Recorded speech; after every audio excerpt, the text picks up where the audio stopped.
Bill by absent. We're live, everybody. Here we go. Present. Assemblywoman Cohen. Here. Good afternoon, everybody. Assemblywoman Considine. Present. Assemblyman DeLong. Present. Assemblywoman Dickman. Here. Assemblyman De Silva. Here. Assemblywoman Considine. Assemblyman DeLong. Assemblyman DeLong. Assemblywoman Dickman. Assemblywoman Dickman. Assemblyman De Silva. Assemblyman Gray. Assemblywoman Considine. Assemblyman DeLong. Assemblyman Gurr. Assemblyman Hafen. Assemblywoman Hanson. Assemblywoman Hardy. Assemblyman Hibbins. Here. Assemblywoman Howdiggy. Assemblywoman Kasama. Here. Assemblyman Koenig. Assemblywoman LaRue Hatch. Here. Assemblywoman Marzola. Here. Assemblyman MacArthur. Here. Assemblywoman Brittany Miller. Here. Assemblyman C.H. Miller. Here. Assemblywoman Monroe Moreno. Assemblywoman Mosca. Here. Assemblywoman Newby. Assemblyman Wynn. Here. Assemblyman O'Neill. Here. Assemblyman Orlicker. Here. Assemblywoman Peters. Here. Assemblywoman Summers Armstrong. Assemblywoman Taylor. Present. Assemblywoman Thomas. Here. Assemblywoman Torres. Here. Assemblyman Watts. Here. Assemblyman Urick. Here. Assemblyman Gray. Assemblyman Hafen. Assemblywoman Hanson. Assemblywoman Hardy. Assemblywoman Howdiggy. Assemblyman Koenig. Good afternoon, everybody. Assemblywoman Monroe Moreno. Assemblywoman Newby. Speaker Yeager. Here. Assemblyman Miller. Thank you, Mr. Speaker. May the record reflect there are 34 members present and 8 absent excused. The record shall so reflect we have 34 members present. We have 8 absent excused. That means we do have a quorum. Would members of the Assembly and guests please rise? This morning we have the prayer by one of our own, Assemblywoman Tracy Brown May. Thank you for this wonderful opportunity to be here this morning. One of my favorite parts of our entire session and the last 2 specials has been when we've had the opportunity to come together as a body and take a deep breath as we prepare to go in today's prayer. So if you will join me. Thank you. Join me today in today's prayer, and whoever it is your heavenly being is, that we all can come together collectively to offer our thanks and our praise. We offer our praise and our thanks for all of our Heavenly Father's good works. We want to offer our thanks and continued blessings on the Vegas Golden Knights and their outstanding win in their home rink. This we could not have imagined. And so we are ever so grateful to host such a wonderful team that has helped to build community. As members of this distinguished body, I know that we each are thankful for the opportunity that we have to build community and to support our constituents. As we go forward today, humbly we ask for wisdom and the ability to live in your virtue. Let today be one filled with grace, and may your blessings be on this chamber, with our members, and with all of Nevada. Together, we offer our thanks. Amen. Amen. Please remain standing for the Pledge of Allegiance. I pledge allegiance to the flag of the United States of America and to the republic for which it stands, one nation, under God, indivisible, with liberty and justice for all. Thank you. That was really good. Thank you very much.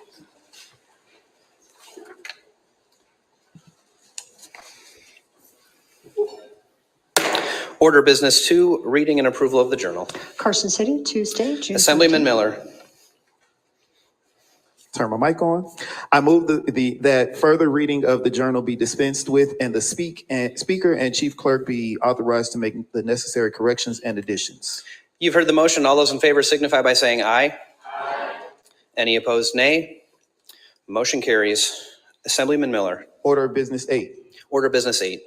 Thank you, Mr. Speaker. I move that the Assembly resolve itself into a committee of the whole for the purpose of considering Senate Bill 1. Assemblyman Miller has moved that the Assembly resolve itself into a committee of the whole for the purpose of considering Senate Bill 1. All those in favor of the motion signify by saying aye. Aye. Any opposed, nay. Motion carries. The Assembly is resolved into a committee of the whole. The Committee of the Whole will come to order. Members, I wanted to let you know that we're having some technical difficulties, so we do have an agenda out about this meeting. It is posted here in the building, but we're having some problems online posting the agenda for the Committee of the Whole, but we will continue to try to do that, but it has been posted at least internally and in the building. And so at this time, as the members know, we had an informational hearing yesterday on essentially the topics that are contained within Senate Bill 1, but for formality's sake, we will open the hearing on Senate Bill 1 at this point, not seeing any presenters and not seeing anyone to provide testimony in support, opposition, or neutral, and standing on the record that we made yesterday in this Committee of the Whole, we will go ahead and close the hearing on Senate Bill 1. And I believe at this time, Assemblyman Miller has a motion he'd like to make. Thank you, Mr. Speaker. I move the Assembly return Senate Bill 1 to the body without recommendation. Do I have a second on that motion? I second, Mr. Speaker. Great. I have a motion from Assemblyman Miller and a second from Assemblyman O'Neill. And again, that is to send the bill back to the floor without recommendation. So nobody is committing to support the bill. We're committing to get it back to the floor. So is there any discussion on that motion from any of the members of the Committee of the Whole? Seeing no discussion, all those in favor of the motion signify by saying aye. Aye. Any opposed, nay. Motion carries.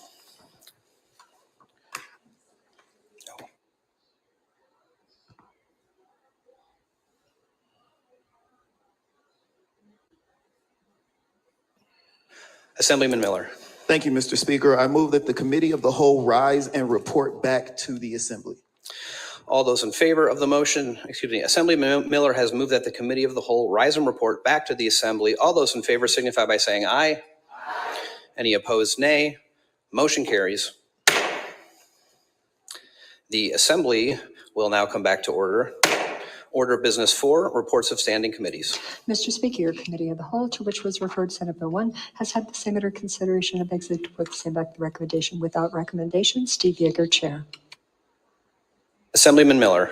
Order of Business 8, Mr. Speaker. Order of Business 8. I move that all rules be suspended and Senate Bill 1 be declared an emergency measure under the Constitution and placed on general file and third reading for final passage. Assemblyman Miller has moved that all rules be suspended, Senate Bill 1 to be declared an emergency measure under the Constitution and placed on general file and third reading for final passage. All those in favor, please signify by saying aye. Aye. Any opposed, nay. Motion carries.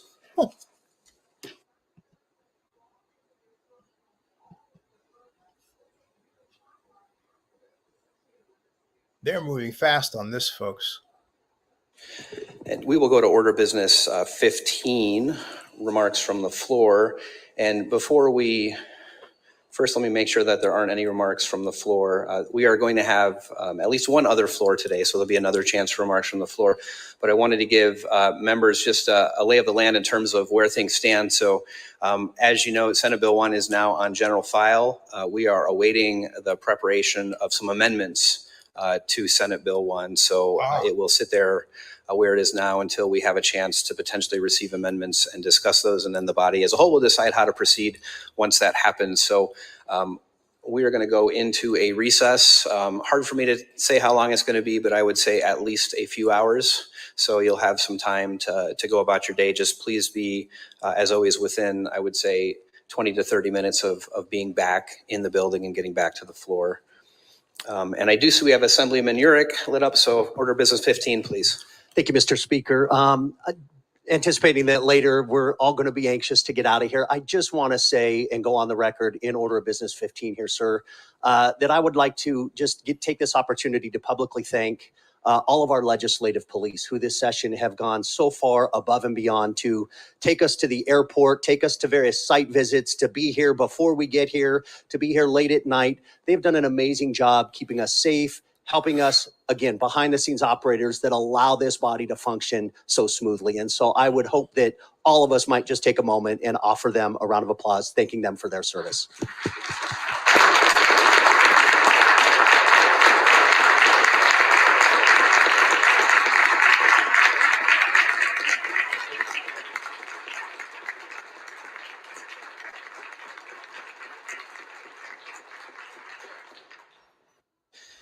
Thank you, Assemblyman Urick. Is there any other order of business 15 at this time? Seeing none, Assemblyman Miller.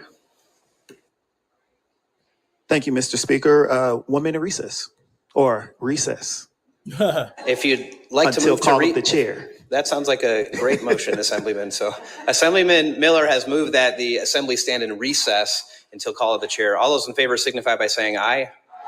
Any opposed, nay. Motion carries. We are in recess. Wow. Okay, folks, let me explain to you, and I'm going to call and get confirmation, but this is what happened. They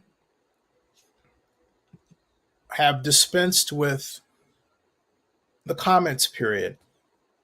They have sent instructions to take all the amendments that are coming from the Assembly side to go into the bill to be put into the bill. Then they'll bring it back to vote on it. That's what's going to take a while. That's why the recess. He said it's going to take a few hours, okay? But they mean to get this thing through.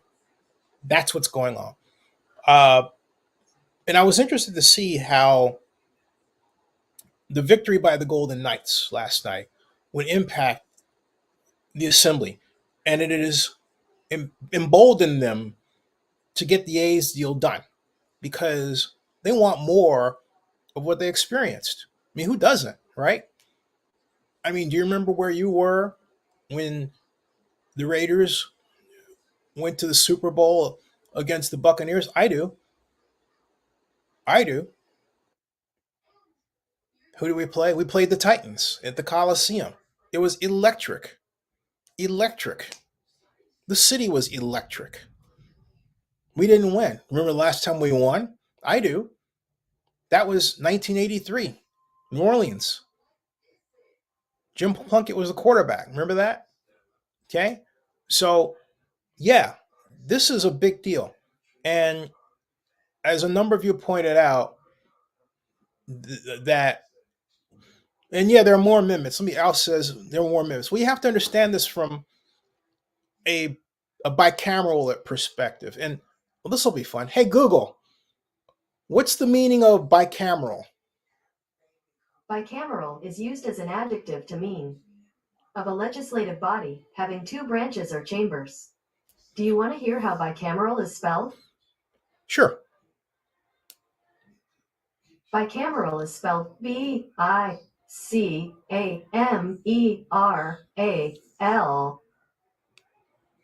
A bicameral system. So the reason why we have amendments again On is the website bensguide.gpo.gov, they say Hey, bicameral Google. means that. Hey, Google, stop. I got you. Thank you. Be nice to your AI. At any rate, thank you, Google. But my point is, you have amendments that came from the Senate, right? So then you flip over to the Assembly, you have amendments that came from the Assembly. They have to be installed. That's what's going on. The Senate has already voted on a version of the bill with their amendments. The Assembly will get to vote on theirs, and they'll meet as a committee as a whole, and they'll vote. And yeah, this thing's going to pass. Do I think it happens today? I think anything that happens today is a matter of process. How long it takes to get the bill written up, how long it takes to get the bill printed out, how long it takes to get back and allow the people to read the bill with the amendments in it and then vote. So all that's a matter of time. But as you saw with the with the Senate, once the amendments are installed in game, that gets passed. Now, sure, there'll be people who oppose it for this reason or that, but the bill gets passed. And again, I stress, the Golden Knights' victory has energized this body. And you can feel it. You can feel it. Anybody that would oppose the Athletics coming to Las Vegas now would be toast. Maybe they weren't toast yesterday, but today they will be toast. You don't do that. You have 8 people out of the body because undoubtedly they were drunk from celebrating. No question about it. You got people who were there who also are probably working drunk from celebrating. All right. You got everybody in the room just happy. You have the chaplain happy, injecting the victory of the Golden Knights into her very prayer. Into her very prayer. Okay. Into her very prayer. So they are ready. All right. They are jazzed and they want to move forward. You can feel it. You can feel it. That's my opinion. I could be wrong, but I'll bet on me. All right, I'll bet on me. Let me get your comments here.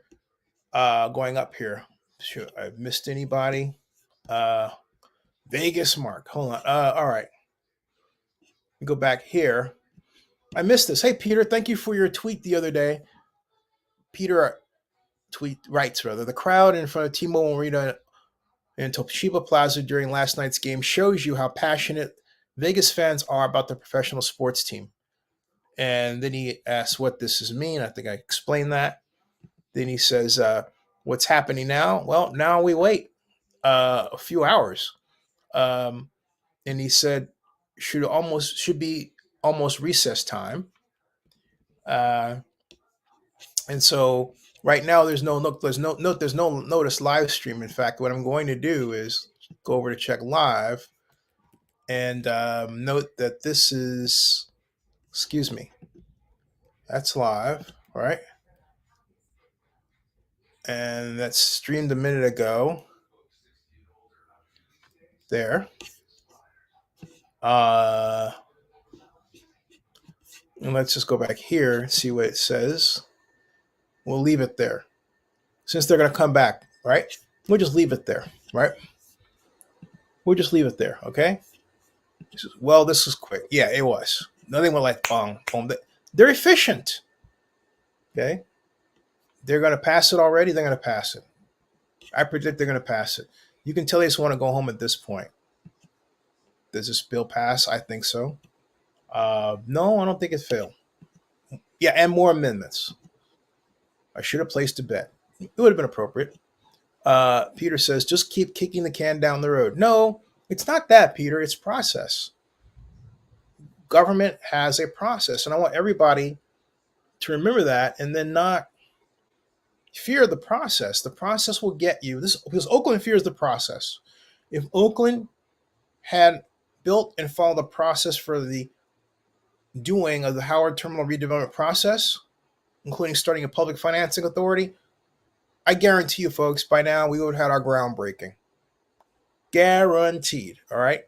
You don't follow a process, you're chaotic, you wind up doing the same thing all over and over again. And what is that definition of? Insanity. All right. Bill will pass. Nevada gets things done, unlike Oakland. Unfortunately, true. This is political grandstanding. Is the assembly going rogue? I don't get that one, Peter. Explain. Okay, now I understand this. Gotcha. Okay. Mark says, World Series in Las Vegas, mark my words. I believe it. What they're doing makes sense. Peter says, can't wait for all the trolls on Twitter from the Bay Area to spin this the wrong way again.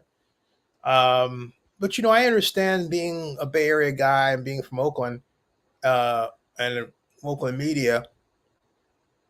I'm sad. The reverse boycott was a beautiful thing. But it was, as much as it pains me to say this, it was too little too late. Because think about it. Okay, yeah, it shows the fans can go to games, but then you're left with a question, where was everybody? Right? And did it take this? And this is the constant complaint that Major League minders have of Oakland. As Eric Grubman told me when he was executive vice president for the NFL in charge of NFL properties, Zennie, Oakland reacts. You're not planning to do something like building a stadium. You're reacting to the team wanting to leave because they don't have a stadium. So here we are again reacting to something. We're always reacting. Now you would say, well, Howard Terminal, but then look at how we treated that situation. We acted like we were on Oakland's time rather than being on Major League Baseball's time. Just like when I was trying to bring the Super Bowl to Oakland from 1999 to 2000. The city wanted to act like it was on Oakland's time.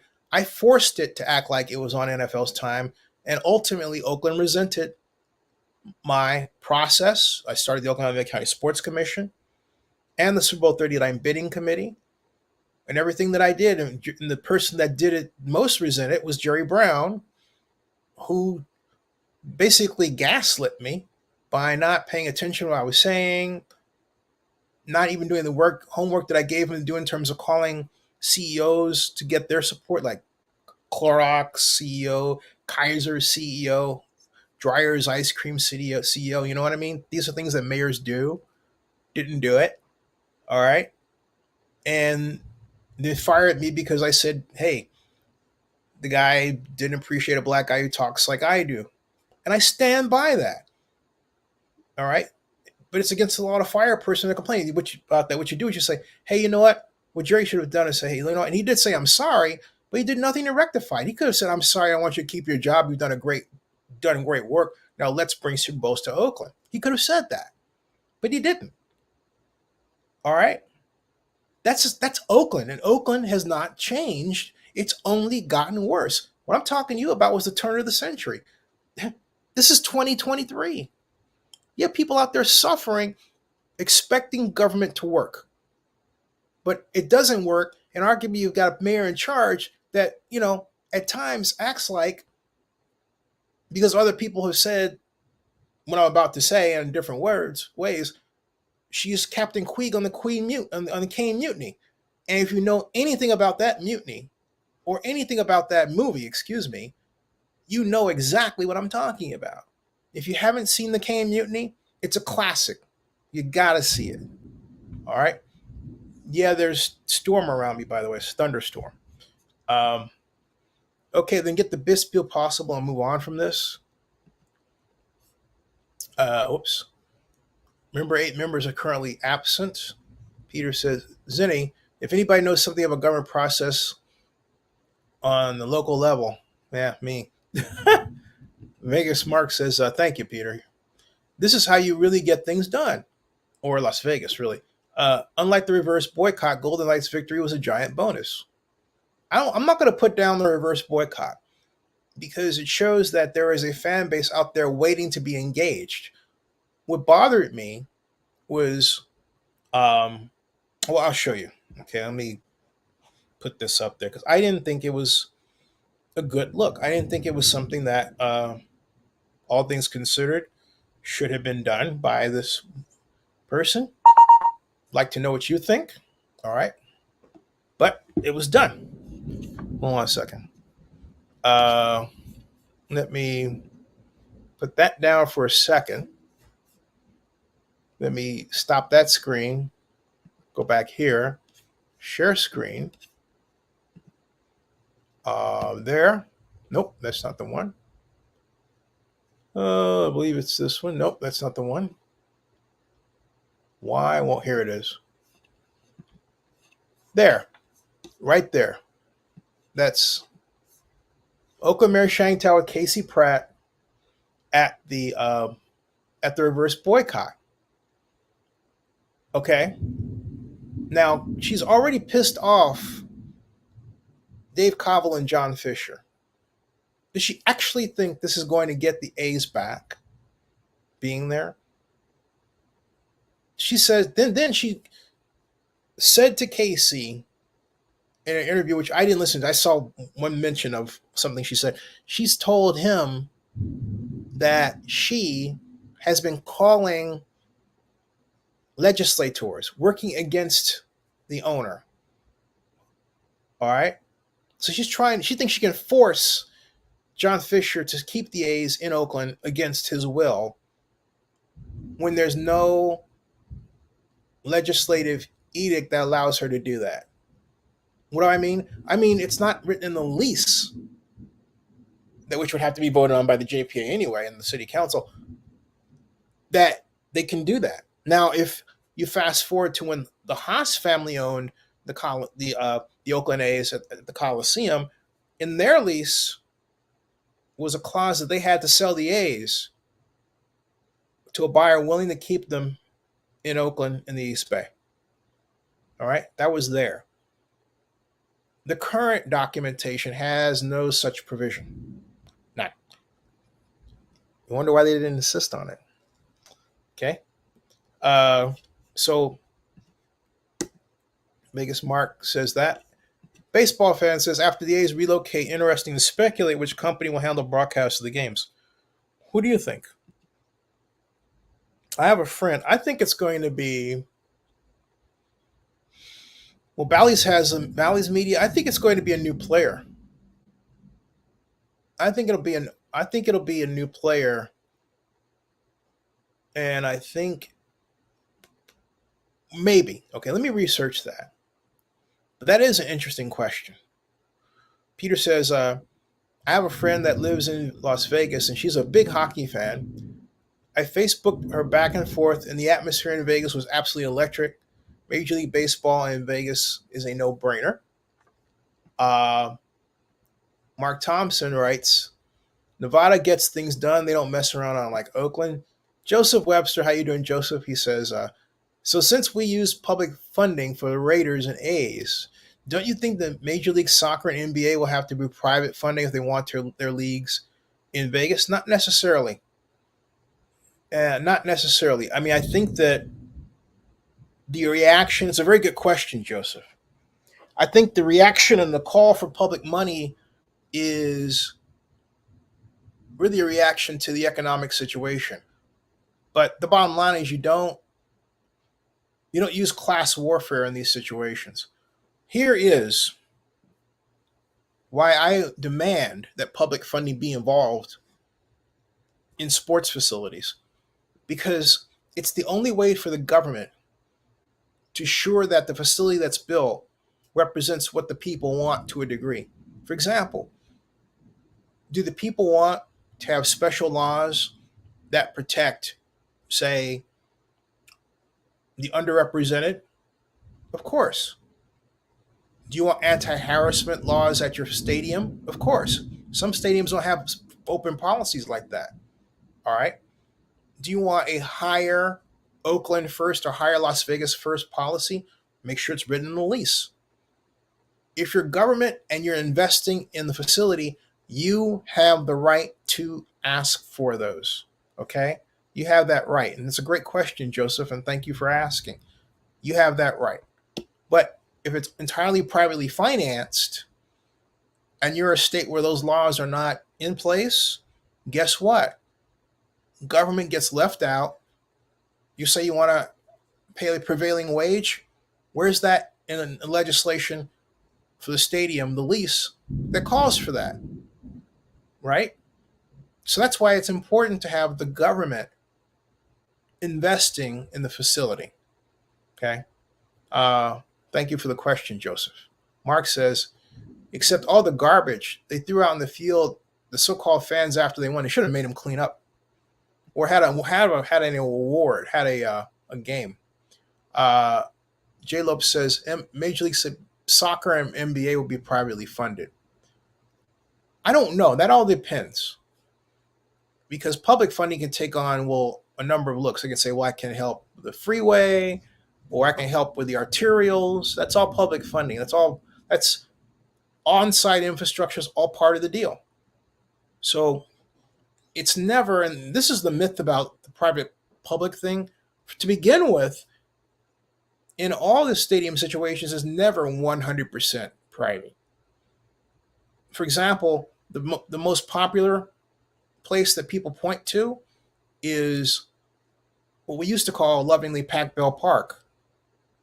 Pac Ballpark was only partially publicly funded. When it came to transportation and infrastructure, the redevelopment agency was right there. In fact, the very land that Pac Bell was built on was within a redevelopment project area.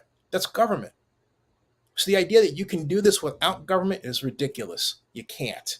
And you shouldn't try. Nor should you want that. Your tax dollars are paid in, and therefore, you want taxation, you want representation because you're being taxed, right? What better way for your representation to be reflected than in how a stadium for your region is designed and developed? All right. All in all, this reminds me of when my Browns left for Baltimore. It was heartbreaking. Wow, what did you think about that? Because I know my friend worked on the new Cleveland Browns, but this is before then. What did you think about that? And then Vegas Mark writes, Joseph Webster, those two likely won't need public money since they build and play in smaller venues than NFL and MLB. You know what? I would not say that. I would not say that. There is nothing wrong with public money in a facility. Oh, and that gets me to a little, okay. Mark Thompson says, Twitter update, if the Assembly amends the bill, and they were going to, and passes it today, the bill will return to the Senate. Yeah, the whole, and the Senate will have to concur in those amendments to advance SB 1 to the governor's desk. There you go. That's it. And that's it. I'm glad you found that, put that in succinctly. Thank you, Mark. Absolutely. I think that's the most recent. No, it's not. Joseph Webster, Major League Soccer and the XFL could share a venue if they partner with each other. Not sure if they could afford it. I know they are partners with Red Brick Capital. What is X could? Oh, okay. I didn't know what that meant. And then Schetzelborn writes, I remember Dan Naus and Clorox being excited about being involved with an Oakland Stadium 10 years ago. Yeah, I remember that too. And it didn't happen. Didn't happen at all. Peter says, Cane Mutiny. Where are the metal balls? Exactly. All right. Yeah. The Cane Mutiny. I mean, look at this. All right. That's, and it says sell. So she's calling on John Fisher to sell the team to another owner. First of all, why should John listen to her? Right? But this is what Shang does. Okay? All right? Team sell. They know they lost big time. Peter says, the Cleveland Browns move was horrible. During that season, they had to bring bomb-sniffing dogs on the field before each game. Mark Tom says, the Oakland Athletics is a private ownership, not public enterprise. I agree. And I think cities should own sports teams. Why not? Okay? Why not? Talk me down from the ledge. I think they should be. I think cities should own the Dallas Cowboys. For example, why not the Cowboys? No energy for the A's. Bally's or Sportsnet? Right. I was thinking Bally's regarding the radio partner. I was thinking Bally's. All right. Have done a bit of research. Cool. Thank you. Peter says, give credit to Cleveland. They fought for the colors and the team name. It helped Cleveland get an expansion team. Hypothetical question. Will Oakland ever fight that way? Well, that was the idea of the Oakland lawsuit. I was not for it. The reason why is that if you actually, the whole name and colors thing with the Browns, wow, that was one. Let me see what's going on here with the weather. Hold on a second. This is, hoping we don't have to go downstairs. Scattered thunderstorms. I got that part, but I don't want to see tornado watch. Hold on a second. Current weather 74 degrees, thunderstorm. I know that. Let me see how big it is. I understand. No thanks. Don't have. Okay. There it is. And I'm looking at the radar here. Trying to get a sense of how big this storm bad boy is. It's pretty big. rather big. It basically covers, holy fick, holy. It covers the whole state in blotches that extend from almost the Florida Panhandle all the way up north to Northport, Georgia border. And it covers the state of Georgia like that, and kind of weird, kind of conic of green and gold. A's colors. The A's are coming, folks. Just kidding. With my region being quite covered. So if I do this, it is going from west to east. And by 4 o'clock, will be mostly done. It is 2:51, but it will never be open. And then it picks up at 4:20. So, all right, it's going to be going on for a while. All right, so thank you, Bramingo, for this shout out. Giants in the Bay Area. Thanks, Zennie, for the comment. Appreciate all that you do. Back at you. Thank you. Hey, Zennie, good to see you. Thanks from all of us. Thank you, Jay. Thank you for the kind words. Zennie, is vote likely to pass? Yeah, I would be shocked if it didn't. I'm not going to say it's 100% yes, but it'll pass. Oh yeah, go Knights. I mean, okay. XFL type. Peter, I went to the new Cleveland Browns for the first regular season game in 1999. It was electric, like being at a Super Bowl. The NFL went to the Nines for that game. Yeah, and that's my friend Kofi Bonner developed that stadium. Like Cal 1985 graduate school city planning classmate Kofi Bonner, then CAO of the new Cleveland Browns in 99. Whoa! That's a big one. Whew. Basically, Assembly passes the amended bill, then sends it to the Senate, writes Vegas Mark, for another vote. Combo Senate Assembly amendments pass, then governor signs it. Boom. I want to see how they handle that. How they celebrate that. Will the fans go to any more games now that the boycott is over? See, that's what I'm saying, Mark. Downstairs. Oh, you want to go downstairs?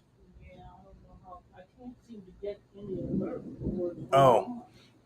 I don't see the wind's not blowing real hard.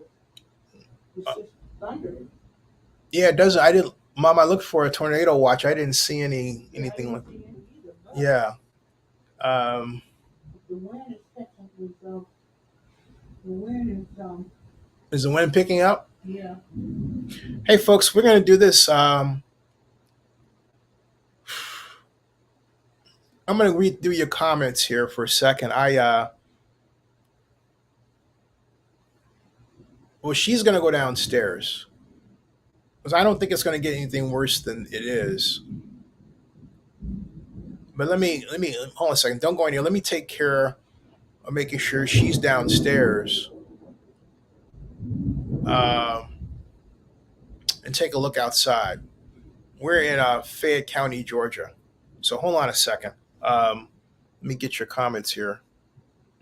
Peter says, thunderstorms, heavy wind, possible hail in New York this ever. Yep. He's I hear. You watch the Stanley. Oh, yeah. Does a bear blank in the woods? New update on Bullet Train. I got to call him too. Brightline West and the California and Southern Nevada building trades recently announced an agreement to ensure that Brightline West would be built with unionized labor.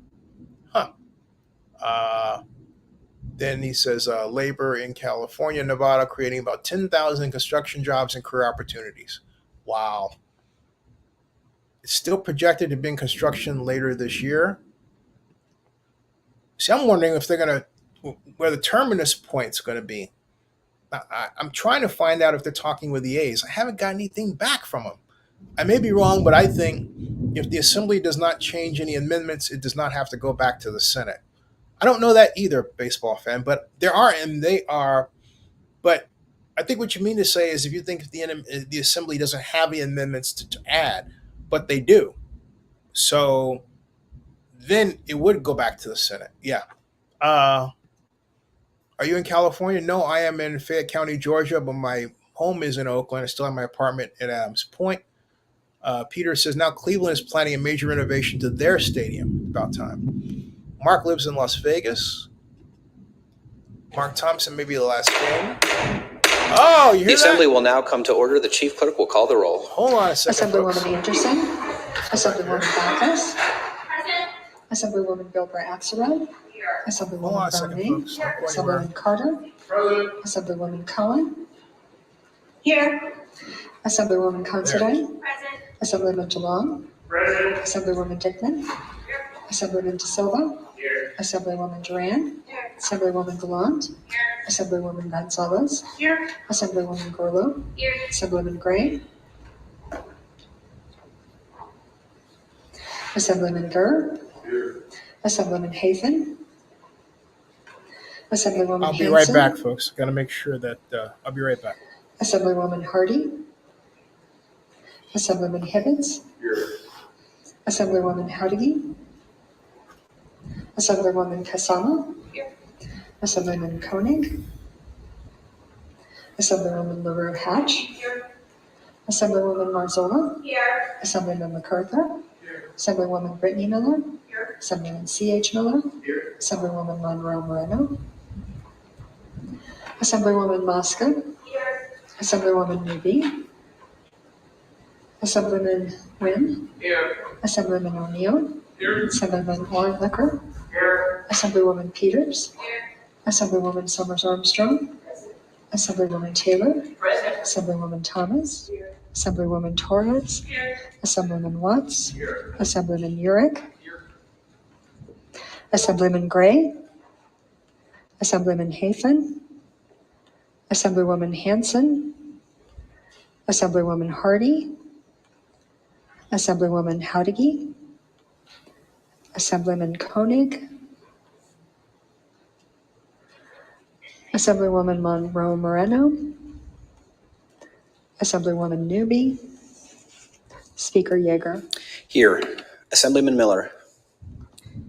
Thank you, Mr. Speaker. May the record reflect there are 34 members present and 8 absent excused. The record shall so reflect. We have 34 members present. We have 8 absent excused. That means we do have a quorum. Would members of the assembly and guests please rise? This morning we have the prayer by one of our own, Assemblywoman Tracy Brown May. Thank you for this wonderful opportunity to be here this morning. One of my favorite parts of our entire session and the last 2 specials has been when we've had the opportunity to come together as a body and take a deep breath as we prepare to go in today's prayer. So if you will join me. Thank you. Join me today in today's prayer, and whoever it is your heavenly being is, that we all can come together collectively to offer our thanks and our praise. We offer our praise and our thanks for all of our Heavenly Father's good works. We want to offer our thanks and continued blessings on the Vegas Golden Knights and their outstanding win in their home rink. This we could not have imagined. And so we are ever so grateful to host such a wonderful team that has helped to build community. As members of this distinguished body, I know that we each are thankful for the opportunity that we have to build community and to support our constituents. As we go forward today, humbly we ask for wisdom and the ability to live in your virtue. Let today be one filled with grace, and may your blessings be on this chamber, with our members, and with all of Nevada. Together, we offer our thanks. Amen. Please remain standing for the Pledge of Allegiance.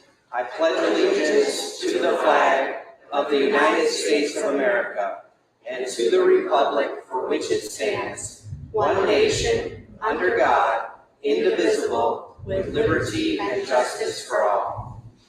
Thank you. That was really good. Thank you very much.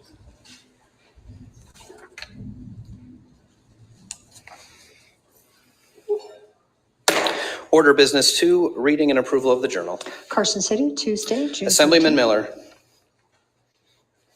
turn my mic on. I move that further reading of the journal be dispensed with and the speaker and chief clerk be authorized to make the necessary corrections and additions. You've heard the motion. All those in favor signify by saying aye. Aye. Any opposed, nay. Motion carries. Assemblyman Miller. Order of Business 8. Order of Business 8. Thank you, Mr. Speaker. I move that the Assembly resolve itself into a committee of the whole for the purpose of considering Senate Bill 1. Assemblyman Miller has moved that the Assembly resolve itself into a committee of the whole for the purpose of considering Senate Bill 1. All those in favor of the motion signify by saying aye. Aye. Any opposed, nay. Motion carries. The Assembly is resolved into a committee of the whole. The Committee of the Whole will come to order. Members, I wanted to let you know that we're having some technical difficulties, so we do have an agenda out about this meeting. It is posted here in the building, but we're having some problems online posting the agenda for the Committee of the Whole, but we will continue to try to do that, but it has been posted at least internally and in the building. And so at this time, as the members know, we had an informational hearing yesterday on essentially the topics that are contained within Senate Bill 1, but for formality's sake, we will open the hearing on Senate Bill 1 at this point, not seeing any presenters and not seeing anyone to provide testimony in support, opposition, or neutral, and standing on the record that we made yesterday in this Committee of the Whole, we will go ahead and close the hearing on Senate Bill 1. And I believe at this time, Assemblyman Miller has a motion he'd like to make. Thank you, Mr. Speaker. I move the Assembly return Senate Bill 1 to the body without recommendation. Do I have a second on that motion? I second, Mr. Speaker. Great. I have a motion from Assemblyman Miller and a second from Assemblyman O'Neill. And again, that is to send the bill back to the floor without recommendation. So nobody is committing to support the bill. We're committing to get it back to the floor. So is there any discussion on that motion from any of the members of the Committee of the Whole? Seeing no discussion, all those in favor of the motion signify by saying aye. Aye. Any opposed, nay. Motion carries.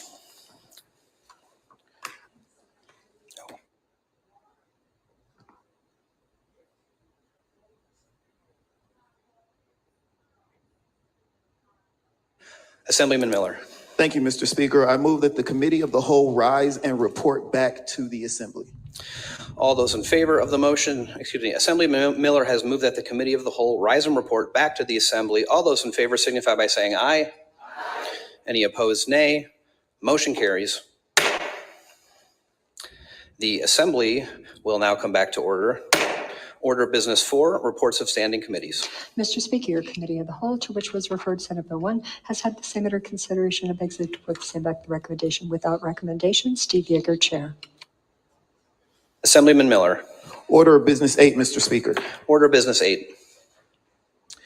I move that all rules be suspended and Senate Bill 1 be declared an emergency measure under the Constitution and placed on general file and third reading for final passage. Assemblyman Miller has moved that all rules be suspended, Senate Bill 1 to be declared an emergency measure under the Constitution and placed on general file and third reading for final passage. All those in favor, please signify by saying aye. Aye. Any opposed, nay. Motion carries.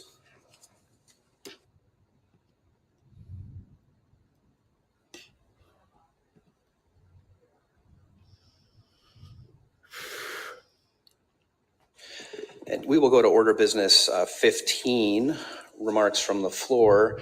And before we, first let me make sure that there aren't any remarks from the floor. We are going to have at least one other floor today, so there'll be another chance for remarks from the floor.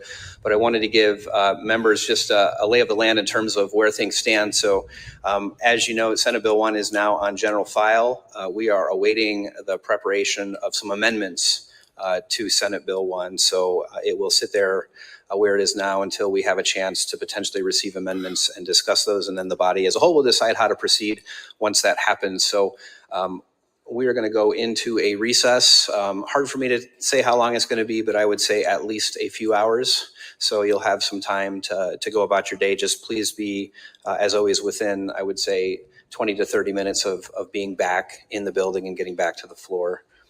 And I do see we have Assemblyman Urick lit up, so order business 15, please. Thank you, Mr. Speaker.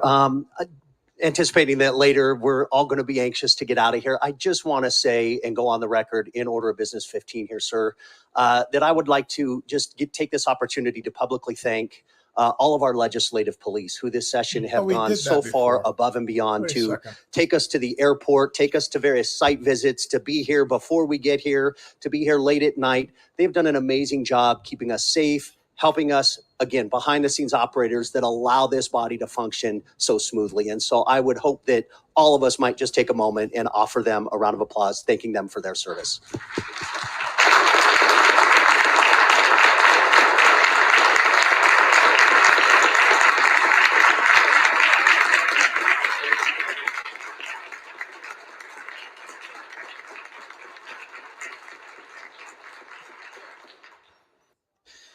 Thank you, Assemblyman Urich. Is there any other order of business 15 at this time? Seeing none, Assemblyman Miller. Thank you, Mr. Speaker. 1 minute recess or recess Yeah, we If you'd did that. like to until move to call of the chair. that sounds like a great motion, Assemblyman. So Assemblyman Miller has moved that the Assembly stand in recess until call of the chair. All those in favor signify by saying aye. Any opposed, nay. Motion carries. We are in recess. Okay, so that's in recess, but here, get this. That's in recess as it was, right? But yeah, I talked to them about this. They have some weird practices in running their YouTube channel. At any rate, hold on a second here. And they're aware of that. They're aware of that. Let me go back nonetheless, though, to them about a legislature. Hear that, right? And then I'll put this here, and then go here. And this is upcoming. That's an hour. So there's the countdown for that, okay? All right. So, hey, Logan, how you doing? Mark is the Senate's going to review the new amendments added by the Assembly and agree to the new ones added. Yep. Peter says the bullet train will stop at Allegiant Stadium. Wow. With the main terminus where the new OVG NBA arena is being built, I believe. That would be huge. But I would think that they would have some kind of, terminus or place where you can stop to go to the A's game. I can't just see them whizzing by the A's game. I'm sure I'll call them and find out what's happening. Just check. Las Vegas Bullet Train terminus will be Las Vegas Boulevard between Blue Diamond Boulevard and Warm Springs. Yes, absolutely right about the Bullet Train. That's actually near the NBA. That's where the NBA arena is supposed to be. Actually, more like Blue Diamond. Yeah, Blue Diamond Road. It's supposed to be on Blue Diamond Road. And I believe right at that stop. That's a big lot. It's a big piece of land over there. Yeah. Well, it could be any minute. Giant empty lot right now, folks, across the street from Las Vegas South Premium Outlets. He says, where would trains start and end? I've not heard about this before. Rancho Cucamonga to Las Vegas. Vegas Mark. That's the main terminal of the bullet train, is in the same location that Oakville Group, OVG Group, is planning to build a 20,000 seat NBA ready arena and a 2,000 room casino complex for an expansion team.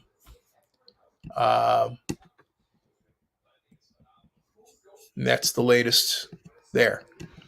Let me see something. I really thought I had, hold on.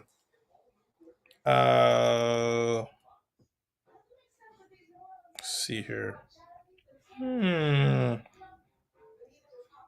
Jeez.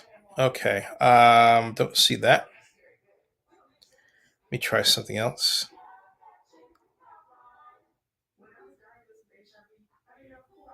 That's not what I'm looking for. That's awful. Hold on a second. I'm trying to find something. Where did I do with this? Okay. Dream. Nope. Oh, bullet train. How about train? Nope. Not happened the way I thought it was going to be. Hold on a second. Oakland A's. Let's see here. See all. Links. Search. See conversations. Oh boy, okay. Trying to find a conversation that I thought I had here. Don't see one. Huh. Huh.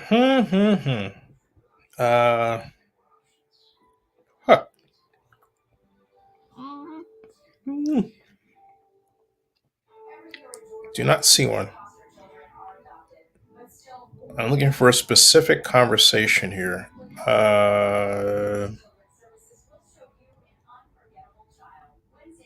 Okay. All right. Let me see here. Don't see that one. Don't see it. That's wild.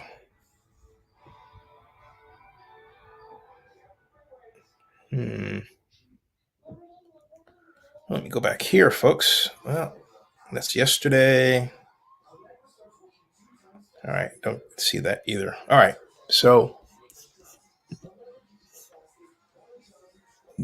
here we go. Who remembers not having any teams beside the Wranglers and the 51s? Wait a second. Yeah, that's a replay. Well, that's the thing, though. They started it up, right? It was sitting there, and they restarted it. Okay. Anyway, you know. So Vegas has come a long way. Yeah. Baseball fan asked, does anyone know? Are the amendments, new ones, being prepared by the Assembly? Yes. Or is it processing the existing amendments from the Senate that did not originally come from over the Senate? No. Good question. But those are amendments from the Assembly. Remember they were talking the other day? All right. Sounds good. He says they should bring in the Stanley Cup to the Assembly. Logan asks, how was your day at today? My day was thunderously good. Get it? Thunderously good. Get it? Ha ha ha. All right. Okay. Thunderously good. Yeah. Let me share with you some other little goodies and tidbits that were sent to me the other night. Hold on a second. This is one.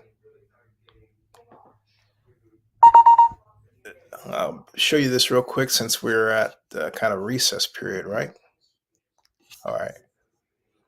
Okay. So I had Richard Hake was covering the reverse boycott, and I'll get to that in a second because he's got some. Richard Hake is one of our great vloggers, Zennie62. But then also I was sent this bad boy picture. Here it is. Nope, not that one. That was there. Voila. My friend was there. I'm not going to say my friend was. Isn't that a cool photograph? So I saw it on television. My friend was there. Look at that. Let's zoom in on that a bit, shall we?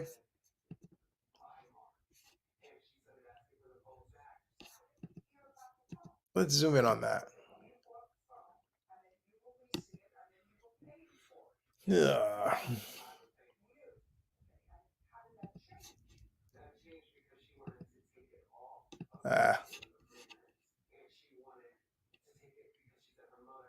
Well, let me zoom in on it. Doggone it. Wait a minute. Oh. That's full screen layout, which looks like that. Okay. Isn't that cool? What's the difference? Look at that. We got the cup. We got the cup. It was like,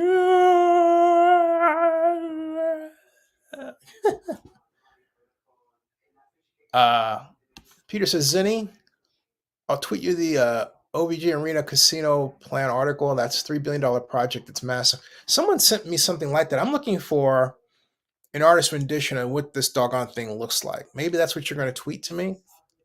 Let me see. I think you just did.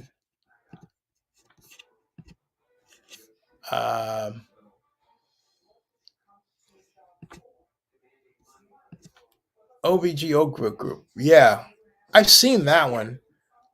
No, this one I've seen, okay? But I haven't seen what the doggone thing's supposed to look like. Trending. Cobble out. Hashtag. What's going on here?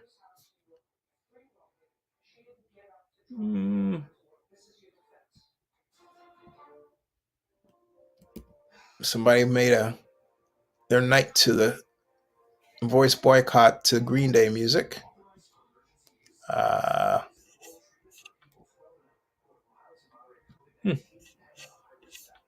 Let's see here. Latest is interesting. Some interesting tweets here. This is blue collar. This is who we are, and we want this, and we want this team to stay. The problem, folks, is it's too late. Go, guys. His father's a cow guy. His father passed away. Oh, this is sad. Got to show you some of these. Got to show you what I'm looking at here. Hold on a second, folks. Thanks.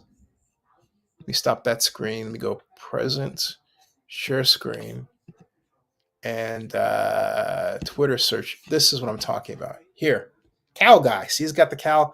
This man's father passed away. That's his dad. Okay. At least thunder is not tomato, right? How long are assembly floor sessions? As long as they need to be. Oh boy, that's a great question. A loaded one. Joseph Webster says, Peter, I will check the OVG Arena. I love that kind of stuff. No renderings as of yet. There are no renderings for the OVG Arena. There's a few of Las Vegas Bullet Train Station, though. And there we are. That would be fun to get Mark Bedane on. Mark, don't be mad at me, man.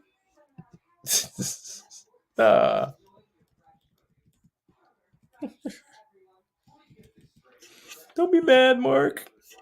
Oh, man. We loved everything you did, Mark. Yeah, right. Not really. Not really. Okay, so, folks, I'm going to do this. It is now 3:19. I'm going to switch this back to the assembly floor session. All right. And hold on a second. Present. Here. Right there. No, it's not one. This is the one. There. Okay, I'll leave that there, but then I'm going to leave it like that. Yeah, no renderings. No renderings as of OGV. Okay. Oakville Group should resurrect the Mirage for their hotel. I like that idea. All right. I'm going to leave this up as is. I'll be right back. In fact, what I'm going to do, I'm going to do my old StreamYard switcheroo thing. What I call a StreamYard switcheroo because I guess you could say it is. Special session. All right. How come I can't get in there? Enter studio. There we go.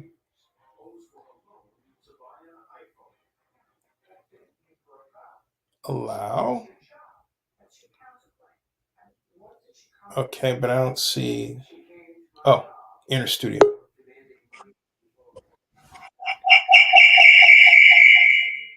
All right.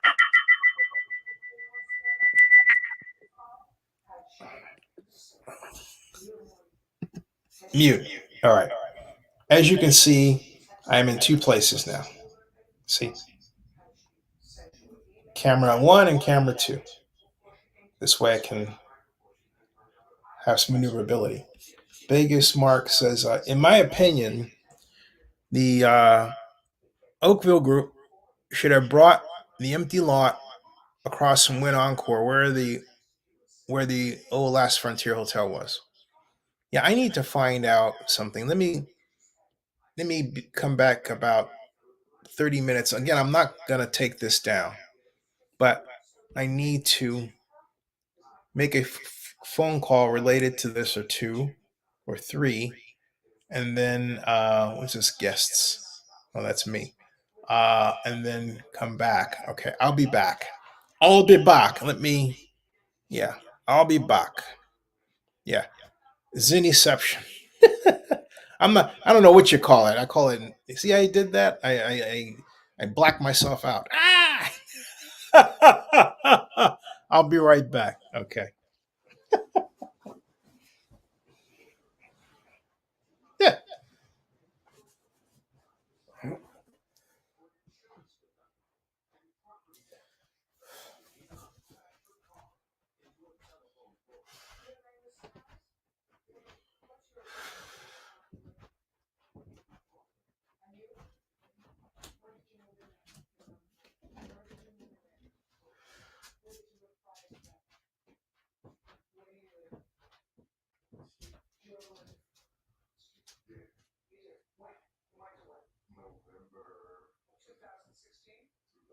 I'm gonna shut this door. I think we're out of the woods. In November 2016. I'm sorry. Don't think about interrupting. Do you understand? Don't think about interrupting. Do you understand? Yes. Give me the dates. Whatever you think about them. Okay. We're not talking about so long ago. Yeah. Give me the dates that you lived with Miss Barrios. It was around September and October of 2016. Did you pay her rent? How long have you known her kids? They're like pretty cool together, so that's how we became cool, due to kids. So she invited you, the two of you who lost your apartment, to come and live with her? And you lived with her until November? So we found out, yes. On October 2nd, 2016, did you take Ms. Jarvis's car? Yes, sir. When did you take her car? In the morning. Where did you go? To the shop. I dropped off at work. Did you have a driver's license? No, ma'am. What were you doing driving the car? My girl needed to get to work. She drove to work. I just drove after. Drove it home. Did you have a bad night? I worked almost 2 nights in a row. And then, yeah. How did you get to work? Bus. Why can't she take the bus to work? I guess where she worked, there's no buses that go there. You fell asleep on the way coming home. Mm-hmm. And amongst other things, you hit a pole, a Verizon pole, caused substantial damage. Miss Barrios got her car fixed, so, never got your car. Never got car fixed. Was it totaled? It was totaled. And now she's stuck with the Verizon bill for the pole, which is how much? $4,261.25. Got a police report? I do. I'd like to take a look at it.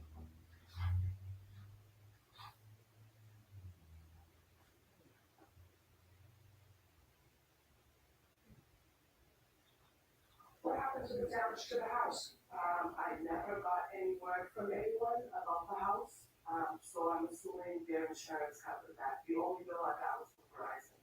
Have any reasons to tell me, sir, why you're not responsible for this Verizon bill?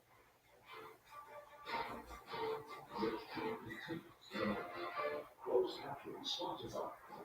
To fix it, do more with less Amazon, and it'll be breathe better in as little as 2 weeks. Fix it is an hour for specific types of water to secure fast if it's not for sudden breathing problems.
If you're calling a law firm, you're probably anywhere in the worst space in the world. You've been injured, you need help, and you don't know what to do. Maybe the insurance company is stringing you along. Maybe the medical bills are piling up. Maybe you can't go to work.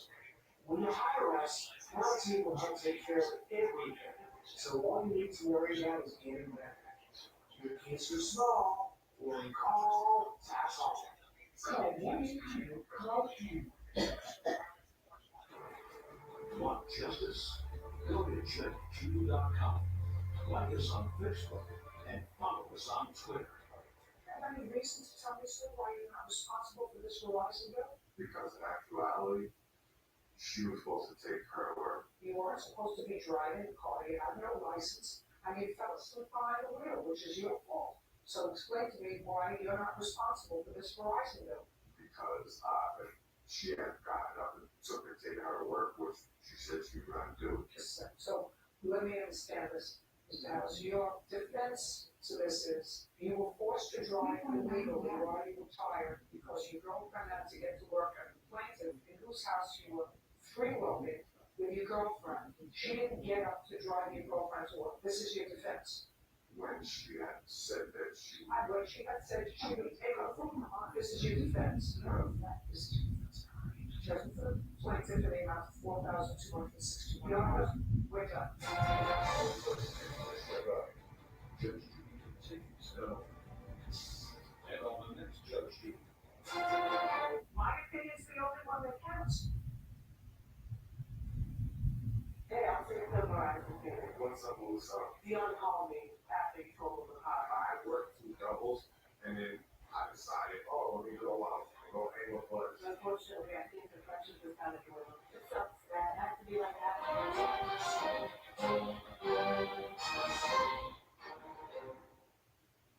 My former friend feels wrong by the other. She made 2 applications when my mother baby mom. She stated that I put new pictures of her daughter on Facebook. And what goes around She filed a complaint against you. comes around. In retaliation, you filed a complaint against her. Yes, ma'am. She filed a false police report. So you each have too much time on their hands. You are about to enter the courtroom of Judge Judy Sherman. This is Judge Judy. Alfreda Stone is suing her former friend, Akena Folks, for legal fees, travel expenses, and defamation of character due to false charges made to the police. Order. All rise. Case number 579 on account of Madam Stone versus Folks. Thank you. You're welcome, Ms. Price. Sworn in, may be seated. Folks, have a seat, please. Looks to me like you ladies have a little too much time on your hands. As far as I gather, you knew each other socially. You liked her brother, she liked your brother, you became friends, and then some drama developed between the two of you. In 30 seconds or less, explain to me what the drama was, because that's part of the case. I don't want to hear the whole story. I just want you to give me a general gist of what the drama was between the two of you. Okay, it started over my brother wrestled one of my clients. Okay, and then, according to you, the defendant started to post things about you on Facebook. Yes, ma'am. I'll take a look at it.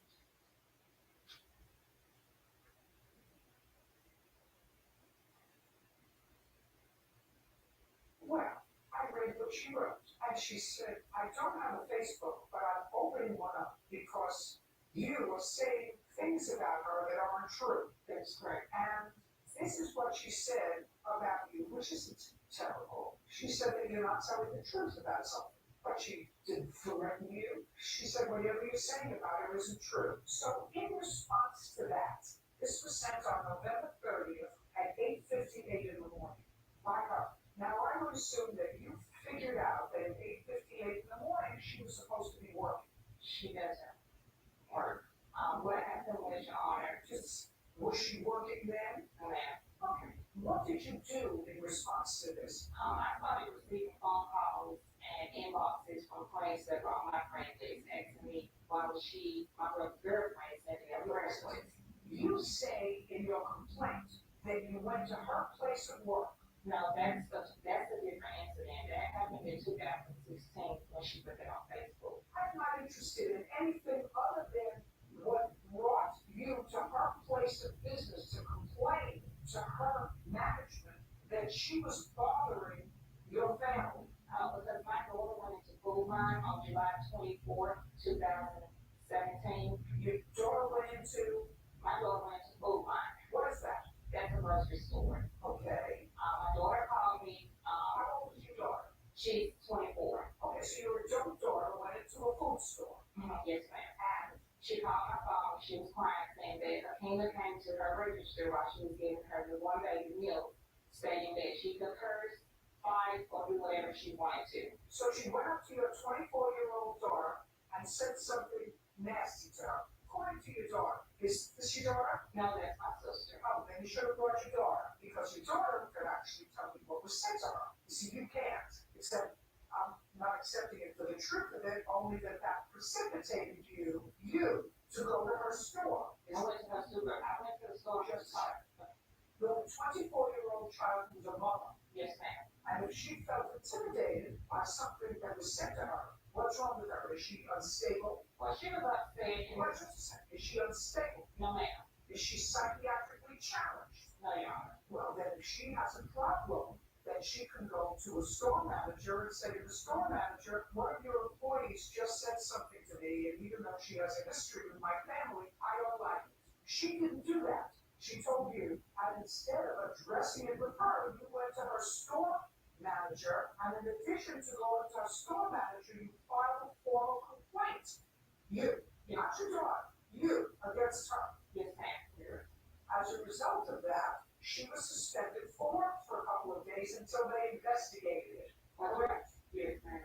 And then you were reinstated. Yes, ma'am. Then you went back to work. Yes, ma'am. And then, in retaliation for her doing that, you filed a complaint against her. Yes, ma'am. And that's the complaint that you're suing about. Well, Just a second. You filed a complaint against her for saying something nasty to your adult daughter. As a result of that, she filed a complaint against you. And it's that complaint that you're suing her about, because you said that wasn't true. She filed a complaint about you. She knew that she was trying to get you fired, right? No, ma'am, I was not trying to get her fired. No, that she was trying to get you fired. No, How can you ma'am. say your answer? No, ma'am. Just a second. Tell me what it is that you are suing her for. I'm suing her because she filed a false police report against me, Right. stating that I came into food line, which the altercation that she filed the police report on was the altercation that her and my daughter had in food line, but she went downtown and said it was me instead of my daughter. Who was it that you had an altercation with in the food store? I had it with her daughter, and she came to my job, and I had a paper from my manager that he wasn't in the call, so he said, I already said, okay. But she came to food line, and just a second. okay. You came into food line, Yes, ma'am. and did you see her manager? Yes, ma'am. Did you see her? No, ma'am. Now you told me what your daughter said to you on the phone. Yes, ma'am. Now I want you to tell me what you said to her manager. I told the manager that there was an altercation that when one of the family members coming to food line, that Hina is harassing us. My daughter had came into So the if there's store. an ongoing altercation, why did your daughter go into food line? She went to get her infant. Exactly. In what jurisdiction do you live? What's the same? There's more than one place to buy formula for an infant. Mhm. So if you have an ongoing altercation with each other, why did your daughter choose to go into food line? That is the only grocery store in that area, in the East Western area. There's only one grocery That store. is the only grocery store. So how many times has your daughter been to that grocery store? We've been staying over there. I'm 40. I don't know this since I was a child. So your daughter goes there frequently, Yes. and she works there. She hadn't started working at the office. So you just started working at food line. No, ma'am, I was working at food line for almost a year and a half. When did you start working? I started 2017, and it was February because it was Valentine's Day. Well, I started this working. happened in July of 2000. So you worked in February, March, April, May, and June. So she was working there 5 months. So something strikes me as something happened right before this incident happened in July. It did. Oh, okay. So now you're going to tell me your version of what happened immediately before this incident in July when your daughter, who's 24, went to where she was. I had my daughter a baby shower, and I did not invite Hina. When did she go? March 30th, 2017. I did not invite Hina, and I told her she would not be invited because she came to altercation with my brother's baby mom. She fought one of them, her and her daughter, and she was upset because we didn't invite her to the baby shower. So, and I didn't invite her because she called me, because she found out about my brother and my friend for probably like the 4th time. She called my phone and stated to me that I need to tell my friend, which is Cassandra, to stop calling her boyfriend. And I told Hina I don't have nothing to do with that. So me and her ended up fussing. And then there was another altercation, which she also found a police report that was false. She stated that I put new pictures of her daughter on Facebook. After her daughter posted new pictures on Facebook with her and another female in bed having sex. I was going to call Hina and tell her, but like I told my brother, she's not the type of person that you can call and explain it. So what did you do? I called my brother with it, and my niece ended up going to her house telling her that her daughter had the pictures on Facebook of her and another female.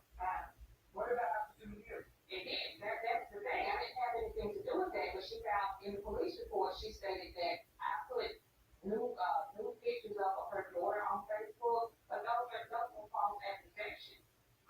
She put that my daughter was on Facebook. The picture never had my daughter's face on there. Just a second. Is what you're telling me the Facebook picture that your daughter posted, how the face blurred? No, it wasn't never a picture that my daughter put on Facebook. Africa put a picture up there with just the lower part of the girl. Just a second. Do you have a picture of what you're talking to me about? No, I do not. Did you write any comments about the picture on Facebook? No, ma'am. That comment that she allegedly wrote on Facebook? No, ma'am, not about my daughter. Well, you just told me she wrote a comment about your daughter. No, she put it up. See, I don't have a Facebook page. Well, somebody has a Facebook page. Raise your hand. You have a Facebook page? Yes. So, you have a Facebook page? No. I'm sure you know somebody who has a Facebook page, right? So you could always get something if you needed it. We started out this case by telling you both that you each have too much time on your hands. Judge Judy continued to know. I do not have a Facebook page. I know. I know that everybody else wants to see what everybody else is having to dessert. I, on the other hand, have zero interest in what you're having to dessert. And later today, You chose to make whole the shifter without proof that the defendant, who I gather has some serious medical issues, had to deal with being called a big overwrought diffuser for having police arrive to her home. your friends and family may have great advice. But let me tell you, when it comes to a lawyer, I know. If I were you, I'd call an experienced law firm.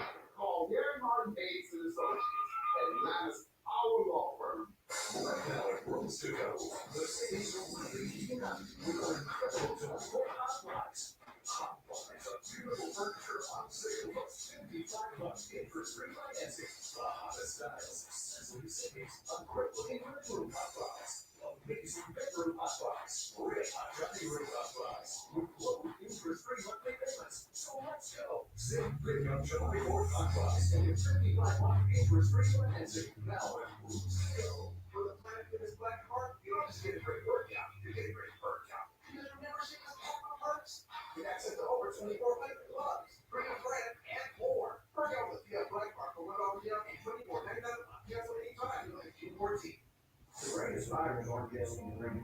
They're everyday people facing extraordinary challenges. But even great fighters need someone in their corner, helping them recover physically and financially.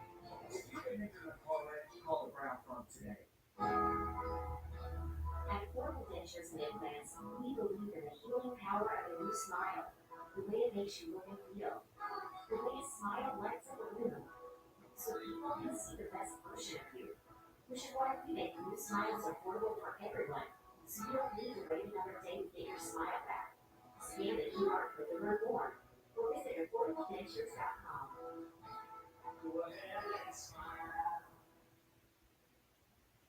From Atlanta, I don't say it unless I believe it. If I were injured in a car accident, then I would want to fight it on myself. One that can take on the insurance companies and we call Gary Martin Bates and Associates, Atlanta's our law firm. Closed captioning is provided by. We always say so. The ladies will customize your car insurance.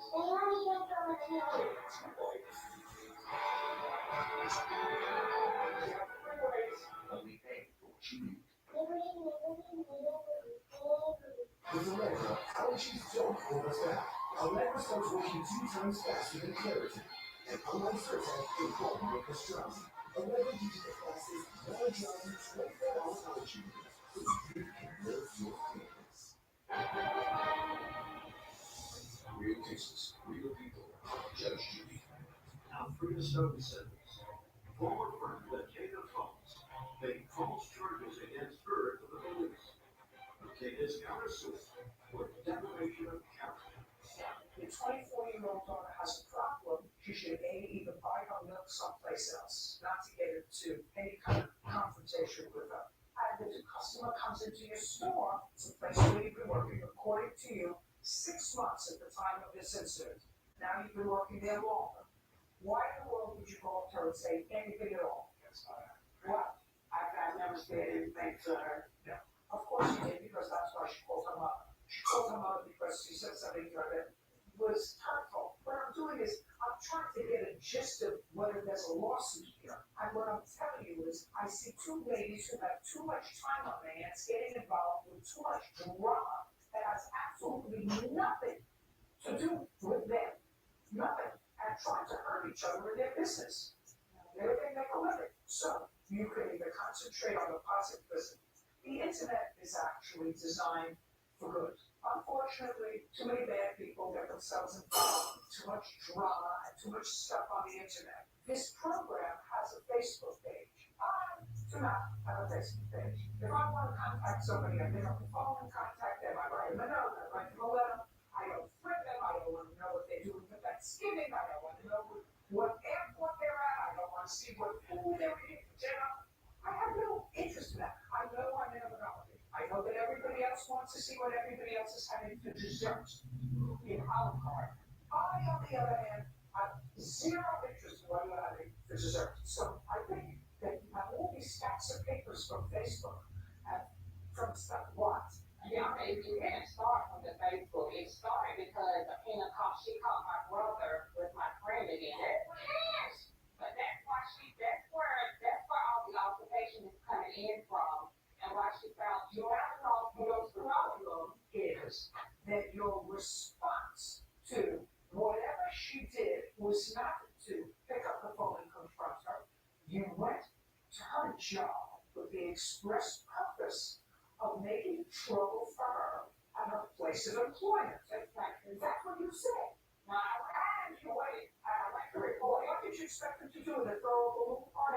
Your Honor, what I was going to do, I wasn't trying to get her in trouble. That's ridiculous. Miss Stone, that sounds ridiculous. And what I'm telling you is what you each did was try to get each other in trouble. I know that bird, but I don't care.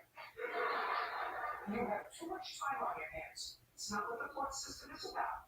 We say goodbye to you. Thank you. Wake up. What is that excuse, Mr. Hey, I like the fees. She said a lot of stuff that she just don't like no reason. He's been doing these things like an hour. And now, the next case. All parties in the matter of Cox versus Downey.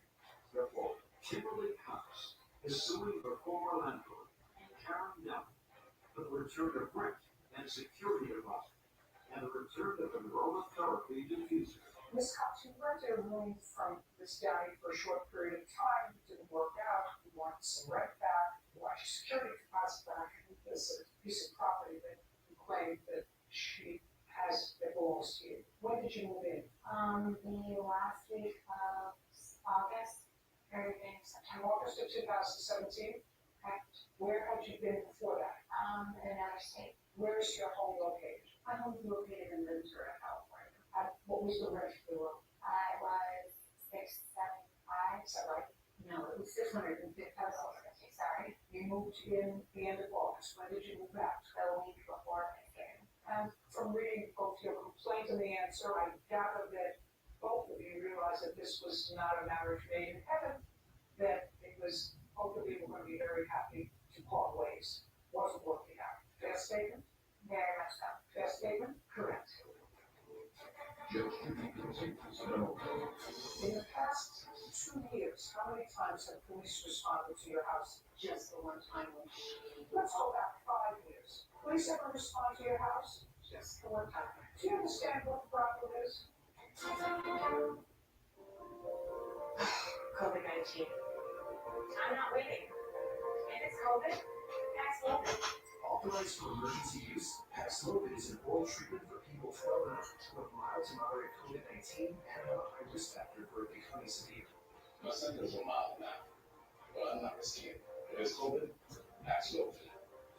If you have a risk factor, like being 50 plus, being overweight, asthma or others, don't wait. If you get COVID, there's something you can do. Take it within 5 days of symptoms. Paxlovid reduced the risk of developing severe COVID by 86%. Paxlovid is gentle weaken other medicines. Taking it with certain medicines may cause life-threatening side effects or affect how Paxlovid works. So it's critical to tell your doctor about all medicines you take, including herbal supplements, because lab tests or changing the dose of your medicines may be needed. Tell your doctor if you have any serious illnesses, allergies, liver or kidney disease, are pregnant or plan to become pregnant, are breastfeeding or use birth control. Paxlovid may affect how your birth control works. Don't take Paxlovid if you're allergic to non-shelvir, ritonavir, or any of its ingredients. Serious side effects can include allergic reactions, liver problems, and issues with HIV medicines. Other side effects include altered taste, diarrhea, high blood pressure, muscle aches, abdominal pain, nausea, and feeling unwell. It's COVID. Paxlovid. Ask your doctor or pharmacist if Paxlovid, an innovation from Pfizer, is right for you. Hi, I'm BJ, owner of West Shore Home, and this summer I'm making bath remodeling stress-free for a 30-day guarantee. Now, BJ, what do you mean by a 30-day guarantee? So West Shore Home, you know that we pride ourselves on that fast, easy, convenient remodeling experience. And I know people don't want to wait months to get their bath remodeled. So I'm doing something special. For anybody who signs up for their project by June 18th, we'll make sure the entire thing is done within 30 days before the entire project is finished. So by the time somebody chooses to move forward with their project, the time they have to reach down that within the install. You're saying 30 days. If you don't meet that timeline, the complete project is free. That's right. So the latest offer, all you have to do is call the number on the screen. From there, you'll talk to representatives and schedule a free in-home design consultation.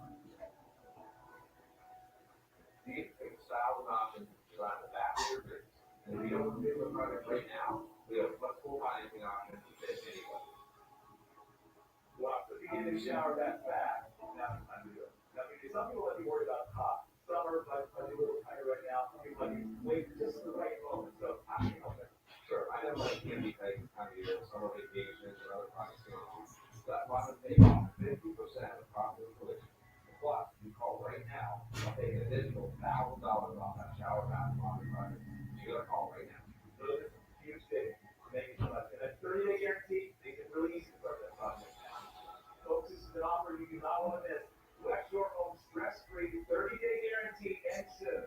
Call the number on your screen and lock in the deal. And when you do, BJ is going to take 50% off the cost of installation, plus an additional $1,000 off your project. This offer ends on June 18th, so don't miss out. Get your new shower or bath by calling the experts at West Shore Home now.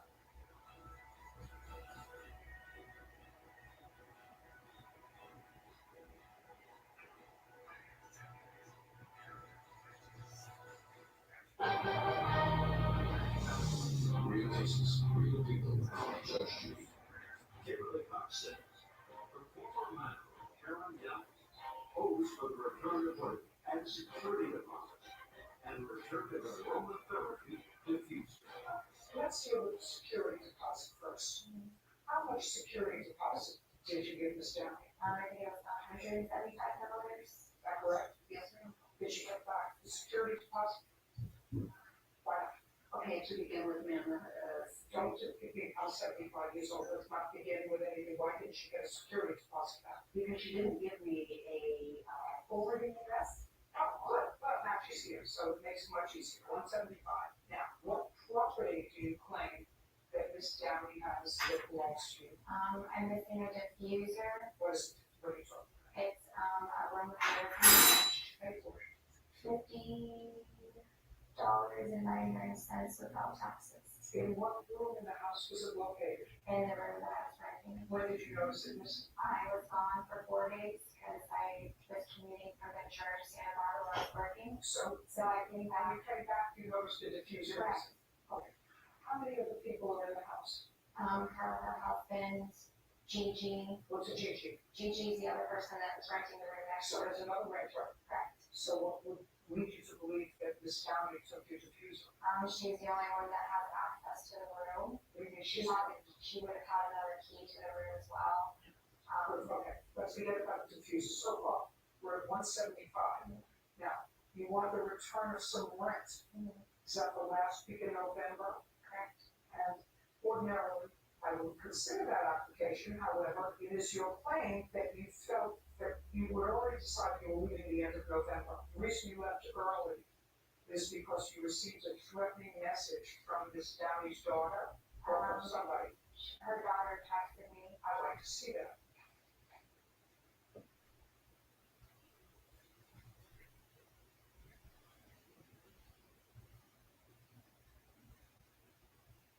Did you call the police over this diffuser Yes, I did. that you were missing? Yes, I did. Okay. All right. All right.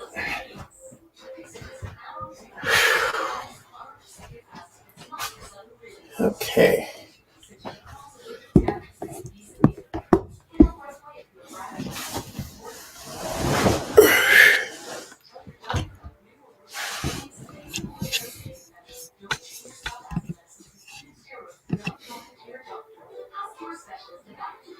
4 minutes and 42 seconds, 4:40. Almost there. See what's going on with the registered legislature there. Upcoming. All right. We have 2 live streams. Both upcoming. Okay, folks, we have 2 live streams. Both are upcoming. Both are counting down.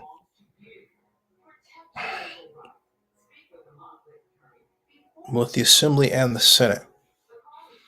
So we may have this unique case where we go back and forth. All right.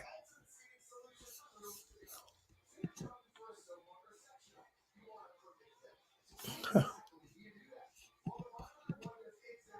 You can hear that? Oh boy.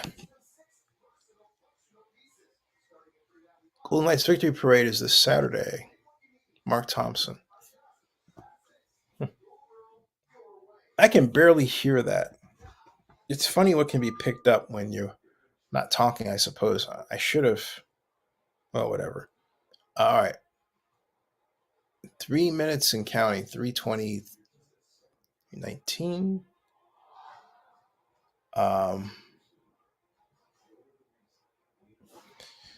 Busy Wednesday. It's still dark outside, folks.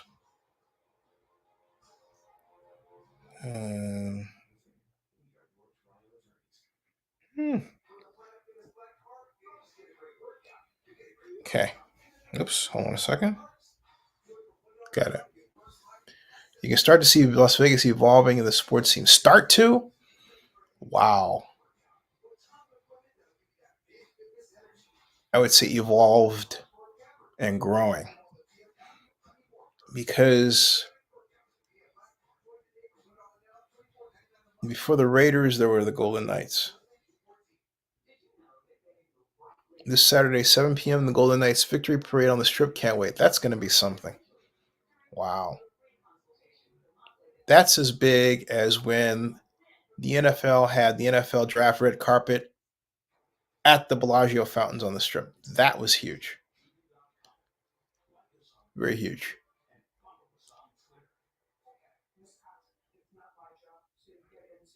A hurry up and wait day.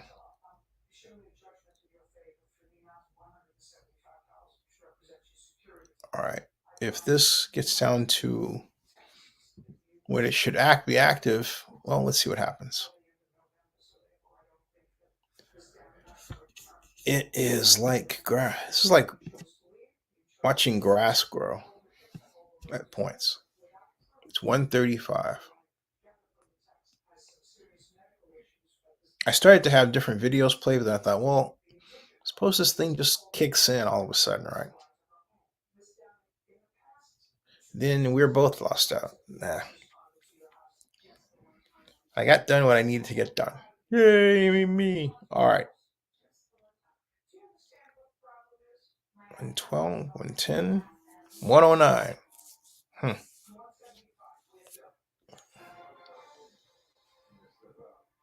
Hey, everybody. Welcome back. 59 seconds to lift off, hopefully. Let's see if the Senate is lifting off before we are. Now it just says waiting for the Nevada legislature. It's the one says the same thing. They both say or read waiting for Nevada legislature. We're waiting. So we wait. Any second time. All right. You see what's going on here with Twitter. Any news from the perspective? Hold on. Who started the use of the term fun fact? That's all I want to know. Where do I get my hands on that person? I am tired of seeing fun fact. Sometimes the facts aren't so fun. Let's see here.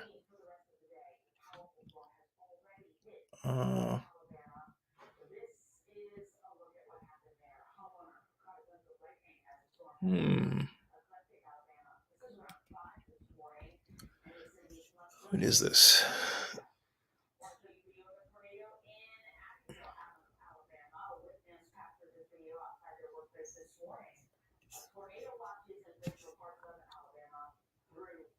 Sure, the fan base is worth the investment. I'm reading something that Marcus Thompson wrote about the reverse boycott, but it's the timing.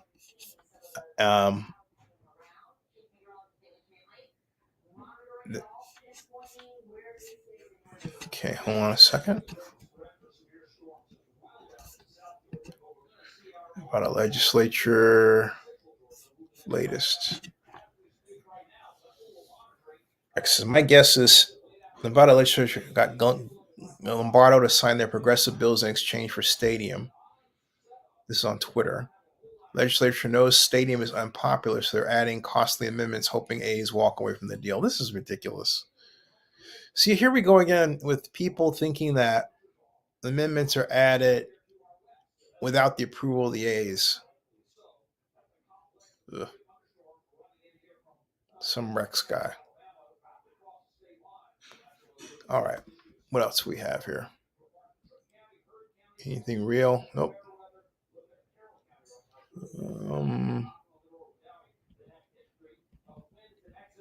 Marie Palma. This opened the eyes to the rest of the government that the people in Wahi. I don't know what that's about.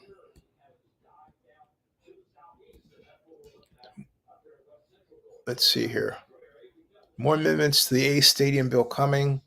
Those are enough to swing a handful of the assembly. This would pass there, then go back to the Senate, as you know, for another vote on the fully amended package. SB1 is on general file. This is an hour ago for a vote on the floor, but the assembly is not voting on it quite yet. Assembly Speaker Steve Yeager says the body is working on some amendments, as you know. I'm just reading what's put on Twitter here.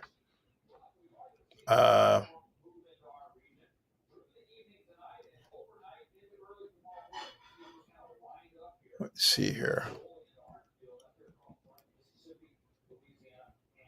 May even make faces of Dave Cobble, the new fan base.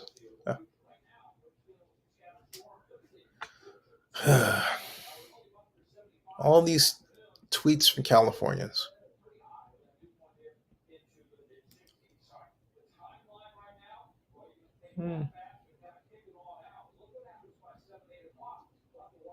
Oh. Somebody will be yelling, "Keep the team, John. Keep the team." Well, he's keeping it. Okay. Well, no new news on Twitter, at least with respect to the Athletics.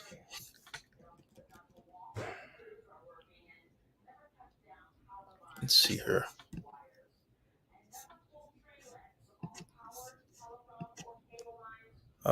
Brightline. That's it. Hold on a second. That's what I'm looking for, folks. Hold on.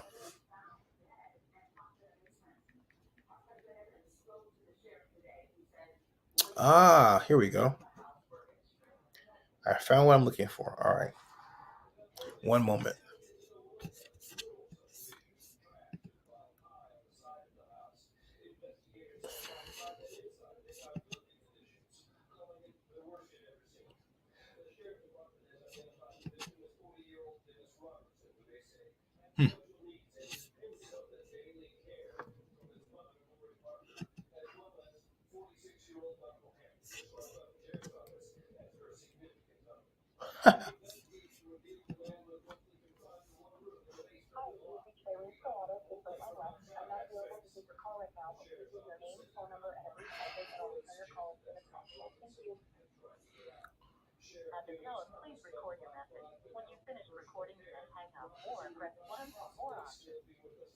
Hey, good afternoon. Congratulations on the Knights. Calling for an update on the high-speed rail system. I'm at 510-517-7565. Thank you.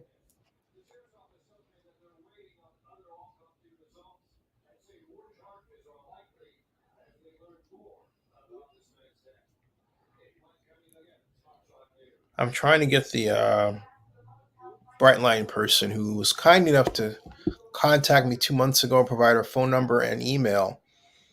But ever since then, it's been dark. Nothing. I was trying to get my questions answered, trying to get her on the show. Would have been a valuable coup to have her on, but nothing. Oh, well.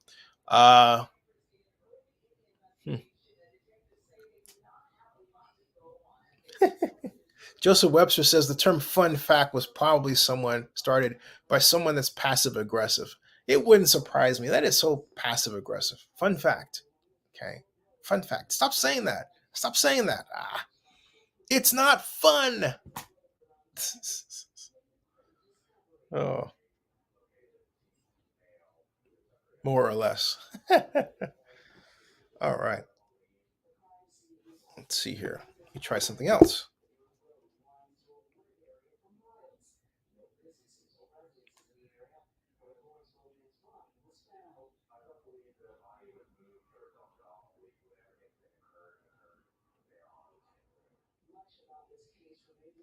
Hold on, folks.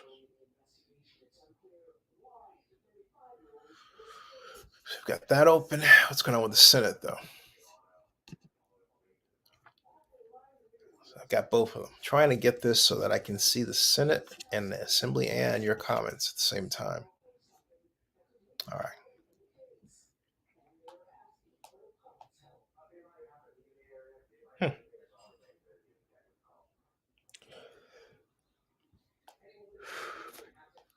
Here we are.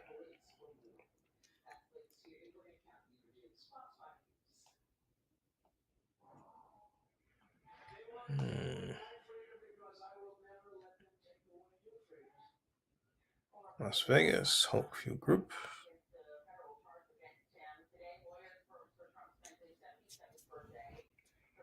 Contact.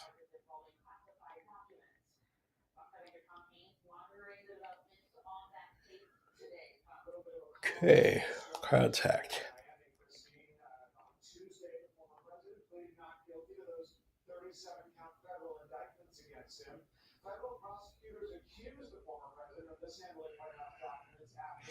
The Oakwood Group don't apparently have a Las Vegas office, do they?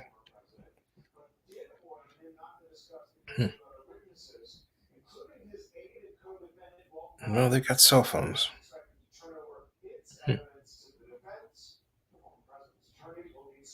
Hold it.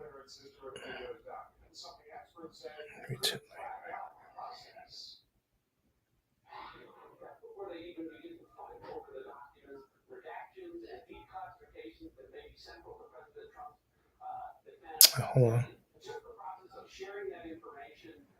Hold on, folks.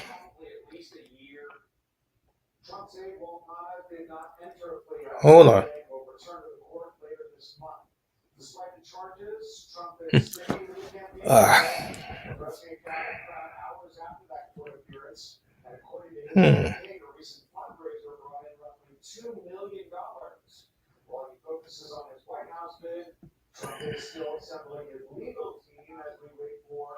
Oops.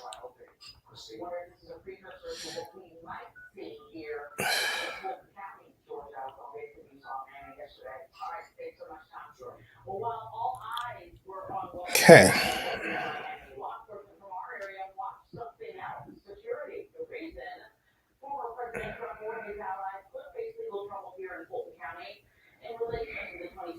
Hold it, folks. Okay, see what that yields. Try and get some information here.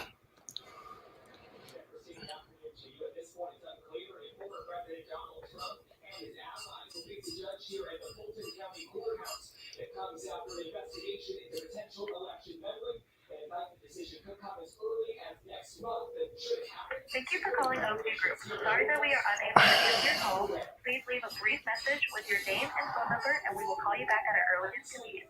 Thank you so much. Bye-bye. He's not available to take your call. Please leave a message after the tone. Press the pound key to end recording. Hi, my name is Zennie Abraham. I'm calling representing Zennie62 Media, and I run a live stream show on, among other things, stadium financing. And in this case, focusing on the Las Vegas situation. I wanted to have someone on the show to talk about the planned NBA basketball arena in Las Vegas. I'm at 510-517-7565. My email, the best, the shortest one is ZENNIE at ZENNIE62.com. Okay. Zennie Abraham is my name. Thank you. All right. Okay. So who else?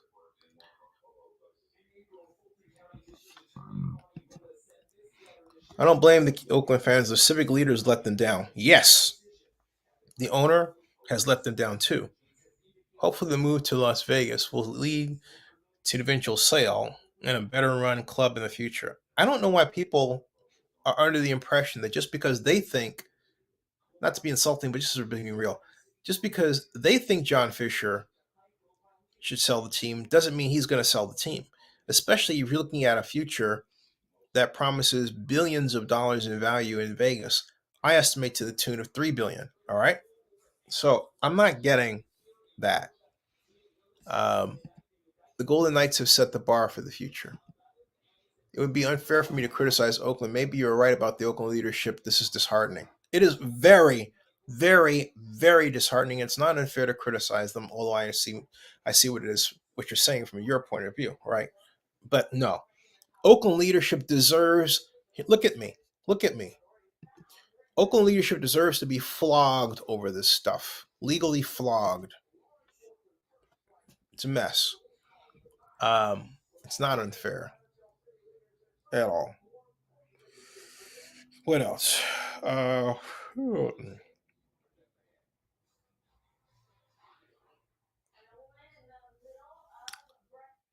right. I will be right back. I'm not going away like I did before, but I will be right back. I promise.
PM EST is the term most often associated with the military, but police officers can also suffer trauma because of what they encounter. And Atlanta police sergeant offered some dramatic commentary necessary in making an argument for possible changes to the police pension.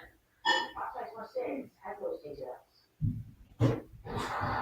The dramatic commentary you're about to hear came during a city hall budget briefing in which the city councilor was going to hear directly from city employees, this time police officers. There are hard-to-charge moments captured on police video that are now familiar images, such as the active shooter case in Midtown Atlanta. But officers encounter a lot of stressful situations that may not be so visible. Police officers, we deal with different type of stressors and PTSD. As the body cam supervisor, I constantly look at footage, and the men and women for the fire department and the police department had to go in there with a young lady who had a mental illness, and she threw her baby in the oven. So to me, that's one of my PTSDs. That is Atlanta Police Sergeant Angela Blue describing how veteran officers need to have an option to retire with a good pension earlier than the standard 30 years, perhaps 25 or 20 years, for their well-being. The flexibility, the union leader says, could make the APD job more attractive and be a tool to recruit or keep manpower the city already has. What decisions are being made beyond providing such things as new take-home cars? Other ideas can be implemented quickly.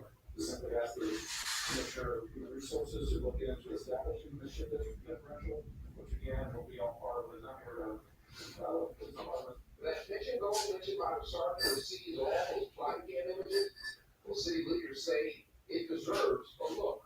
We're kind of forced by reality to try to identify the three best things we can do. So it's a really The veteran councilman shook that the pension will not take a quick fix, but he promised it needs a fresh look. From Northeast Atlanta, I'm Orange Diggs, Fox 5 News. Alright, let's talk again about the forecast here. You look at the radar, look at the weather on this monitor, it looks messy. Well, it is, and it's stormy, big time out to our west, and out to our south, now across parts of North Georgia, things are calm. The temperatures are unseasonably cool, right? And the upper 60s, low 70s, so hard to generate big time storms. But we're doing that. Let me show you where they are right now. Out across, so now we're on board. This is photo journalist Eric Glenn and the Fox 5 Storm Chaser, I-85, Coweta County. So we're hanging good, but if you kind of hang on to that area, you got a pretty good thunderstorm once you're on your way. They already had one, depositing quite a bit of hail. That was earlier this afternoon. Now another one on the heels of that one, rolling in there just a little bit. And then we probably have some gusty wind with it as well. But take a look at 55 Live Micro and get you there. Here we are in Atlanta, head down I-85 where Eric was in the Storm Chaser. Bigger complex of thunderstorm rolled down First County, parts of Troop County. This area's already been hit once. Randolph County, down in Roanoke, pretty gusty winds. I'm sure where that cell diving down to the southeast, about 60 miles an hour, long, moving pretty quickly, and depositing really heavy rainfall. Look at the rainfall projections here just this afternoon. Well over 2 inches in a lot of spots. We're going to get some more. That's why some spots are very black wood spots right on into tomorrow. All right, so there you go. You can see how it's moving off to the southeast. It's going to get rain on areas already been soaked. So watch out for additional flooding. Okay. All right.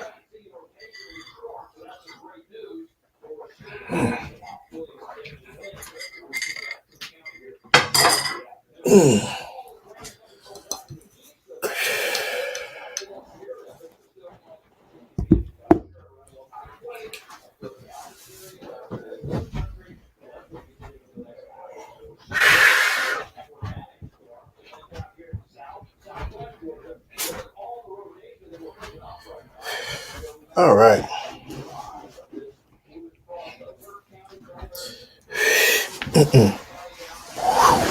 Got it. Okay.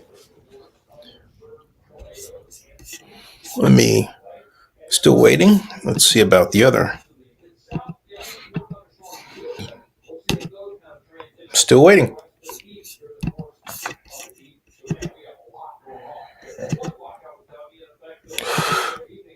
A's in Major League Baseball were very patient with Oakland. Just got to the point where they could no longer be patient. Yeah, it was, well, when you're stuck on the same And I need to make a video about this. Really, it's kind of mini movie. When you're stuck on the same subject, offsite, or who's going to fund offsite infrastructure improvements for 5 years, it's ridiculous. All right. The Culinary Workers Union is a powerful union. They are one of the largest in the country. They basically run Las Vegas, and to go against them would not be a success. And the Culinary Union supports this. Culinary Union supports A's coming to Vegas. Got it. Let me see something here.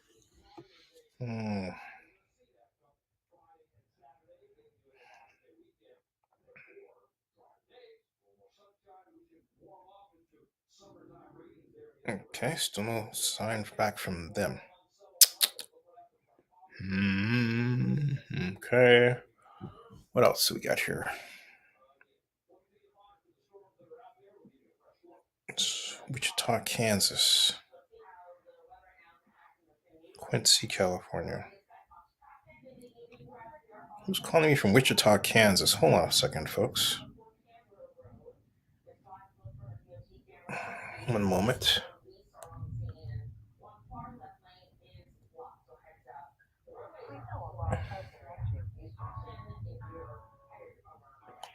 Oh, that's not it. Okay.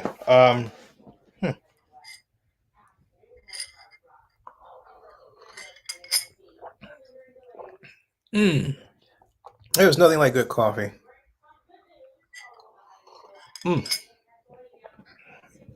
Nothing. All right. Let's see here. Let's see what I'm going to leave these here. I'm going to switch over to the Twitter feed here. Stop that screen. I've got them open so I can hear, if something happens, right? But let me share this screen with Twitter here, and like that, and there we are, and then enlarge it. View, zoom in, view, zoom in, view, zoom in.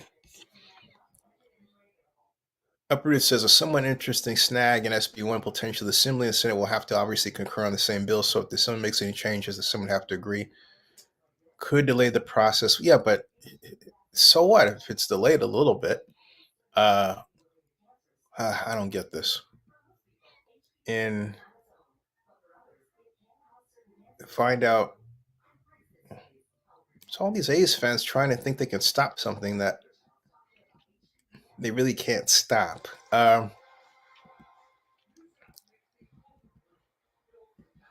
don't have any legal recourse. Nevada couples have highest child care cost burden in the country. Okay.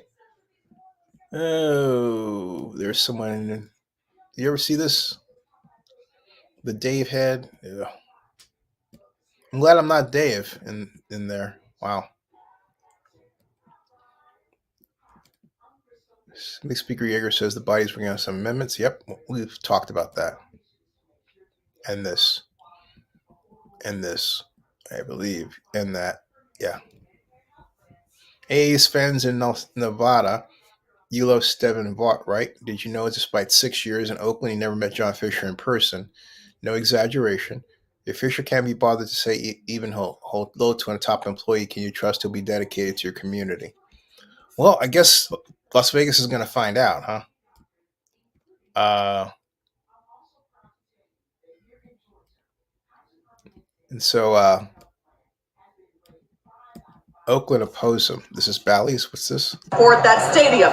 And the stadium, as you might expect, is packed with chants and a lot of different types of signs. A's manager Mark Conte spoke to the atmosphere expected tonight, and he said, listen, the loyalty of this fan base will always be here. He said, I do not see that fading because it's been here a long time, and they're going to come out and show that support. He said, it's going to be an exciting night for the players to feel that energy and support. He said, these fans support their players, and they are a loyal fan base, attempting to show their support for the team as the team is on the heels of potentially leaving for Las Vegas, with talks at the stadium being moved there and bills being passed to support that stadium. And the stadium, as you might expect, is packed with chants and a lot of different. You get the idea. Okay. Let's see here. That's all there. Nevada legislature tweets are dominated by that. The increase in value for the A's by moving to Las Vegas would be a reason to cash out. At 73, he was here in Las Vegas for bringing a team and able to collect the money, having bought for just $180 million. A great exit. Yeah, but he's not gonna sell like that. He'll wait until the new stadium is built and the other uses around it that are built by Bally's and gaming leisure. And then I think he'll contemplate a sale. But you know what? It's the Fisher family. Why not keep it in the family? All right. I don't see him selling. I'm sorry. I don't see John Fisher selling the team. I see him making it more valuable for his family, but I don't see him selling the team. Not in the foreseeable future. I don't see it. Okay. Didn't the assembly already say they won't make any changes to the bill? No, they didn't say that. They said there would be amendments. Amendments are changes to the bill. Maybe not at Oakland.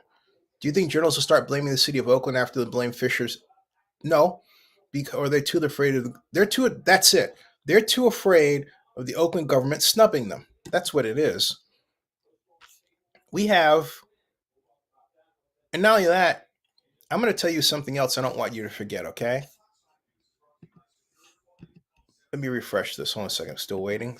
All right. You want to know what the real deal is, folks? This is the real deal. Let me show you by way of example.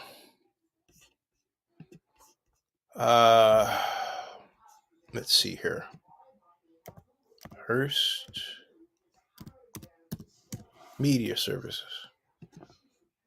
All right.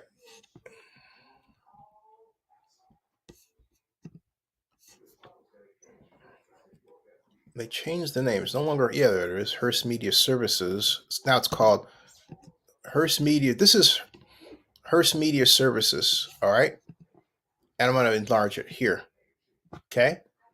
Now, as you know, Hearst owns the San Francisco Chronicle, right? This is on LinkedIn, okay? Let's visit the website. And let me go on here. They changed the marketing from it. They changed the name of it to Hearst DMs.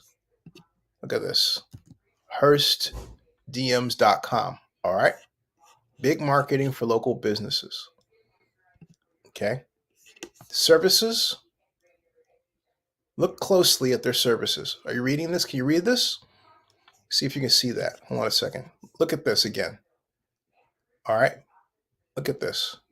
Search engine optimization, digital website design, display advertising, paid search marketing, email marketing, marketing automation, reputation management, something my company does, and social media marketing, something else my company does. But they own, you would say, how do I know they own the San Francisco Chronicle? Well, if you scroll down, it talks about the campaigns, tailored fit, results, knowledge is power. Okay, that's how I know. You see those logos? The Houston Chronicle, San Francisco Chronicle, San Antonio Express, Times Union, Connect Media Group, and Local Edge. All right. Digital Marketing Services provides a full suite of powerful online marketing services to over 17,000 local businesses in dozens of major cities and small metros across the country. As a division of Hearst, we pride ourselves on our team of 700 passionate individuals dedicated to delivering the performance and customer experience our valued clients deserve. Okay, so that has to include reputation management, right? So how do they define what reputation management is? Let's go there. Are you still seeing this? All right.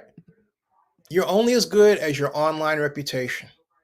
This is a news organization that owns 5 different news brands. Okay, get this. 5 different news brands. I'm not talking about entertainment. Now you can go into People Magazine and others, but these are news brands. They're telling you you're only as good as your online reputation. That's what they're telling you, okay? And on Yelp and everything else. And it says, we expertly build your online listings across directories and review sites, then monitor and respond to your online reviews, maximizing your reputation and showing potential customers you care. But look, a bad news article can ruin your reputation. So who's to say that they're not also hired to do articles for clients? All right? I got after them about this. Okay? You want to see what their original website looked like? Let me show you. Okay, let me show you what their original website looked like. This is very important and germane. And for those of you wondering, if you are in the Bay Area, why is it that San Francisco gets great press all the time and Oakland gets bad press? Let me show you something. I don't want you to forget. Hearst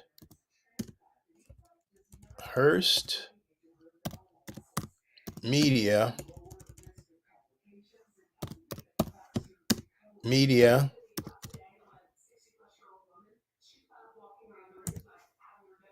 Services. And history of Hearst. How Hearst, okay, there it is. This was 2 years ago. All right. And okay, hold on a second. Let me you don't see this. All right, let me take this video. I will take this down. Oops, excuse me. Stop that screen. I'll go to this screen, share it. Watch this. Here is right here. Read that. Hearst, okay, that's a commercial. Hearst Media Services uses San Francisco Chronicle for reputation management services. This is what I reported. Right, watch this. You would like. We're not open until noon. Hey everybody, this is Hearst Media Services. This is the old website. Provides various services, like for example, reputation management, track what's being said about your business, correct errors, change critics into fans. They also do search engine marketing. And not only that, they are media experts. Our team of highly trained specialists can simplify, right? And then web presence and branding, digital solutions and small business. Okay. Right. So they're also the competitor to my company, Zennie62 Media. But take a look where Zennie62 Media openly touts that we have a network of blogs. You have to scroll down to find out one thing. What's their network? The San Francisco Chronicle, SF Gate, Times Union. Okay? So who bothers among white journalists to ask who their clients are? Nobody. Or where they're coming from? The message is that it's okay for Hearst Media Services because, well, it's a white-owned organization. Just asking. They're media experts. So basically what I'm looking at here is if I go to the San Francisco Chronicle, I may be reading something that was made for one of their reputation management clients. Think about it. Think about it, folks. Think about it. Reputation management. Look. Yeah, so that's exactly my point, folks. So, and they redesigned their website so that it was less obvious the whole connection to their own brands, right? I mean, that's ridiculous. All right. That's not cool. Okay. This is, folks, right? This is the real media today. Paid. All right. Paid to present a point of view. That's the real media.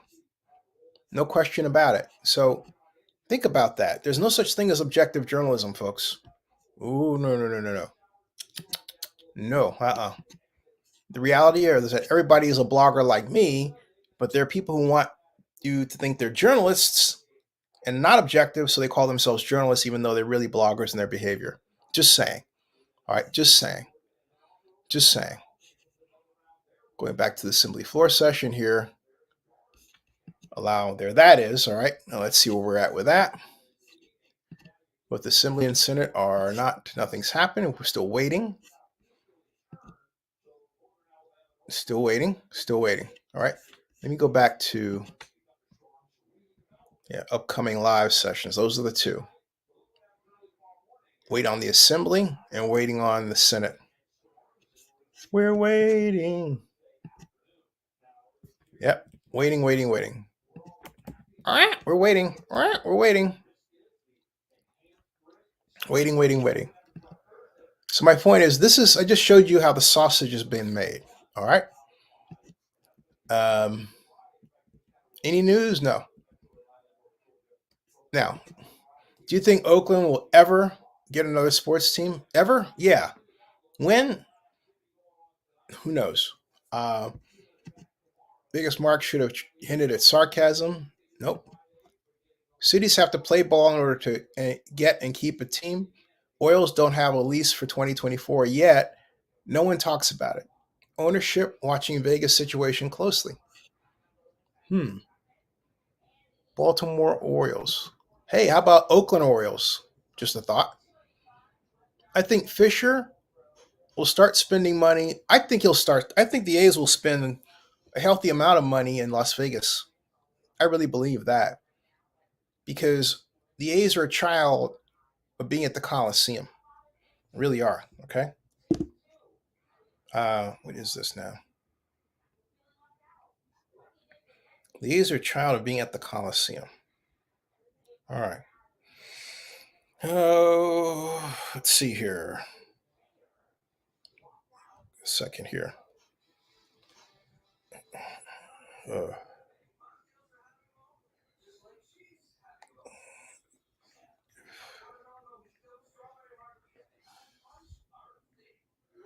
All right. I'm trying to see what else is shaking out there. All right. We got that. Kelly B says, I don't know if it will be a lot, but he definitely will have to pony up at first to sell the team to the community. Oh, they're going to do that. They're going to do that. A's will have more revenue streams in Vegas than they have now. Yeah. Well, and more access to them. They will control more of them. Kelly B, the Orioles are involved in a lawsuit with the Nationals at the moment. Regarding player contracts. Okay, thank you. All right.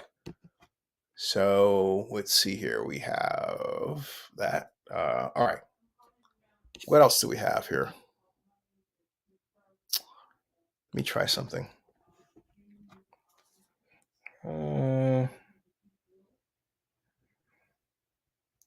Let's see here.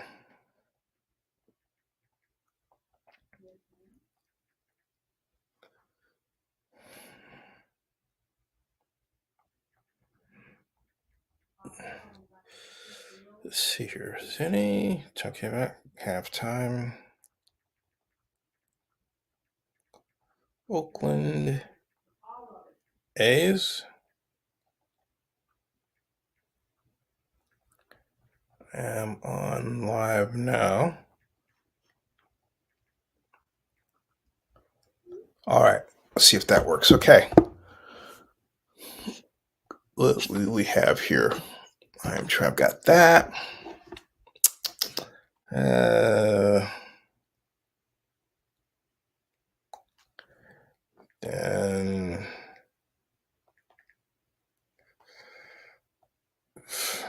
time to talk Oakland A's.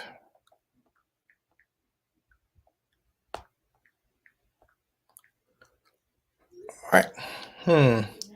Okay. How long? 2024 for the A's. All right. DK. I can't blame it on black people. They all this. True. A friend of mine was saying that he sent me a bunch of videos about San Francisco's situation where big name retailers are leaving, and he was writing that they can't blame. What did he write here in his text to me? They can't blame it on black people. They've all but exiled us out of San Francisco. Laugh out loud. Latinos too. Laugh out loud. And I wrote back, true. So, well, I don't know that they've exiled us out because the mayor's black, right? Yeah. Little point there. So, yeah, I already answered that one. Yeah. Will the A's play at the Las Vegas Ballpark in Summerlin until the stadium on the Strip is completed? That's not announced. Jeremy's talked about that yesterday. A number of people talked about it. That's not announced. I'll put it this way. I would be surprised if they didn't try to give it one last go rather than just leaving. Because my thought is they wouldn't want to leave it just like that. They want to have a farewell tour. I think that would be the right way to go out. The question is, will the JPA allow them to have a farewell tour? I think the JPA, that's a good question. I don't know what the JPA will do. Hold on a second.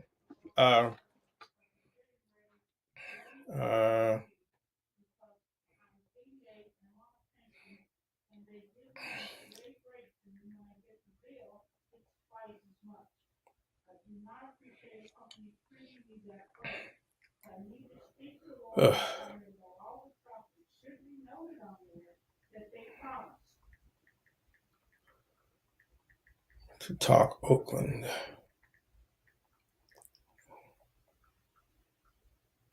A's. Okay. Just surveying some things, folks. Hold on. I can't see them just leaving. I could be wrong. I can't see that.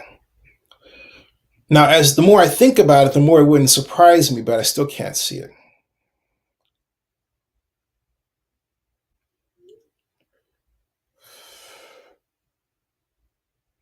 Let's see here.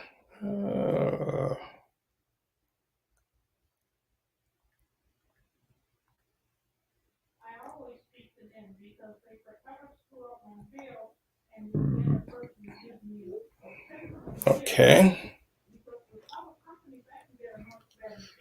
Kelly B asks, do you foresee the AA team? No.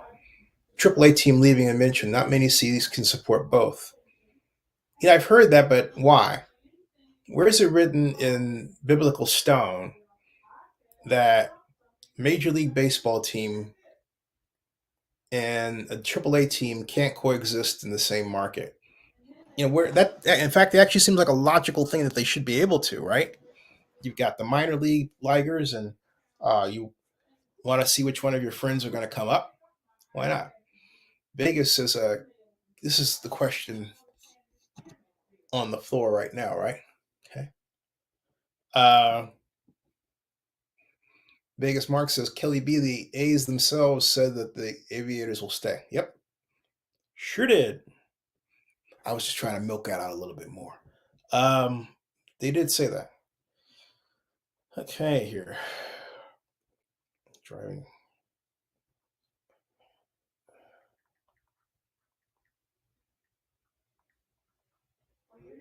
Okay. Everybody slam, slam, slam. Let's see here. What else? Be at Aviators Gate tonight. Golden Knights and their AAA equivalent, the Silver Knights, are in the same market. Proud to be a season ticket holder, Brian says.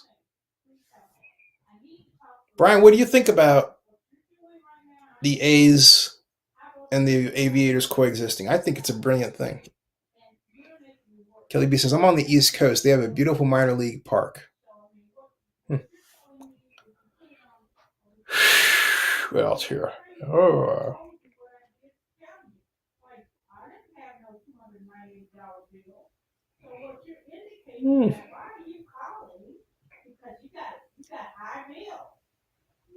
Okay.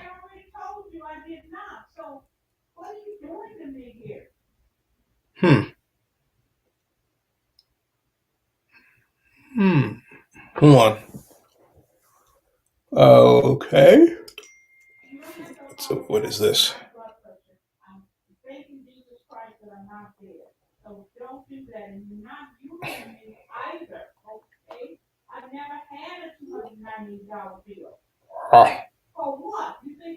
Okay. Waited till a red light.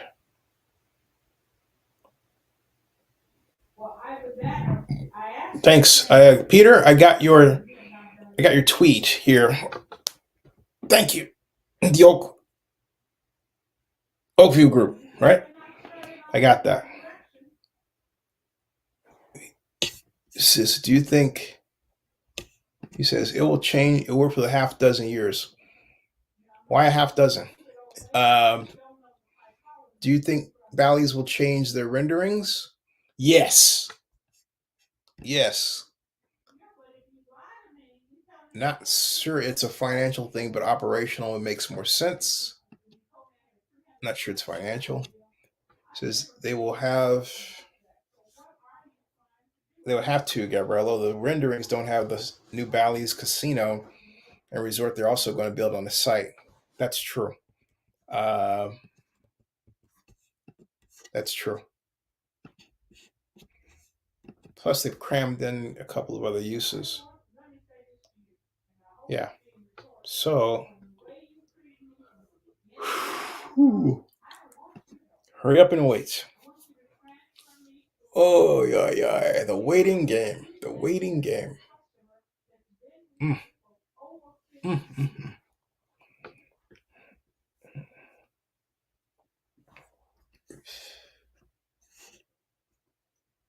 Let's see here.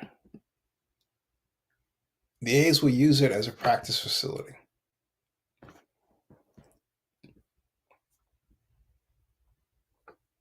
Let's see here.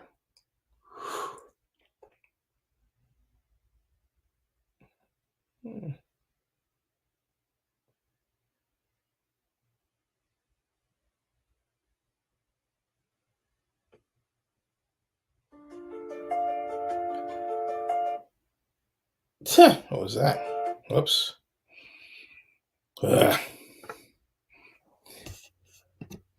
He says, and build their corporate headquarters in Summerlin near Ballpark. The A's corporate headquarters will be in the stadium. That much came up during the hearing. The A's corporate headquarters will be in the stadium. All right. Can't wait to see it if Chase the Strip is being reimagined. My prediction for A's future: A's play at Las Vegas Summerlin Ballpark from 2025 to 2027. Begin playing at new ballpark in 2028.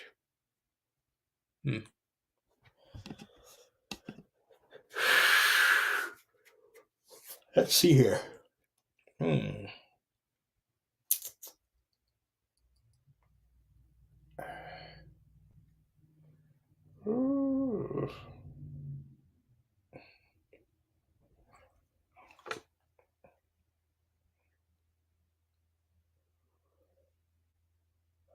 Okay, don't have that.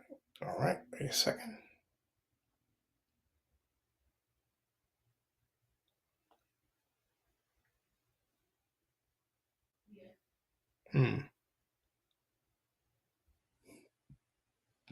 Trying to find out here. Trying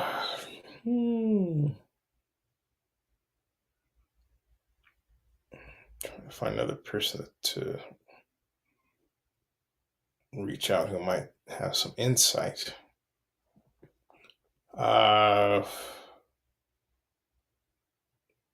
Beth Jacobson. Nope. Oh boy.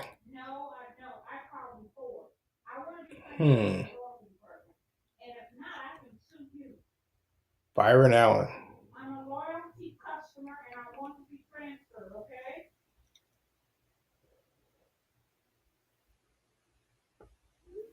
Huh, why not? All right. We've got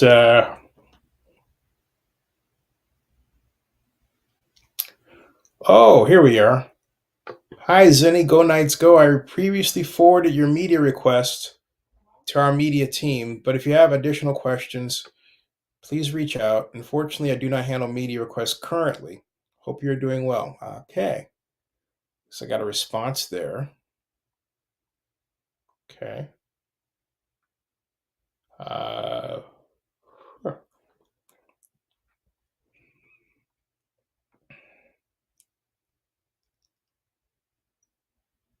So Zennie just checking in. Where is the assembly? It's supposed to be coming back any second now. Brian says, do they expect to vote today? And yeah, if not today, then tomorrow. And Vegas Mac speaks the truth as he sees it. There's always the truth from a certain person's point of view, right? Okay.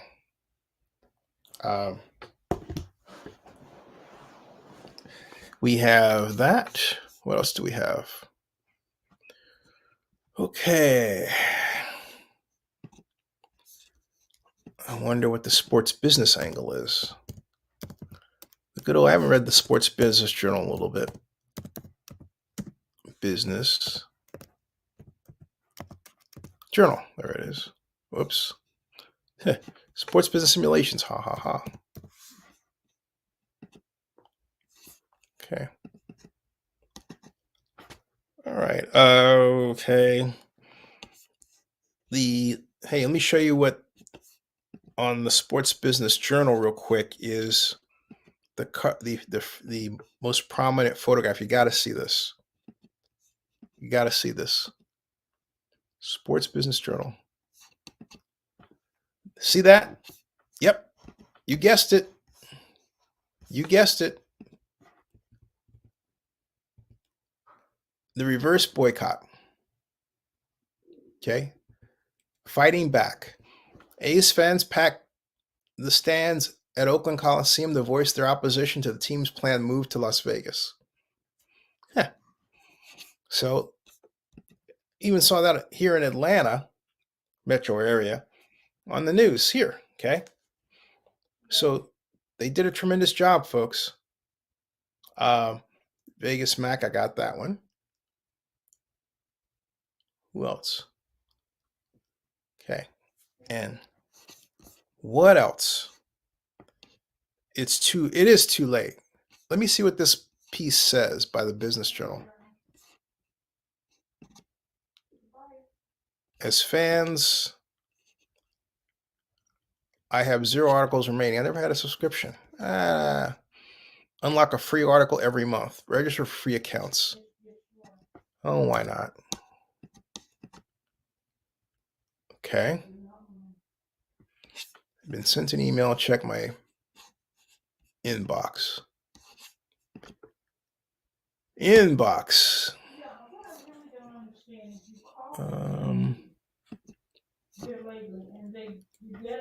Confirmed. All right. Okay. Password. I don't know what the password's going to be. Hold on a second, folks. Hold on. Now, I know that Whew. One moment, please. They really have. I have been treated Uh, wonderfully by the people I call as loyalty to this. But you have to do that like every month. okay. And I was just telling the guy before. Okay, hold on a second. I don't know what the trainer or Kevin guys, I have no idea. But he said to me, and it was such an insult. It almost like, Okay, hold on. I accept the terms. Submit. I have one all access article. All right, one is enough. Oh boy, sorry about the background noise, folks.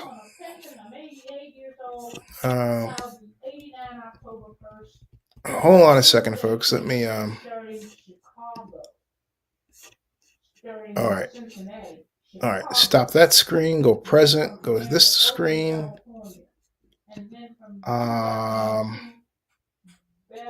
Ace transfer stage reverse boycott there. And that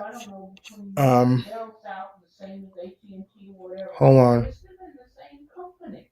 What the heck's going on? I'll be right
All right, folks. Sometimes, yeah, well, it's not quite a house tour, but um, as you know, I'm here caregiving and helping my mom, and sometimes she gets on the phone and forgets, hey, he might be doing.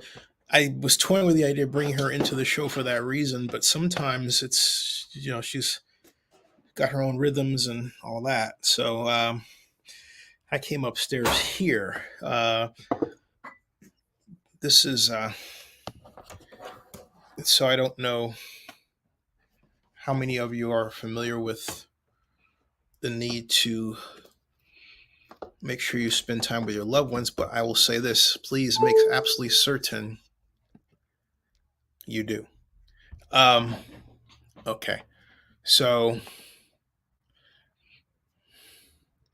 what I was looking at here is this, and I'm going to zero in on this, where,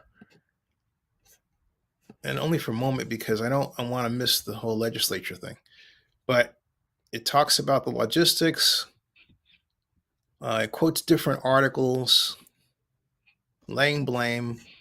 Anson Canaris, a member of the Oakland A's fan group, the Oakland 68, said the lack of attendance at A's games isn't because A's fans don't care. It's more the ownership doesn't care.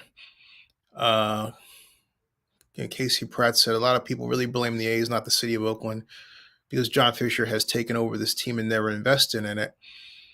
The last major contract they signed was Eric Chavez back before Fisher even owned the team, he claims. It's San Jose, Lawrence Medina noted the A's opened the season with lowest payroll in baseball, have been stripped of most of the biggest stars of the past 2 seasons, and so on. All right, so there you go. That's all that is about, okay? Now we go back to our regularly scheduled presentation of the Nevada legislature, which right now is still doing a lot of legislature-y things. Most notably, not coming up, you've got this there upcoming. Wait a second.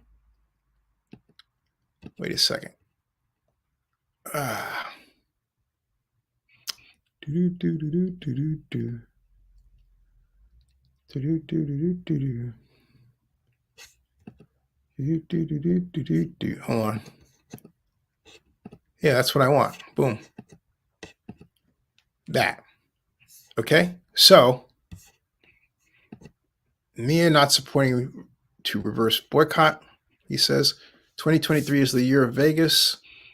The VGK Stanley Cup champs. Formula One, Super Bowl 58, even though that's February 24th. And, of course, the A's moving here. I tend to look at it like this. It's a string of events that started with the Golden Knights starting to play in 2017, right? And then the Raiders came in and arguably 2019, 2020. Then, of course, we had the NFL draft in 2022. And then, of course, this year we have the Golden Knights. And then next year we've got, and then we got Formula One. And then next year we've got the Super Bowl. And I'm probably leaving some things out unintentionally. Okay. Let's see here. But we're good. We're good at reacting in Oakland. We're good at reacting. We're good at being the victim. But we're not good at building to retain or improve. But we're great at whining. That's what we do best. We have played the victim so well that I think we should get an Oscar in playing the victim. That's our problem, okay? Again, I'll say it again. We played the victim so well that I think we should get an Oscar in playing the victim. Yeah, I said it just like that. I said it just like that. Okay. What else am I trying to get here?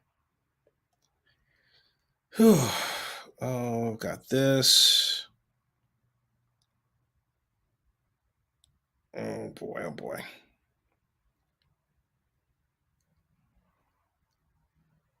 Okay, try this. Got it. All right. What else here?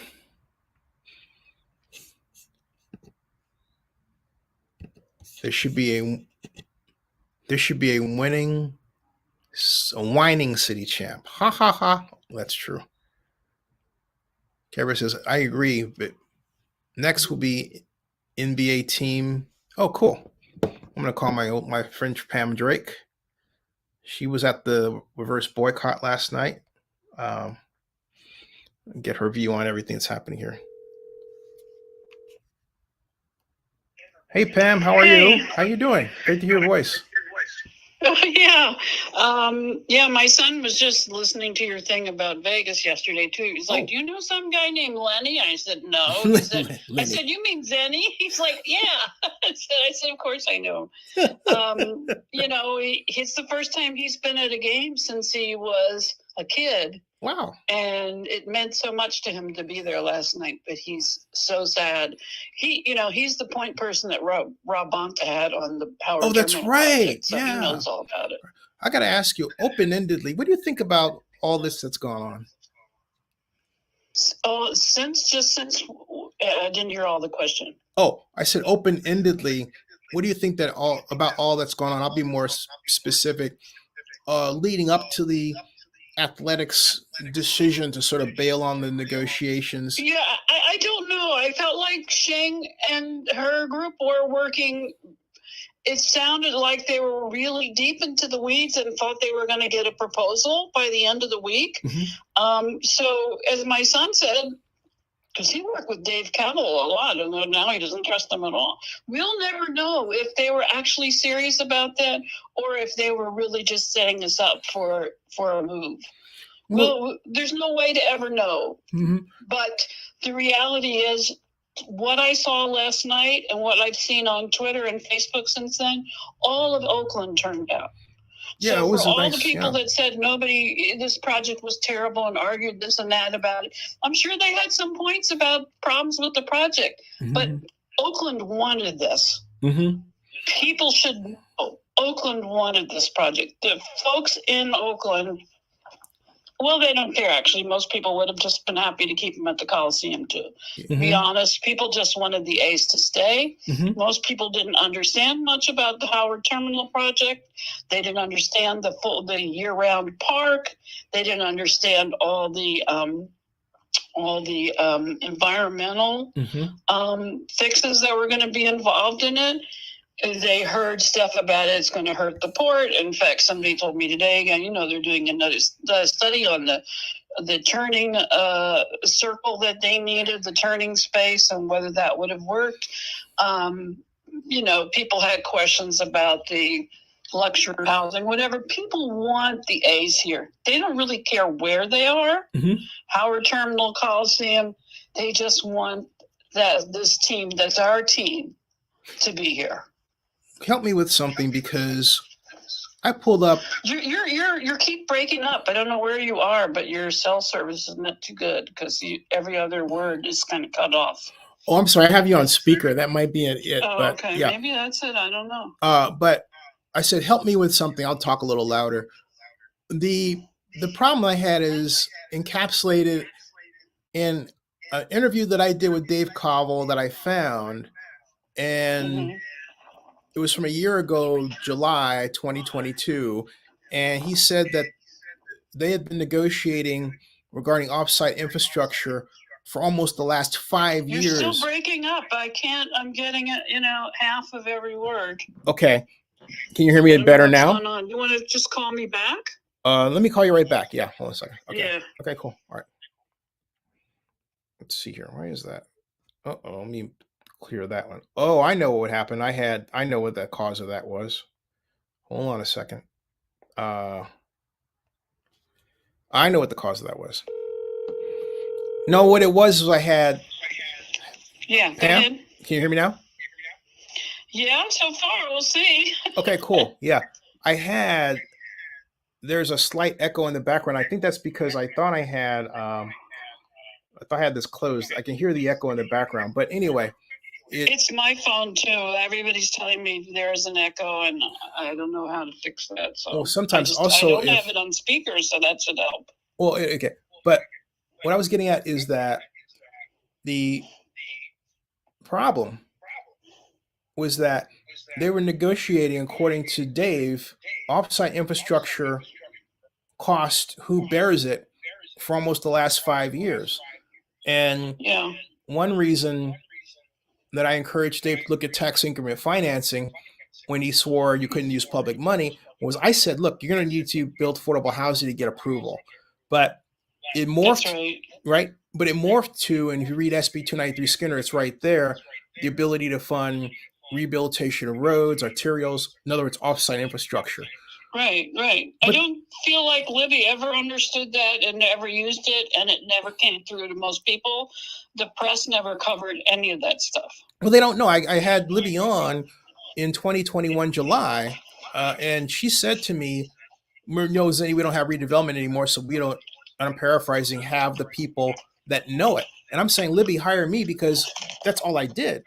And so that's, I don't care what anybody says, that's really a sticker in my car for a long time. And because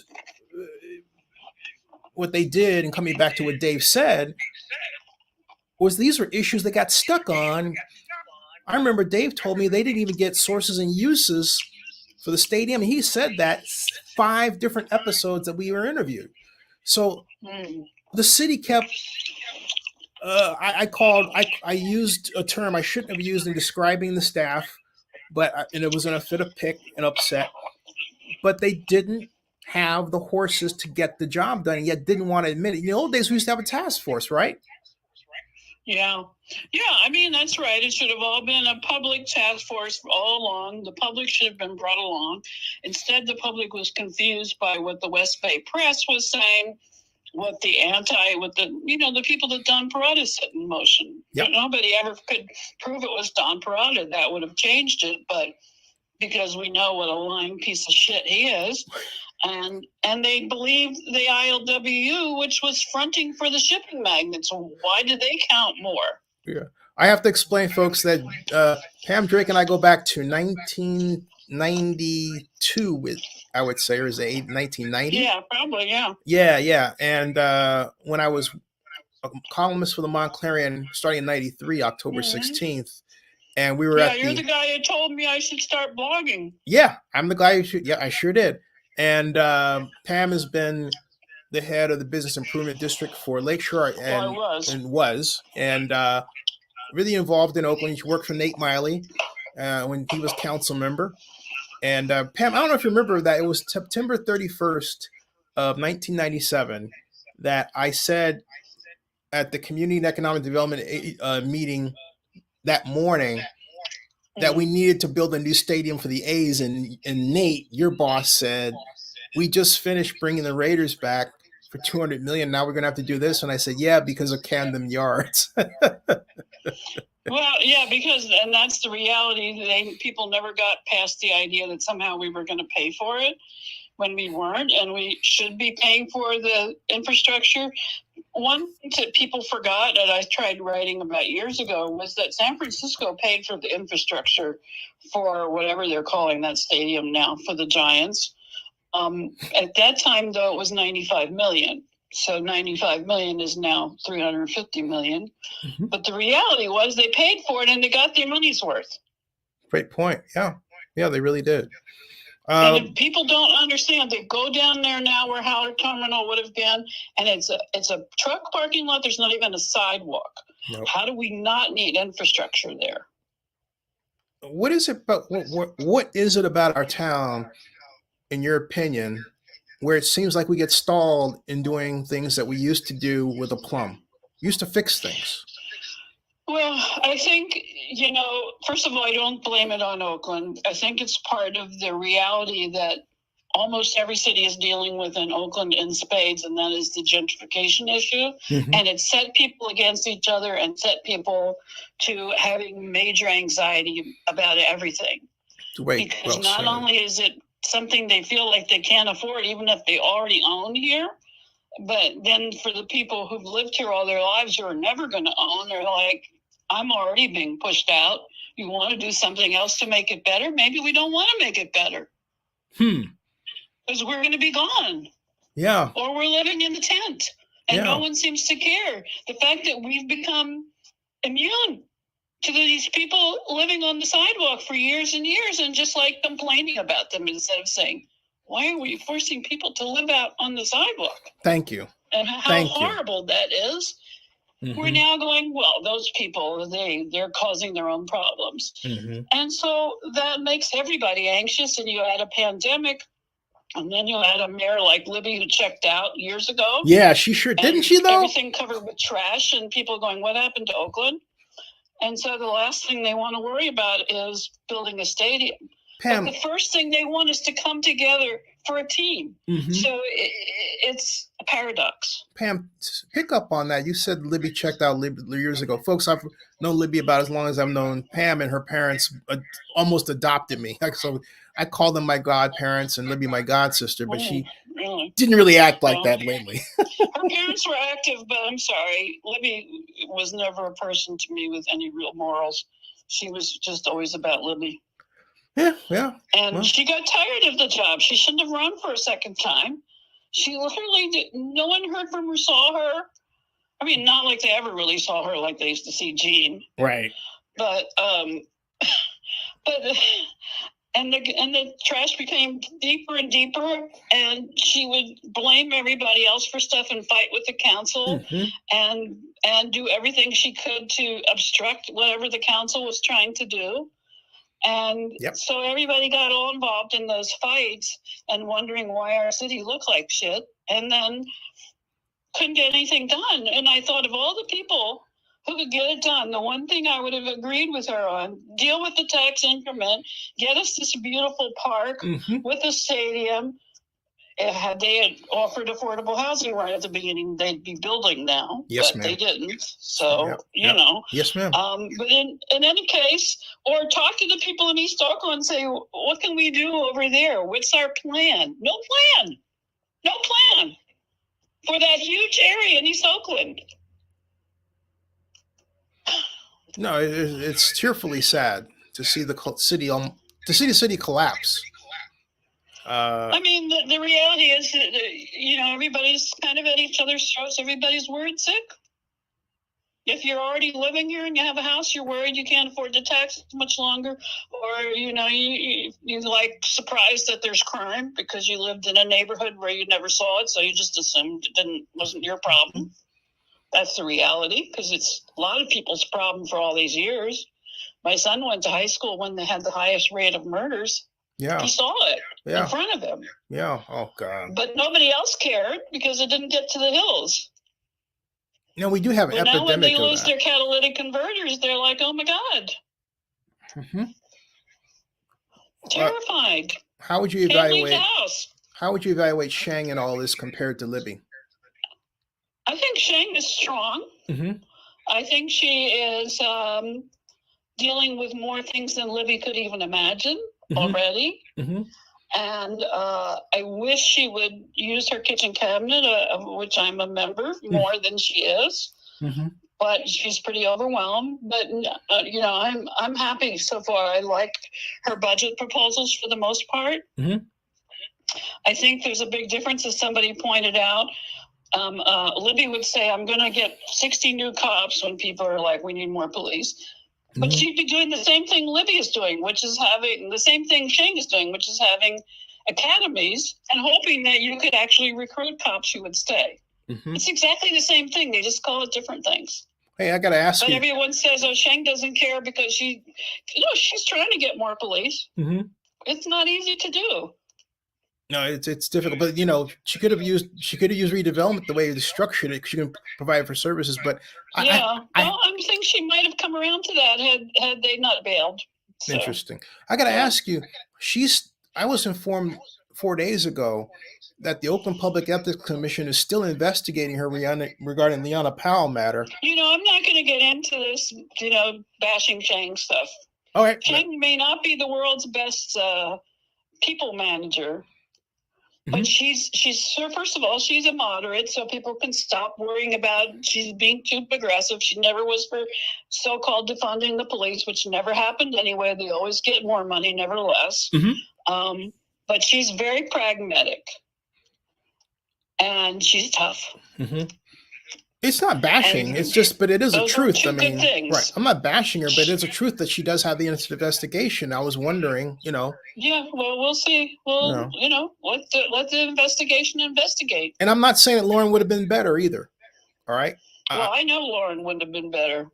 Okay. Now, why do you say that? I'll tell you why I think so. But I didn't agree with any of the votes he took.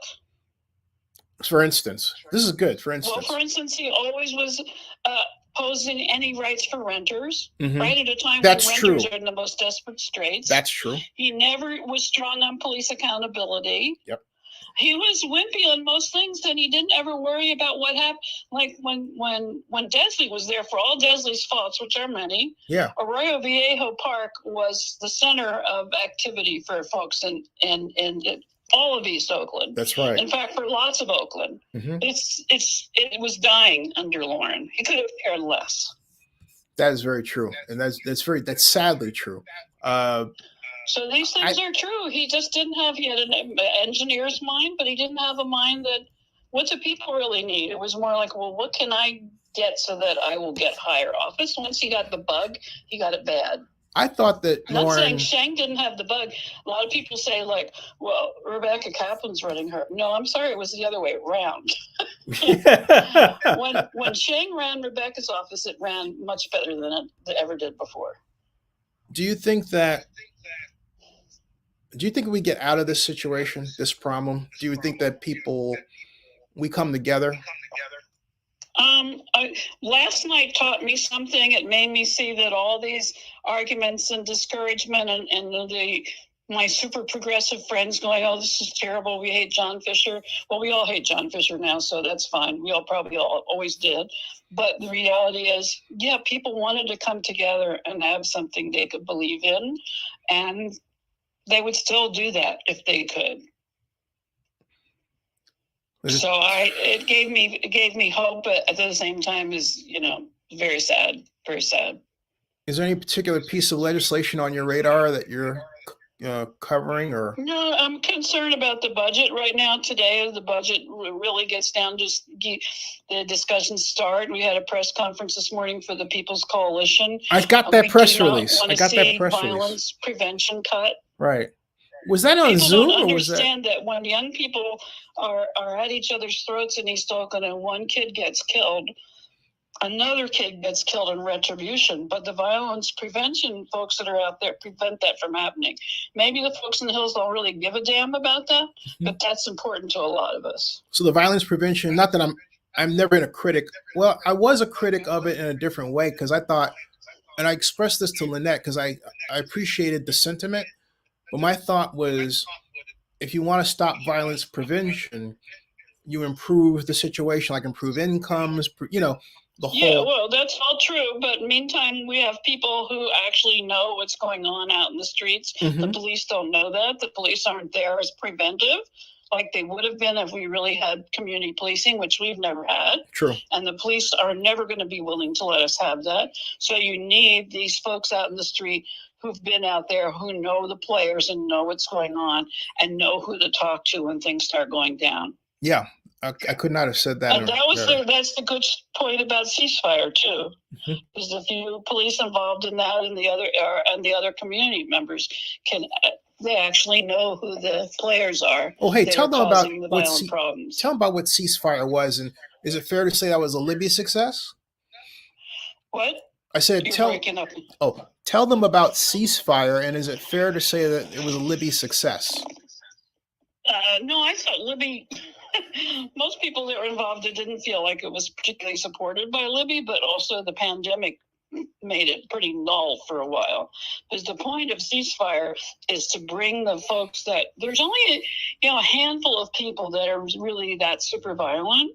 Generally, they have been seen before. The police have an idea who they are, who are about to become that.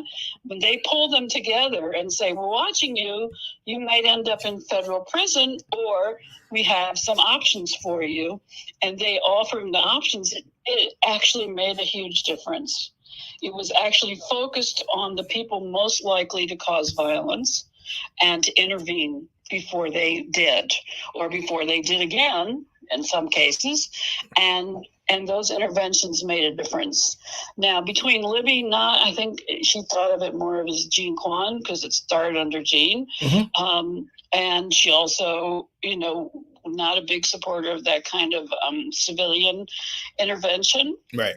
But also then the pandemic, you couldn't meet in person. Without that, it doesn't really work. It's a very personal one-on-one kind of thing. Small group with a small group of community leaders meeting with a small group of people with a serious problem. Is it well funded right now in your view? Yeah, I don't know. I'd have to go look that up and see. Nothing is real well funded right now except That's the police. True. Yeah, except the Regardless police. of Yeah. what people say, the police always get more money.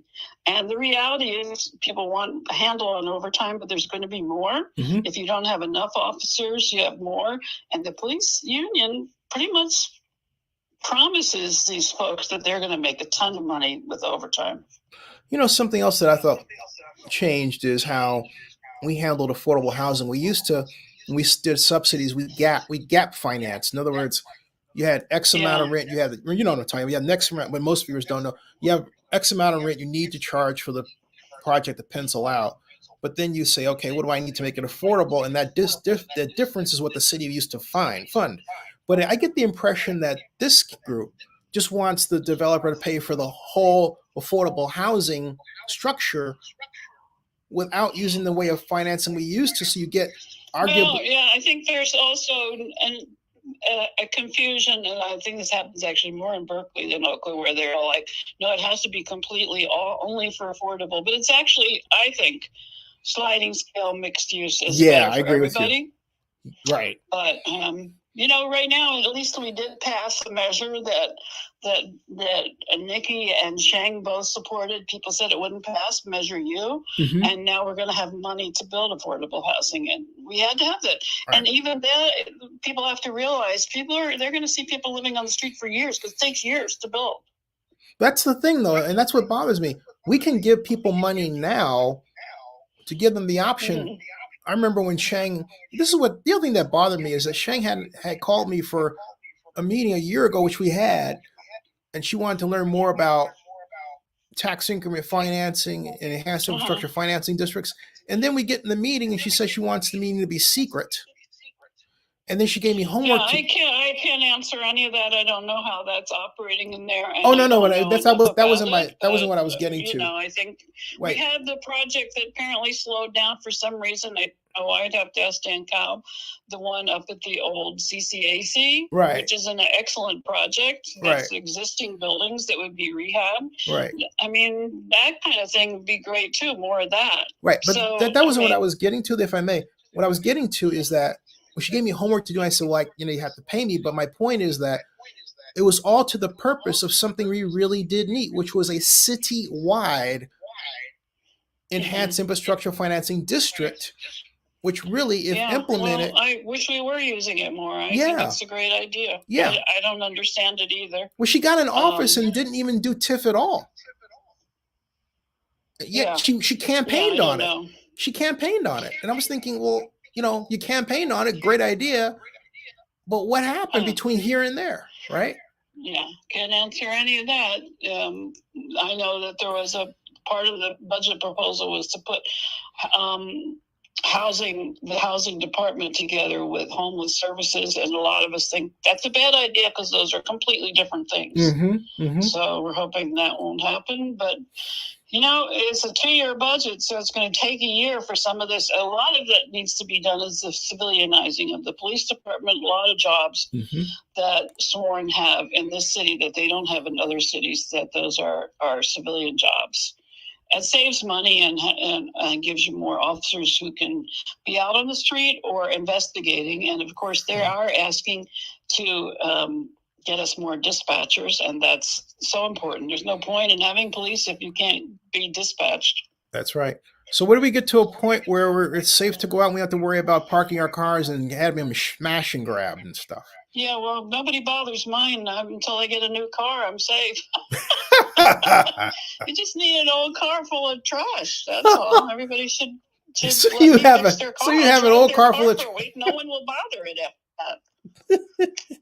So that's the ticket. Trash your car, trash your own car. I get you. And I live on a narrow street. And even when I park on the sidewalk, I still get sideswiped. So it's real easy. Hey, so That's a trashy looking car. before we go, at least for this segment, how do you think Libby Schaaf will be regarded in Oakland's political history? You know, I can't tell you. There are people walking around here that think that Jerry Brown was a great mayor, and I thought he was a terrible mayor before he even got elected. From my experiences with him personally, and some people, I will say this much though, even the folks on Nextdoor, they can stand Libby. Of course, they blame everybody for everything but themselves. And this morning, I'm driving down Lakeshore. I saw these cars going through Mandana, through the red light on Mandana. I sit up next to the woman because by the time we get to MacArthur, she still has to stop. She's putting eye makeup on while she's driving, talking to herself. So then I went around to go around the lake because I was going to this press conference that our People's Budget Coalition was having. And I see all these fire trucks and a fire, some other kind of truck that wasn't a fireman's truck, just a regular truck, all next to each other. And one of them goes through the red light there at East 12th. And the other fire truck pulls up next to me. I said, where are you all going? He says, we just came from a training exercise. I said, well, the guy in front of you just went through the red light. He said, well, he's training. I said, he's training to be a normal Oakland driver, right? And we both had to laugh. Because that's what Oakland drivers do now. And I don't care who they are. They just drive through the red light. People act crazy these days and they don't even recognize. They think it's the other guy acting crazy. What a scary situation. My Lord. It is scary. I mean, and why are they saying, what are the Oakland police doing? What is the CHP doing about freeway shootings? Nobody asks the CHP. Why is this happening all the time? And you don't seem to be doing anything about it. See, that's why I advocated with Derek Sue, and I hope he's okay mentally. He was going to some mental challenges. And Seneca Scott were pushing about, hey, look. Don't even mention Seneca Scott to me, that lowlife. I'm sorry. I don't want to hear his name. Oh, okay. Why is that? He's a violent, homophobic piece of crap. Huh. I never knew him to be a homophobic, but I think he put out something he shouldn't have put out that he apologized for. But he's out there was holding signs. No, he's scary, and he's like some sort of a poor man's version of Trump around here. Wow. But anyway, he's not somebody to be taken seriously other than to be frightening. Well, Pat, I would never. But the one thing I would, that was what happened. But the one thing I would never do, I never say, particularly about, and I know you well, so don't take this the wrong way, but I would never say a person should never be taken seriously, particularly if they're Black, because we have a tendency not to. So I take Seneca seriously because he tries and does an effective job at being part of our cultural fabric, right? Disagree with what he does? No, I don't disagree with a lot of things he does. But, I give him the respect that he's due for being part of our cultural family.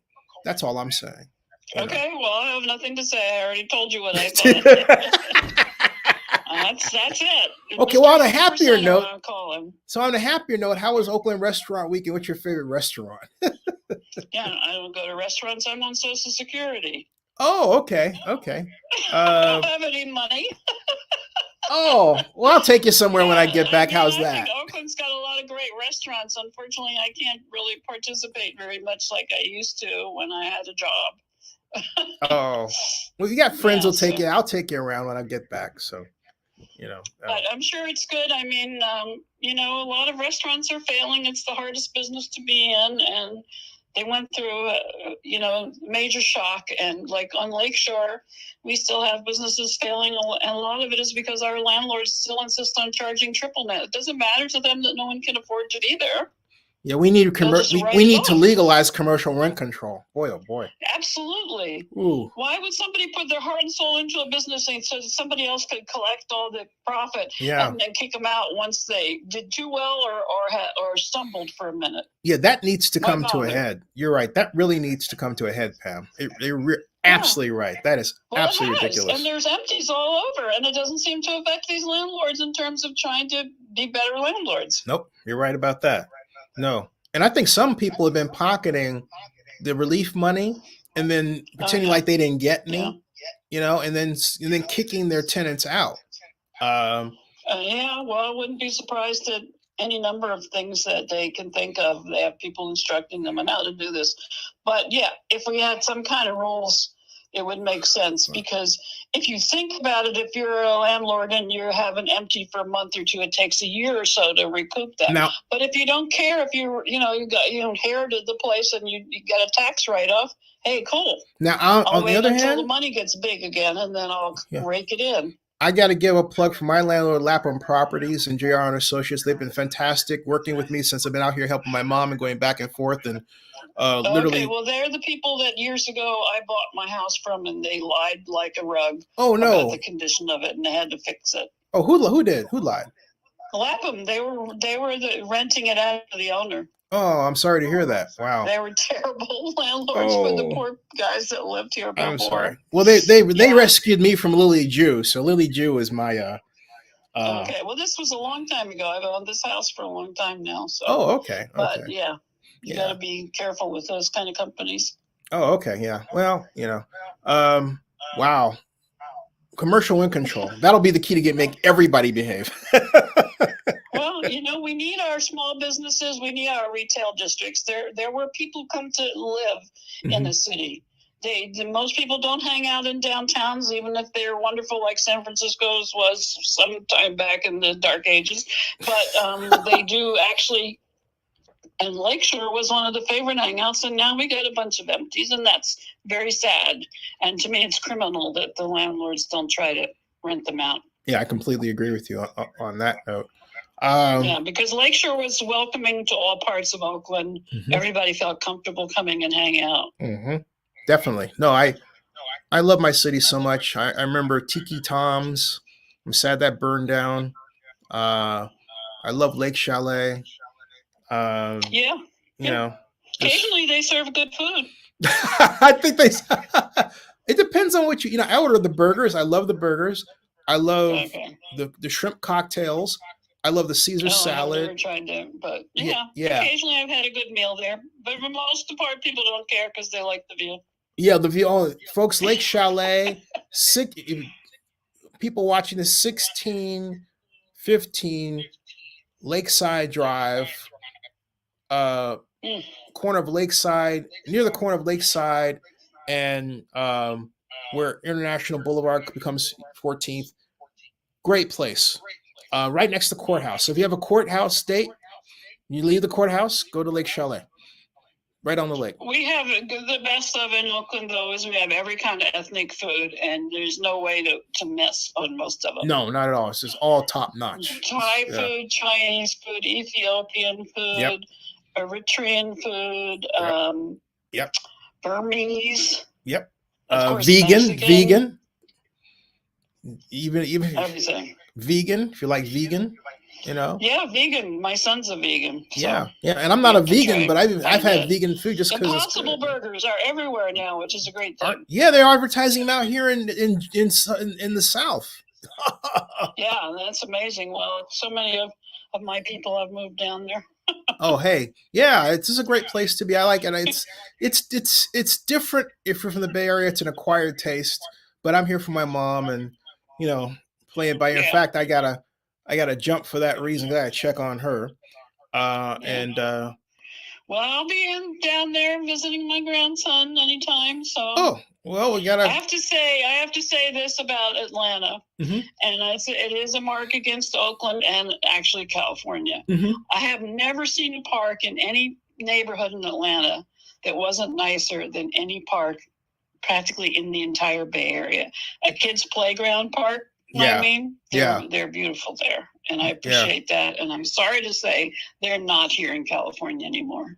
Wow, that's sad. And people should think about that because kids know how they're valued when they go to a playground and it looks like crap. Yeah, I agree. Yeah. Well, I hope we have to. Well, I know what we have to do to get sports back. I just don't know if they're going to hire me to do it, but whatever. Well, meantime, the Roots is going to build a stadium, and I wear the T-shirt. And every time I used to go to Southern California on Southwest, I had my Roots T-shirt on. I would run into the players, and they'd take pictures with me. But Pam, I'll tell you, as much as I like the people there with the Roots, the issue I have with what they want to request is that it's a flood area.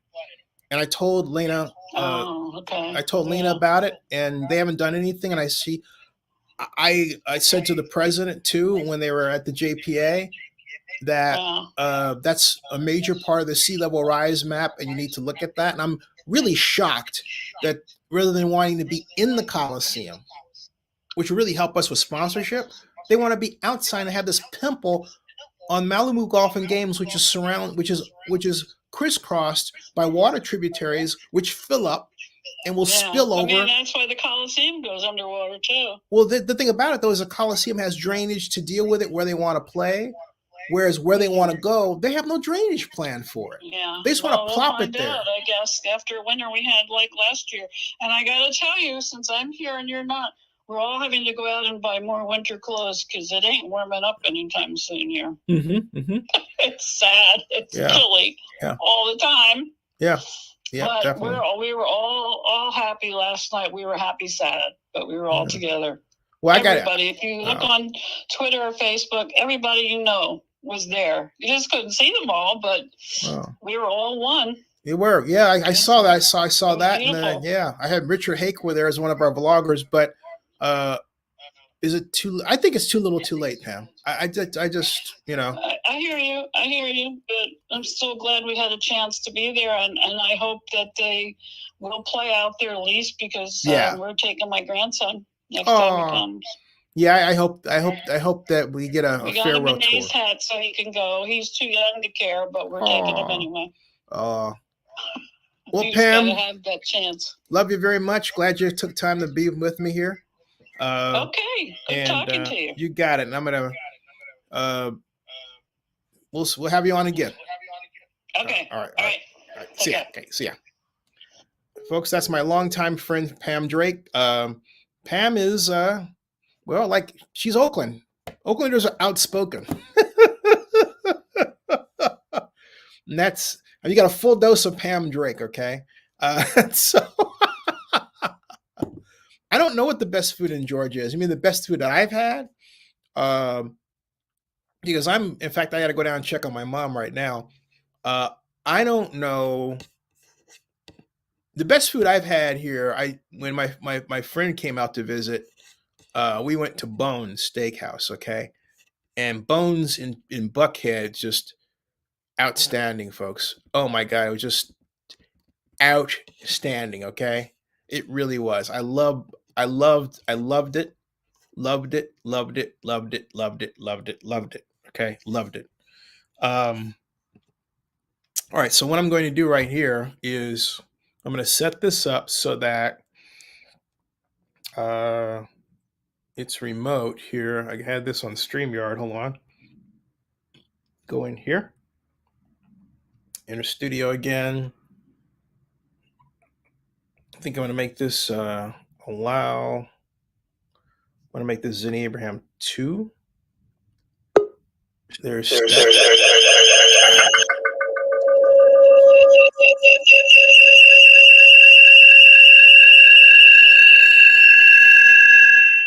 Doesn't that sound like Halloween or no, Friday the 13th, right? Some of your comments, let's see how. Okay. Your friend, I'm sure your friend is a nice lady, but the way she paints Scott as the devil for probably being more the right of her. Is everything wrong with American? Yeah, she's that way. And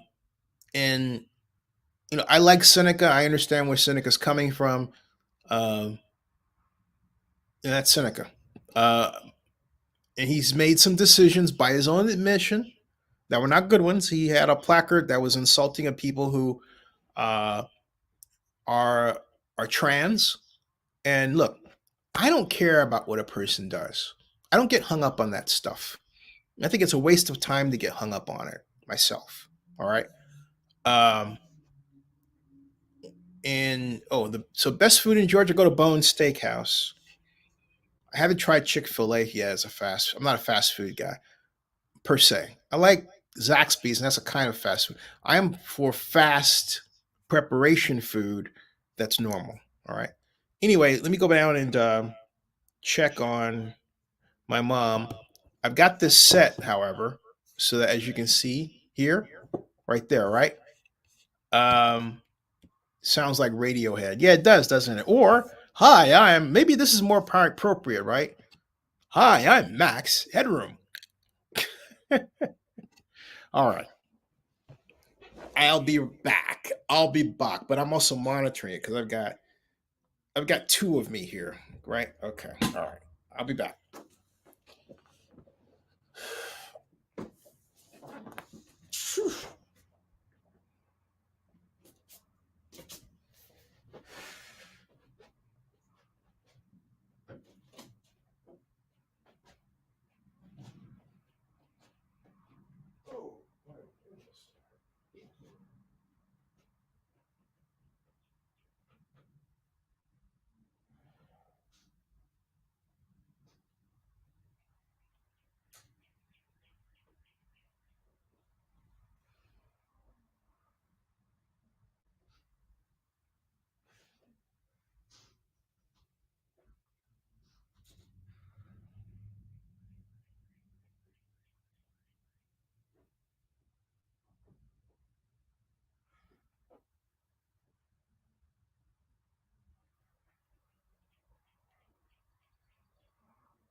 Okay. It's like, let's see what they've done here. That will not switch over what I want it to. Hold on a second, folks.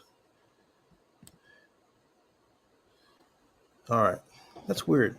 Some sort of caching issue. Hold on a second, folks. That's a weird caching issue we've got there. Recess. Oh, brother. Okay. Let's see what's going on here.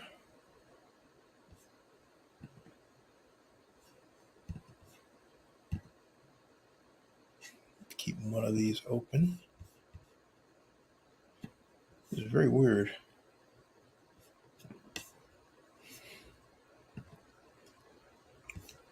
Get rid of this. It was supposed to switch over automatically when it went on. I don't know. I'm trying to make sure that I've got the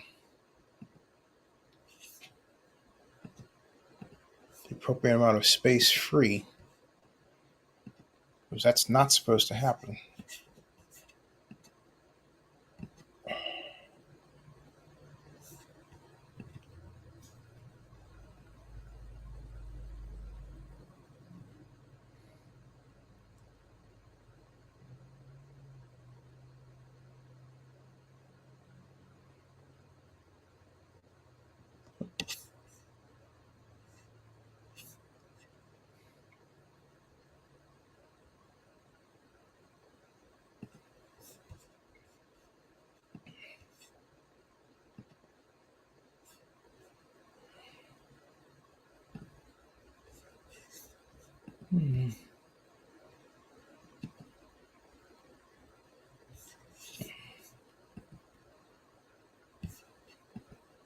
Let's see what's going on here.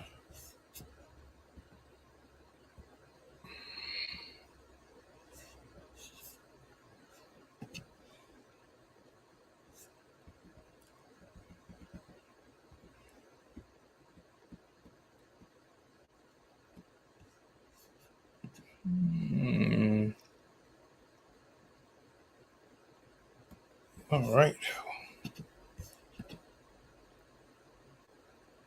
Okay, the latest, folks, from the legislature.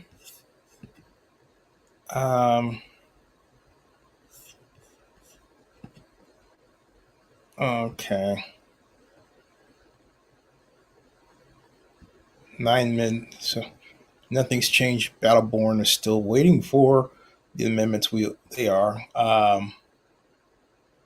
And Mark Thompson says that the poll is invalid and doesn't reflect or represent the population of the state of Nevada or the city at large. Also, California residents' influence. That's right. Yeah. The city. Let's see. Recess stream started 5 minutes ago, 17 minutes ago. All right.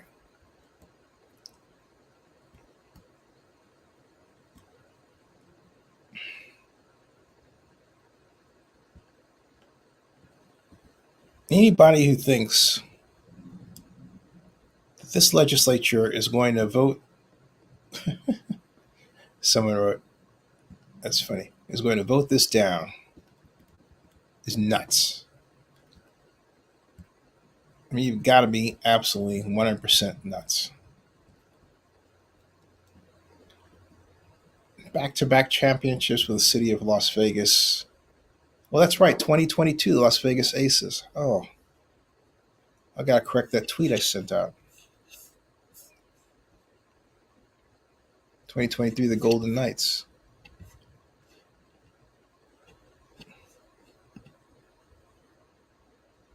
Well, I'm saying anybody who voted down, yeah, as far as I'm concerned, it's going to pass. This is a formality. There's no logical reason to reject this. Yes, I know that you're class warfare, which is sad, but the A's want to leave Oakland. That's what needs to be understood here. The Oakland Athletics don't want to be in Oakland. All right. They feel that they can grow a better business in Las Vegas. I agree with them. They can. As I've said before, more times than anyone cares to hear, including myself, I've experienced this BS for 37 years. It's not getting any better. Everyone's looking around to see if the other person's going to make it better. It's not happening. And we don't have sports teams. And the grim fact of the matter is that Joe Lacob called it first. When I interviewed him in 2012, think about that. 11 years ago, at Pier 32, he said, hey, look, we're the first shoe to drop. He didn't say maybe. The Warriors owner said, we're the first shoe to drop. In other words, we're the first organization that's going to leave the Coliseum because they have 3 teams. They each need their own stadiums. We had enough room to build in such a way that all of our teams were accommodated and really expanded the Coliseum. That is what Coliseum City was supposed to do.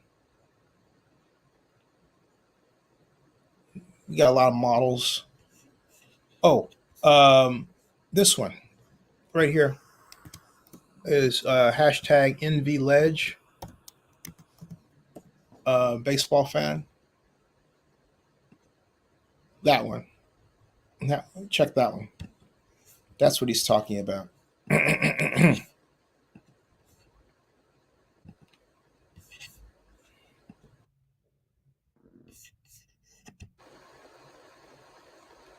Okay, I'm going to leave that right there. And I'm going back downstairs. I was eating dinner with my mom.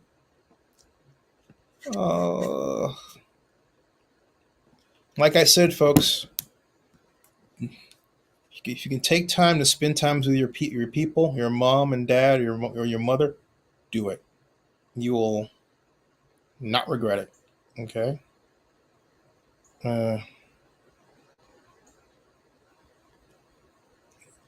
At all. Okay, now where are we here?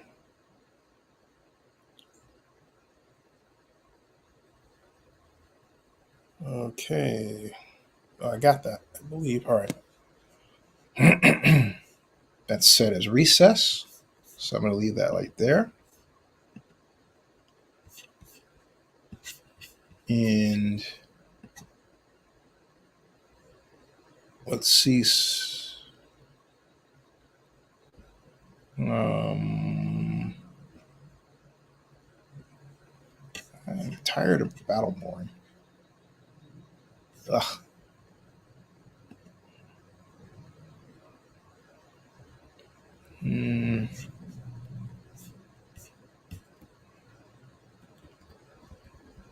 Okay. There's Marks.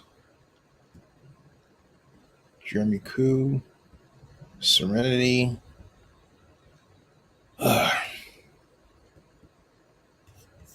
So there's nothing there. Selling the team. Fisher out.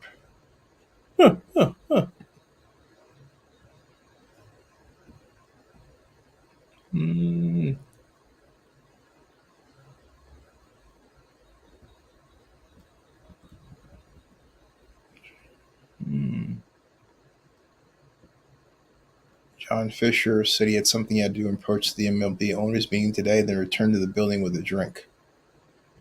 Was celebrating? Hey, that's money in his pocket.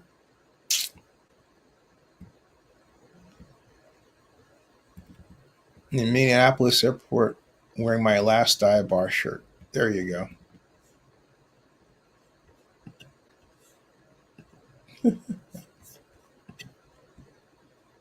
Baseball's Last Dive Bar.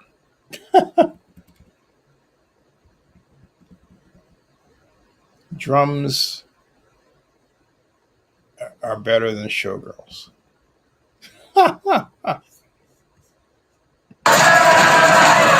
That's great.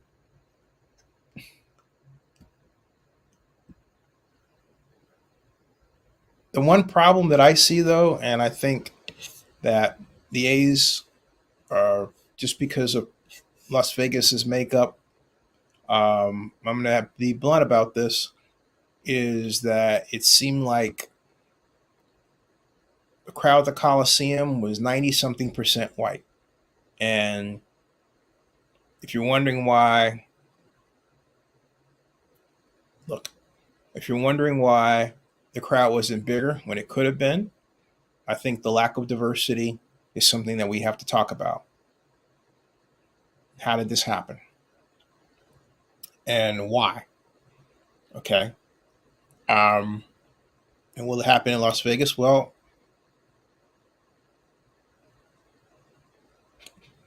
yeah, if I'm just being really no rose-colored glasses, honest,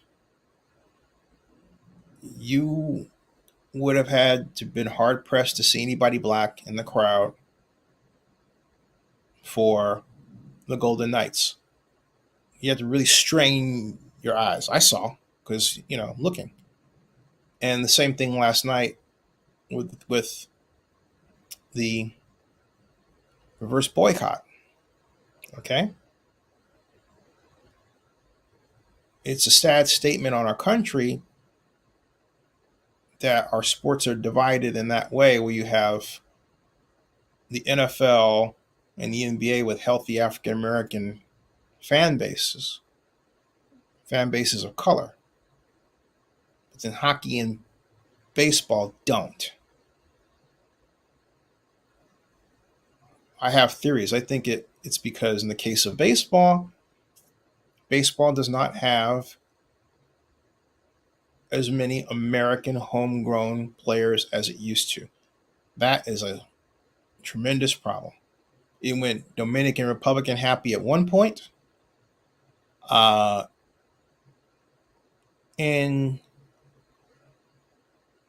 now it just seems content to just literally just roll with it in terms of its ethnic makeup.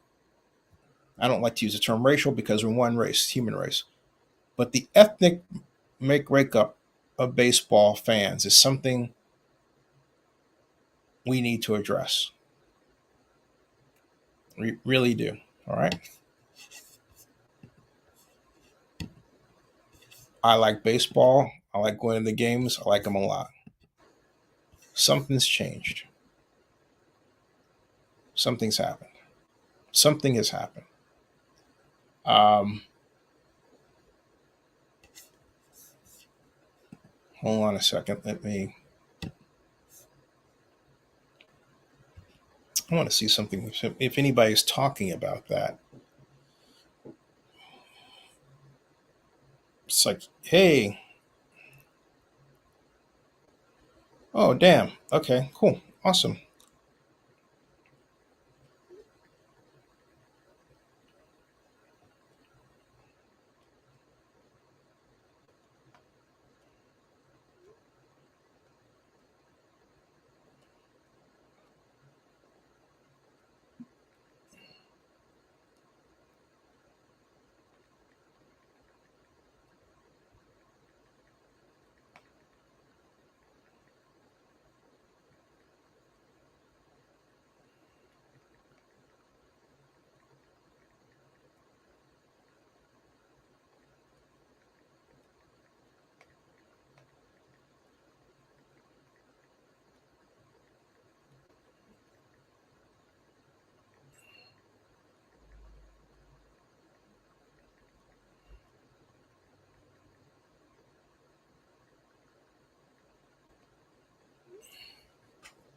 Let's see. What's going on with the Assembly 4 session? Well, it's on recess. Also, Oakland, here's some news. Oakland Council member Dan Kalb will be my guest Wednesday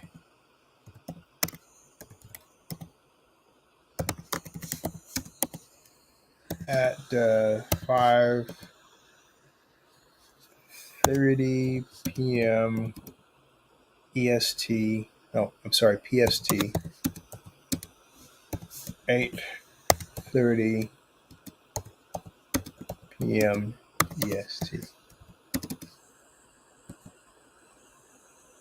Okay, there we go. Okay.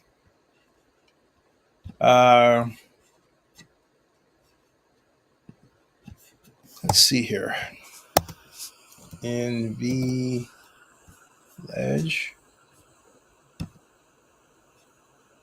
Here we go. Hill said he doesn't think that putting on a payroll commitment into the legislation would be acceptable to the A's of the Major League Baseball. Adds that this is a unique opportunity to attract Major League Baseball to the state. So that was recently. Okay, now we're on testimony. Oh, that was yesterday. That was 20 hours ago. All right.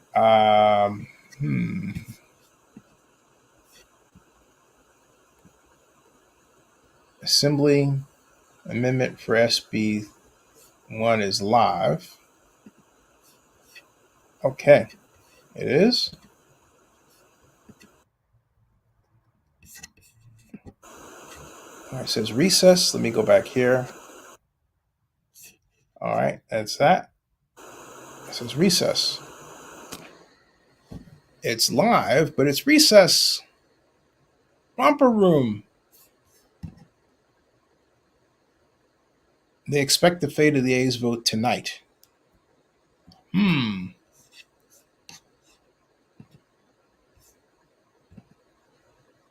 Oh boy. I see Tabitha's tweet.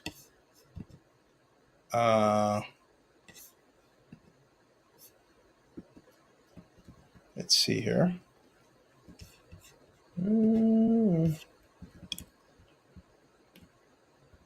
SB1.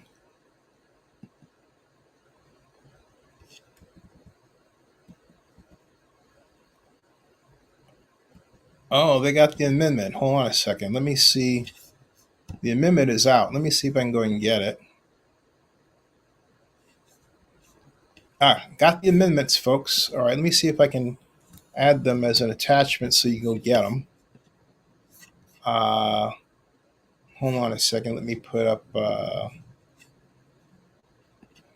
I attach a banner here? There's folders. Amendments. Create folder.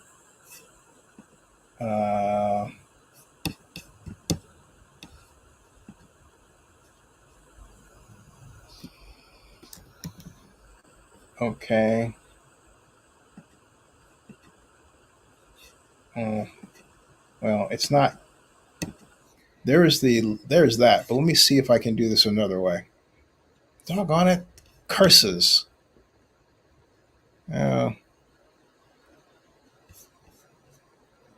Here is the link for them. I'm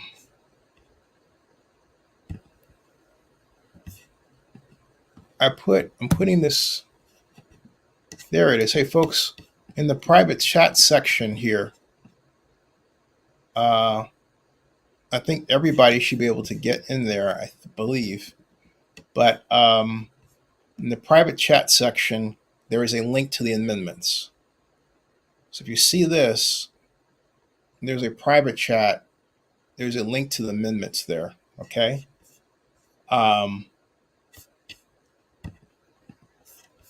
Go back to the comments.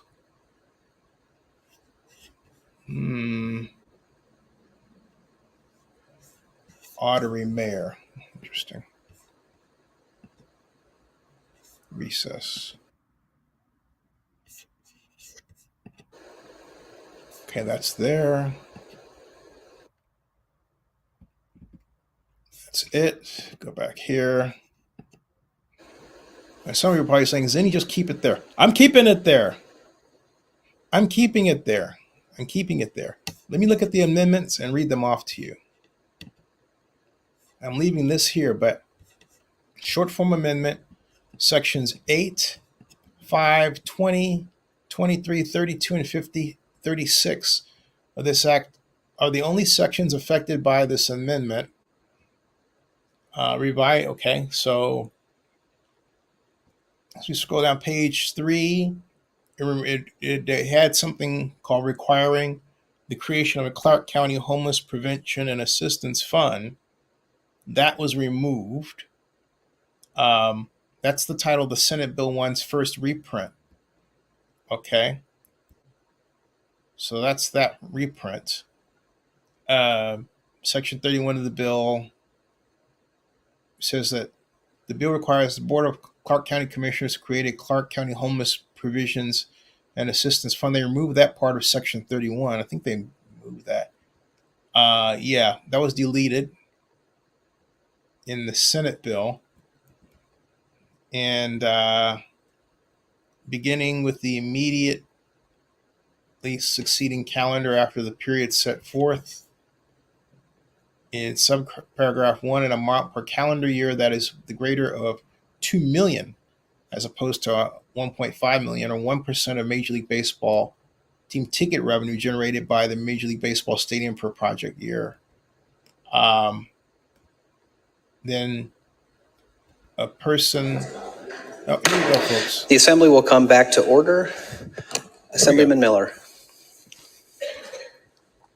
Thank you, Mr. Speaker. I move to dispense with the reprinting of Senate Bill 1. Assemblyman Miller, could we go to... order business 1, Mr. Speaker? Order business 1. Yes. Let the record reflect that Assemblyman Gray, Hafen, Hardy, Assemblywoman Hanson, Assemblywoman Howdigi, and Assemblyman Koenig are present. The record shall also reflect that means we have 40 members present, 2 absent excused. Assemblyman Miller, why don't we go to order business 8? Thank you, Mr. Speaker. I move to dispense with the reprinting of Senate Bill 1. You've heard the motion. All those in favor signify by saying aye. Aye. Any opposed, nay? Aye. Sorry about that, my online folks. Forgot there's a delay. Anyone opposed, please say nay. Motion carries. That will take us to order business 12, general file and third reading. Senate Bill 1, introduced by Committee of the Whole, enacting economic infrastructure projects, enacting the Southern Nevada Tourism Innovation Act, amending the Southern Nevada Tourism Improvements Act, requiring under certain circumstances the establishment in Clark County of a sports and entertainment improvement district for the financing of a Major League Baseball stadium project, authorizing the Clark County Stadium Authority to carry out the provisions of law governing that Major League Baseball stadium project, requiring the creation of a Clark County Homelessness Prevention and Assistance Fund, authorizing the pledge of certain taxes, fees, and charges for the payment of bonds and other purposes relating to the financing of the Major League Baseball stadium project, requiring the state treasurer under certain circumstances to provide a credit enhancement on funds issued to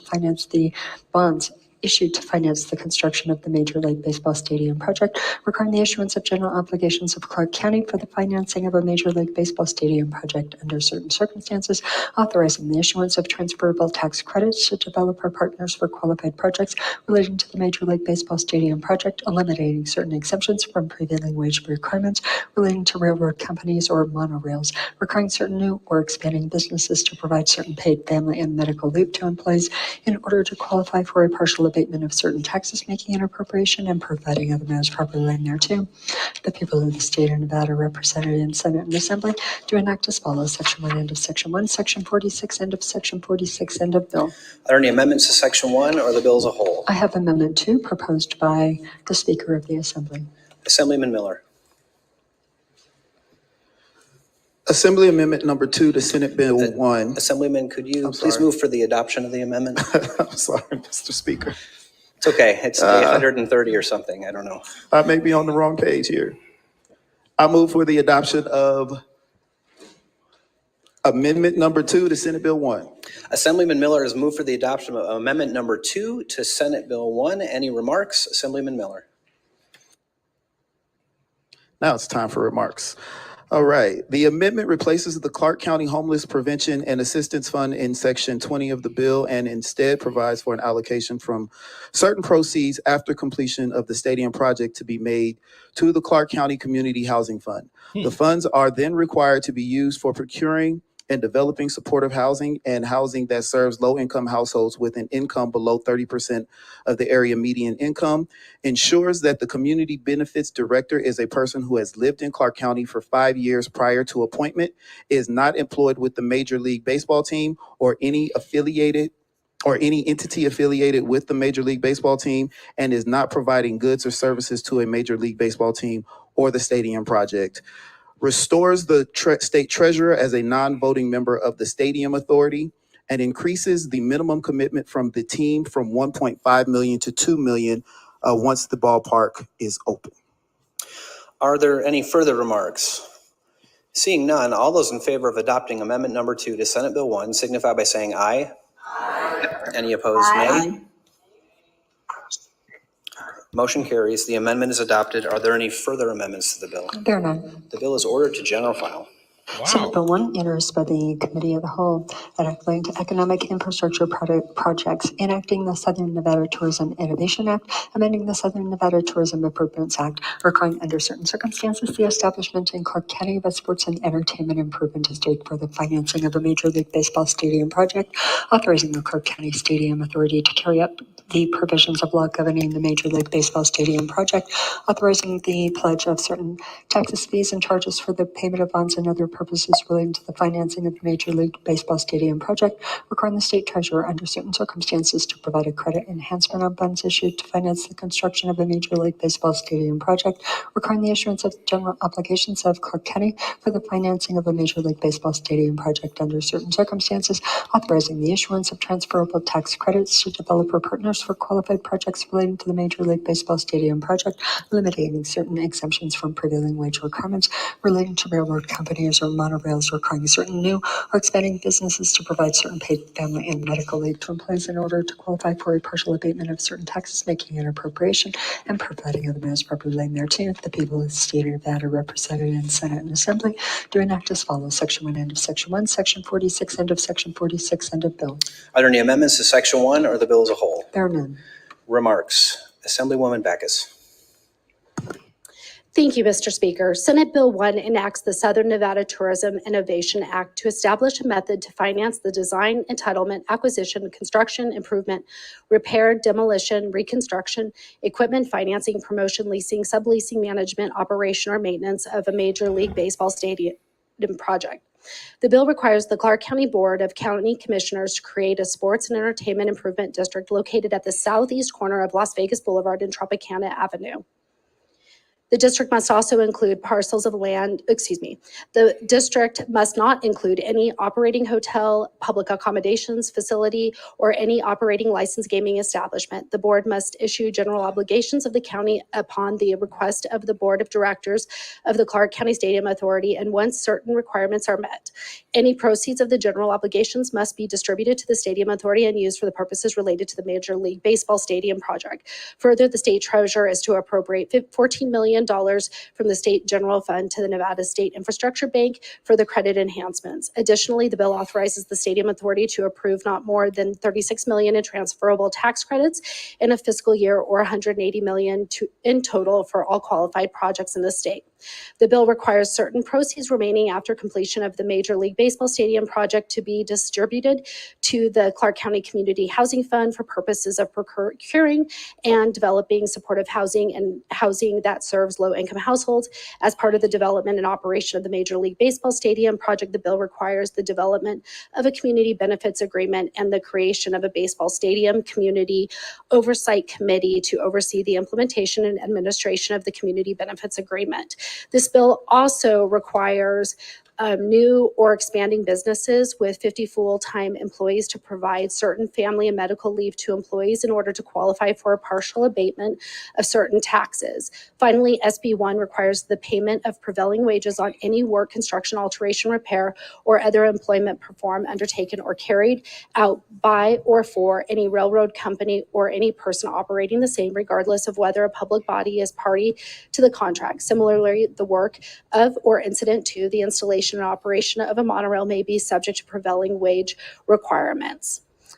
Mr. Speaker, order of business 15. Order of business 15. Thank you, Mr. Speaker. While I have received a lot of emails in favor and in opposition of Senate Bill 1, I took into consideration the points being raised therein. Ultimately, the required public investment in the A's Stadium, as required by Major League Baseball, will yield an economic benefit to our state, as we have seen with the Allegiant Stadium. My support of SB 1 is in no way suggests that I do not support funding of K through 12 education.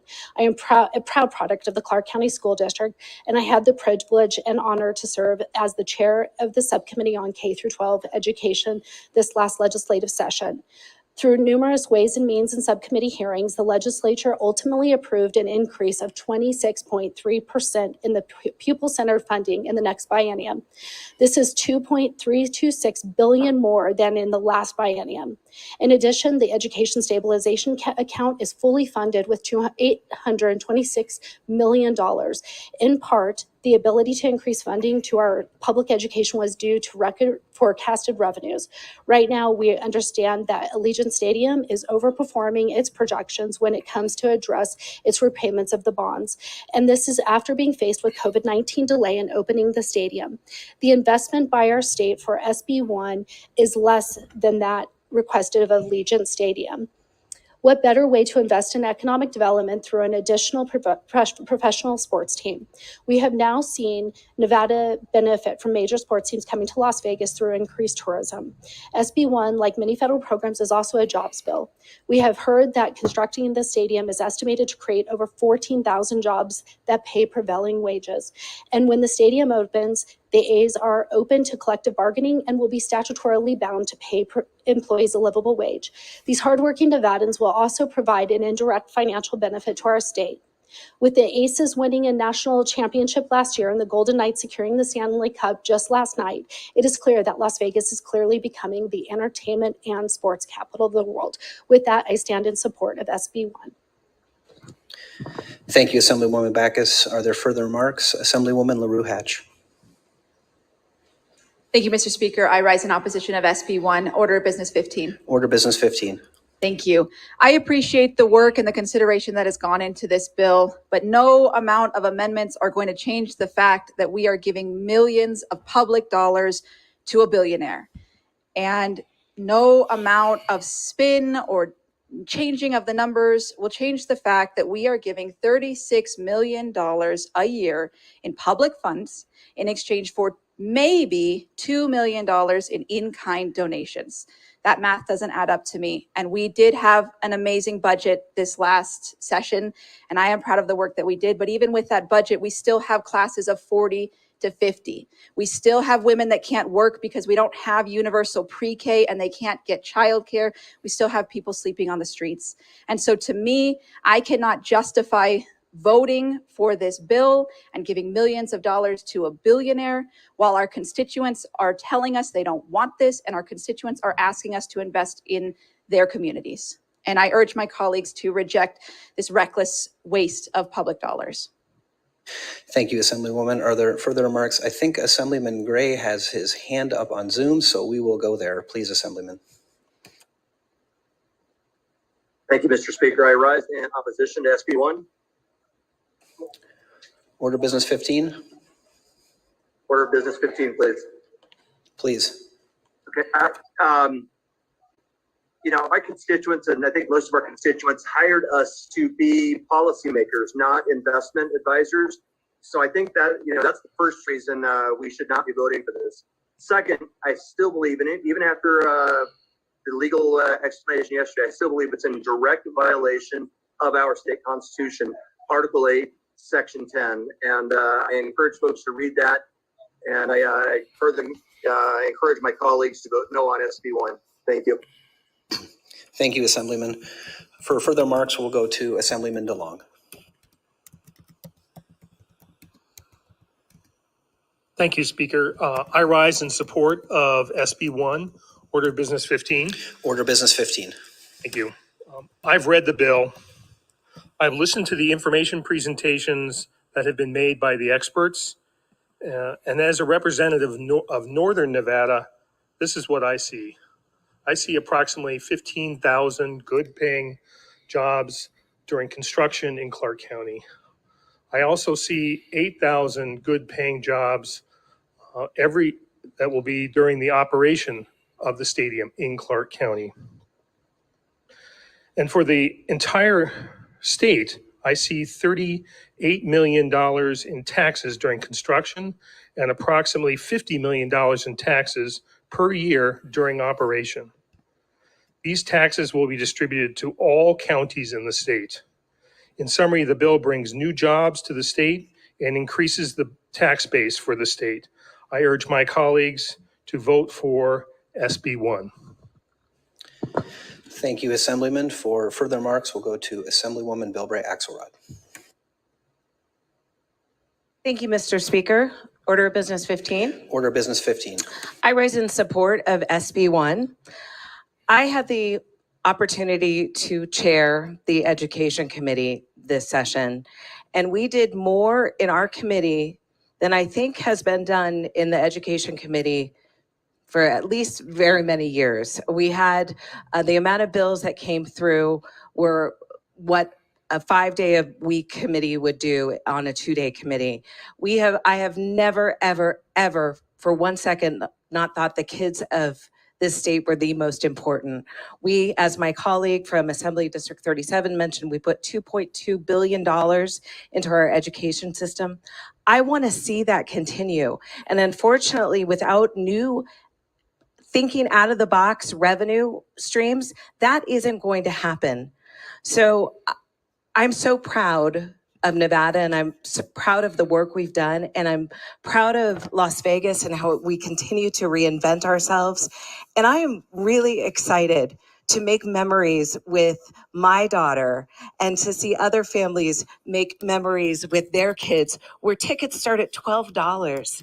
There are people who will never go to a Raiders game because they're priced out of it. They will never go to a Golden Knights game because they can't afford the ticket. But this is something that all Nevadans can take part in. And I really appreciate the organization coming to us with their community benefits agreement. And I think this is going to be a real boon for Las Vegas. I proudly support this bill.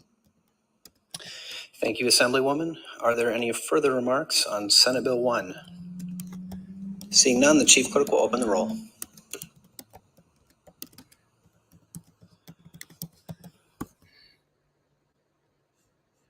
How do we vote on this end? Assemblyman Gray, how do you vote? Yes. No. Assemblyman Gray votes nay. Assemblywoman Hanson, how do you vote? No. Assemblywoman Hanson votes nay. Assemblywoman Howdigy, how do you vote? Yes. Assemblywoman Howdigy votes yes. Assemblywoman Cohen.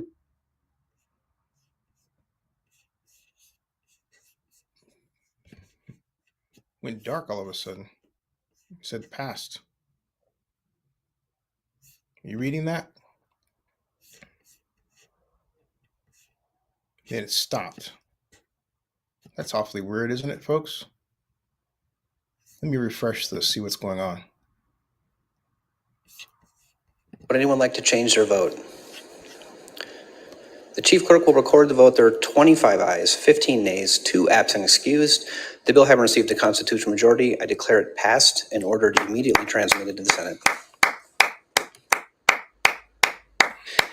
And with that, members, as the bill gets transmitted to the Senate, we are going to go to Order Business 15, remarks from the floor. And I'm going to take a moment of personal privilege because it's the Last day of this special session, I have asked for the preparation of a proclamation, and I'm going to read it in its entirety.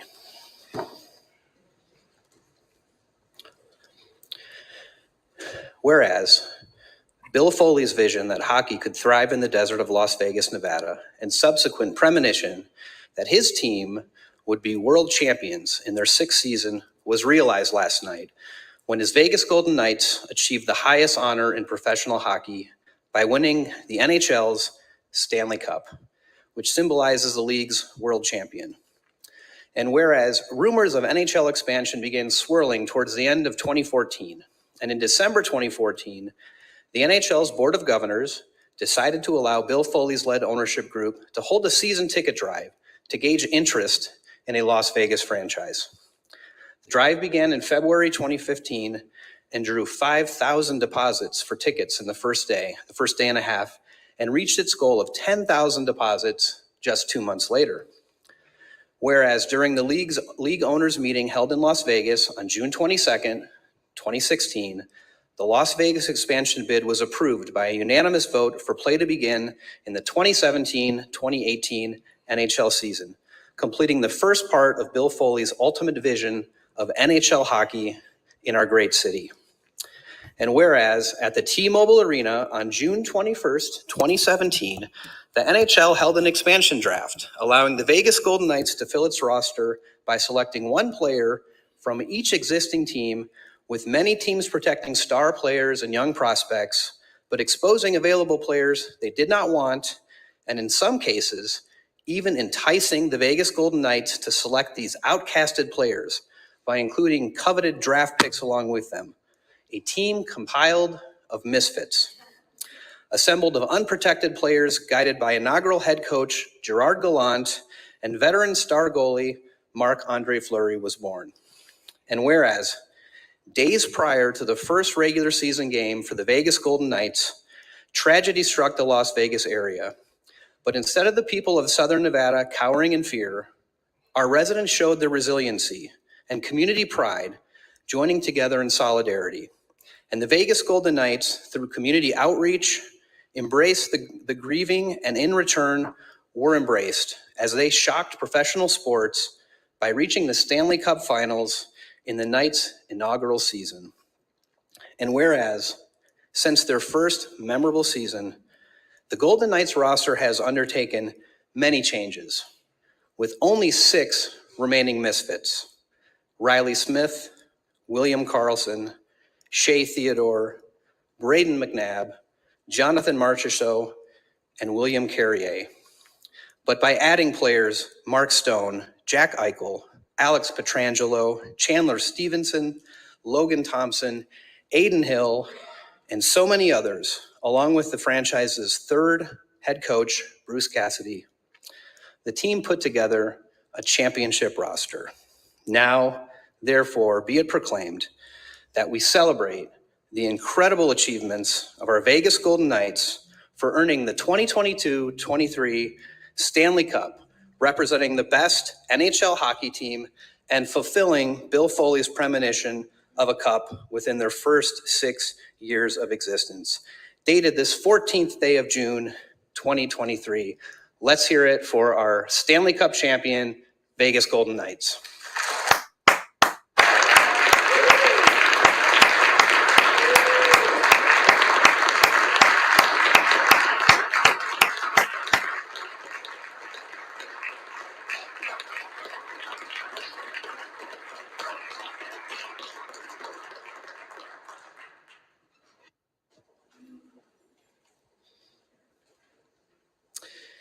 We will next go to Order of Business 15 to Assemblywoman Hardy with some assistance from Assemblyman Hafen.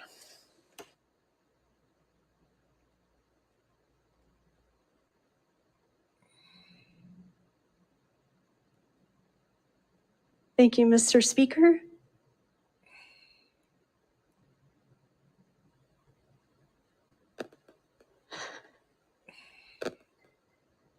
I found out this morning that my father, Mel Close, had passed away. Oh, no. I'm sorry. Wow. And although I can't be with my mom and my daughters, my grandson, and my family today, I feel that I was meant to be here to honor and pay tribute to my dad in this building for not only his exemplary public service of almost 2 decades in this legislature, but also, and most importantly, for being my dad. I have many wonderful memories being here as a kid. I can't enter this building, and every time I come in here, without thinking of the times that I spent here, going up and down those front steps and sitting with him on the floor and experiencing firsthand the legislative process among many of the giants of the Nevada legislature. This morning, as I talked with my mom and my daughters back home, my daughter Kelsey sent me a video. It was an oral history interview that was done by LCB in 2008 at his law firm.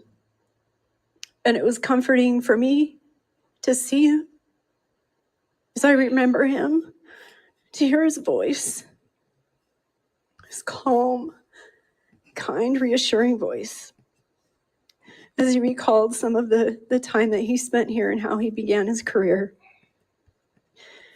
One of the things that he said was when he was first elected in 1965, they were still meeting in the old assembly chamber. And his first term, he was appointed to be chair of Assembly Judiciary. At 30 years old. And he said, Hey everybody, by a vote of 22 to 15, the Nevada Assembly has approved SB1. The Nevada Assembly has approved SB1, the legislation to send $380 million toward the assistance of construction of a new ballpark for the Oakland Athletics in Las Vegas on the Tropicana site.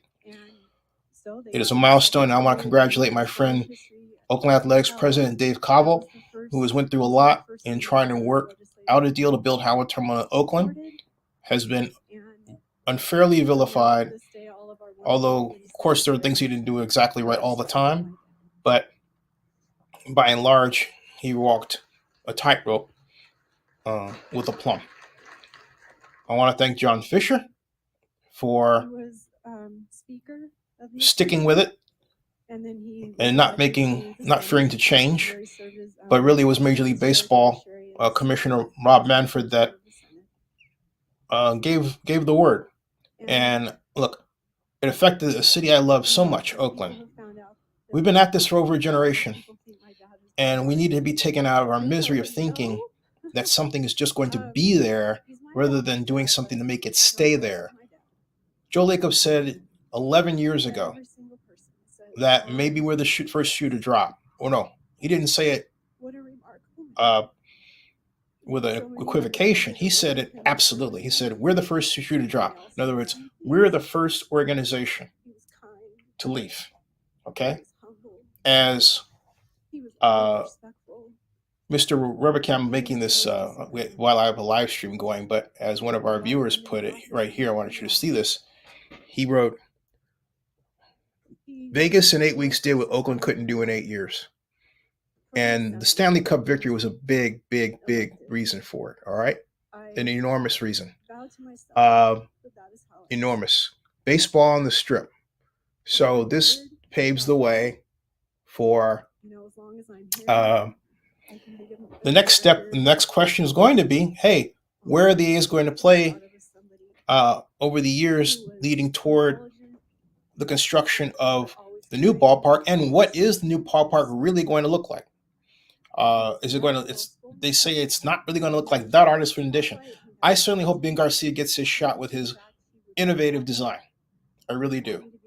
But I congratulate Hobbs On for their work in getting this done and working on the bond issue and their continued friendship as well. Las Vegas is a city that gets it done. It's a place for planners. It's a place for public officials. It's a place to make a difference. It's a place that listens to you if you have a good idea. It's a place that Oakland can learn a lot from. A lot. Okay? I'll be back with more. I'm going to get back to this. Subscribe to Zennie62. Bookmark oaklandnewsnowblog.com. I'll have Oakland Councilmember Dan Calv on to talk about this tomorrow evening, 8:30 Eastern, 5:30 Pacific. He was always the calm in any storm. And when he was in your corner, you knew everything was going to be okay. My heart aches terribly, and I will miss him so dearly.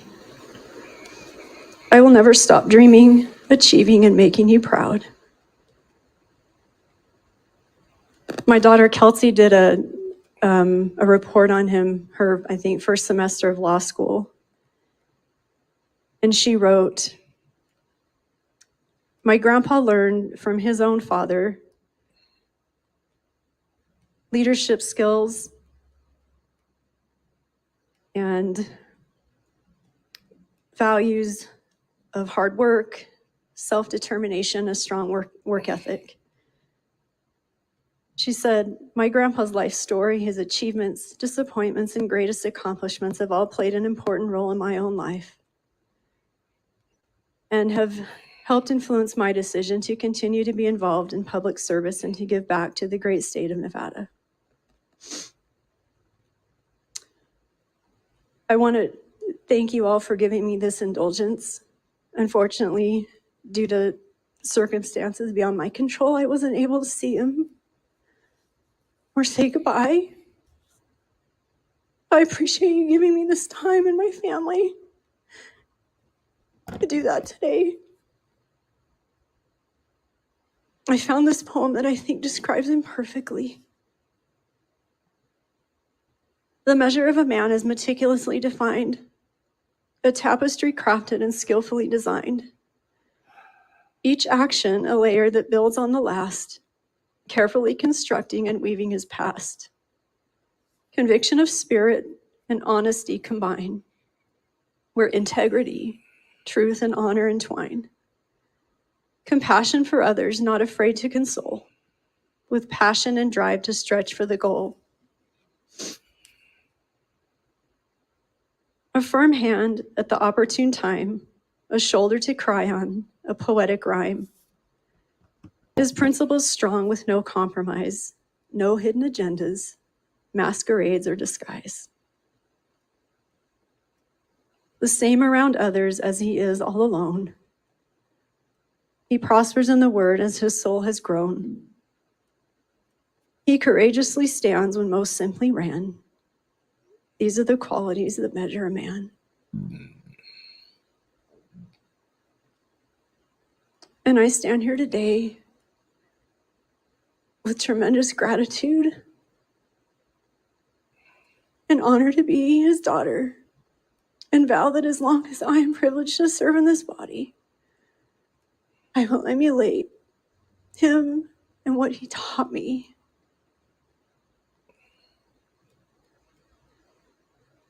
I will miss you, Dad, every day of my life, and I will love and cherish you until that glorious day that we meet again. Thank you.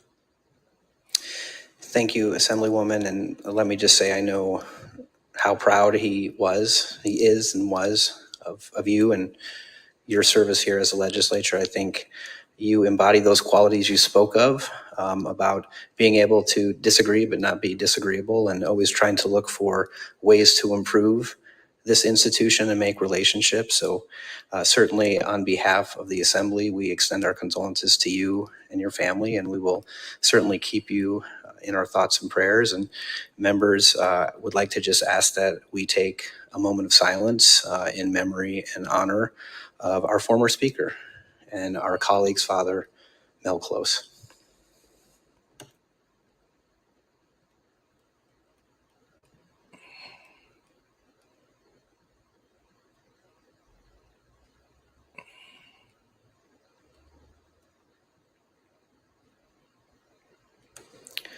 Thank you. And members, if we could stand at ease for just a moment, we're letting the Senate take care of the rest of their business, and then we'll have to come back and get one message from the Senate, and then we will be ready to send our delegations back to the Senate and back to the governor. And for those of you lucky enough to be on the Interim Finance Committee, we will be going back to Interim Finance Committee after this meeting, hopefully for not too long of a time. But while we're here, let me ask, is there anybody else with any other order of business 15 that you'd like to give on hopefully what is our final special session for a long time?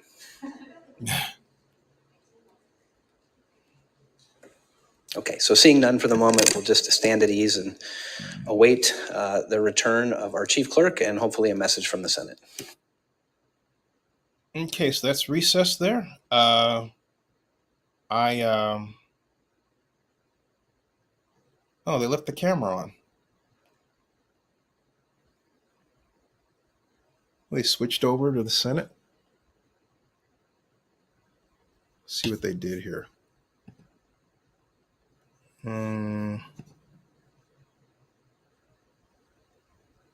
It's assembly floor session. Let me see what's going on with, we've got two of these. This is the Senate over here. Remembrance given by our majority leader, Senator Close. As we know, we walk by the wall often, is in the Senate Hall of Fame.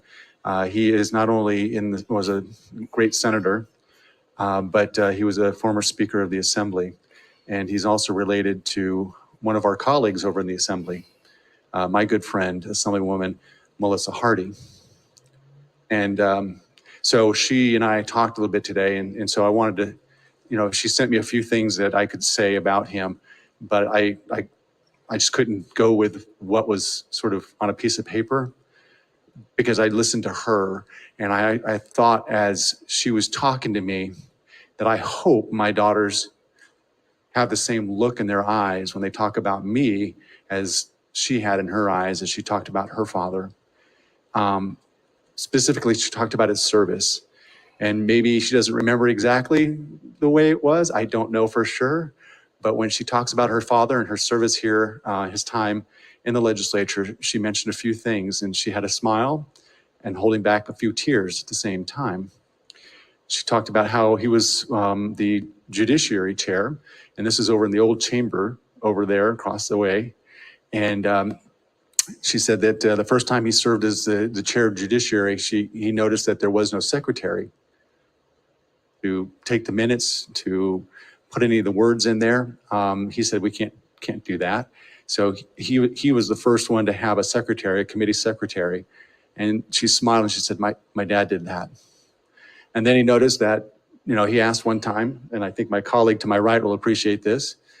He said, well, how much is this going to cost? And they said, well, we don't know, because nobody did any fiscal notes back then. He started that. He started figuring out that we needed to know how much things cost. And she smiled. She said, he did that. It wasn't the things that he did, but what I noticed was that she said that my dad did that. And I think, I think often about how we live our lives and what we do and the accomplishments we have or the people we meet. And I think that's what she was having at that moment as she was talking about her dad. And the last thing she said to me was, when he came up, a lot of them came up from the South. They came up and they had, D's and R's, but she said they never talked about who, they were as a Democrat or Republican. The first thing they did is they came up and they started talking to all the representatives up here. And the first thing they did was talk about their philosophy. What did they want to accomplish? I'll be right back. How they wanted to accomplish it. It was back then. And I know sometimes we romanticize back then, but she said back then they talked to each other about how they needed to, what goals needed to be achieved and how they were going to achieve it together. I gotta let my mom I can't help but think that that's hold on a second, that's folks. a great way to end. I'll be right back. Not only tonight, but personally, I think I learned a lesson from her today, and this is the lesson I learned is that we do need to stop worrying about partisanship and really start talking to people, finding out where people are from, where the philosophy they have. And that's what I learned from my time here, and so in honor of Senator Close, I hope that we can go forward and make strides in that area, try to find common ground and work towards goals that continue to move the state forward. And so so I appreciate what she said to me, and I appreciate the way she said it as a daughter who loved her father, and he just happened to serve. And so I end those remarks thanking her. Thank you, madam. Thank you, Senator Hammond. Additional remarks? Seeing none. Senator Canizaro, brief recess. The Senate will be in recess until the call of the chair. Thank you.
The city built in 2215.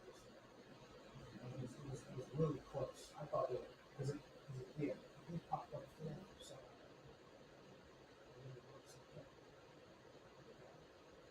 that's got about 50 people watching.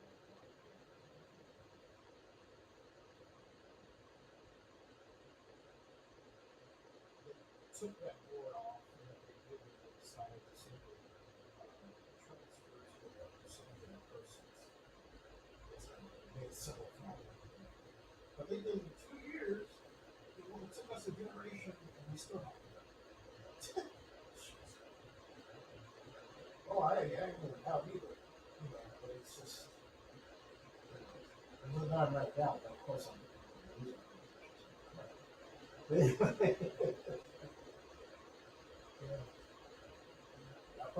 That's it. I got my letters. Like I said, I got people around the country watching. I'll talk to you later. See ya. Yeah. Recess. Boy, oh boy, oh boy. Recess, excuse me. Oh. Oof. Okay, how about that? We're in recess. Let me hold on a second. Let me read your comments. Sorry I had to go down and tell my mom. Let's see here. Oh. Let's see here. Let's see here. I'm going back to I heard 25 yes, 15 no's. I heard 22. I thought it was 22 and 15. You got 25 yes? Thank you. 25 yes, because I asked 22 to 15. 20. I'll correct that. Thanks. I'll correct that. Right now. Thank you for that. 20. I will correct that. 25 to 25 yes. Yeah, 25 yes.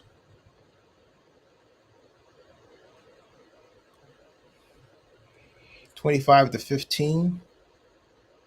2 no votes. Okay. Got it. Okay. 25 yes. And I will put that out there yet again. Make sure that that's correct.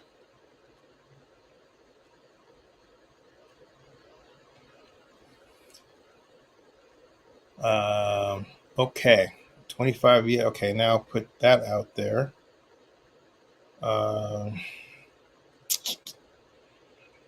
Let's see.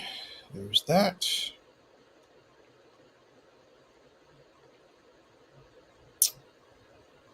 I'm numb. I think I'm. It's like it's one thing to see this day coming. It's another thing to have it come. It's quite emotional. I mean, we don't. Oakland doesn't appreciate the degree to which it's screwed up. It really doesn't. Let me see.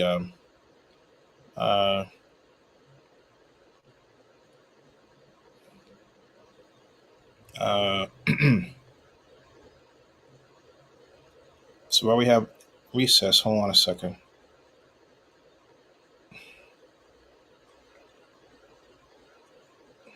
Let's try this. Select all copy. Go to Twitter. Select all paste.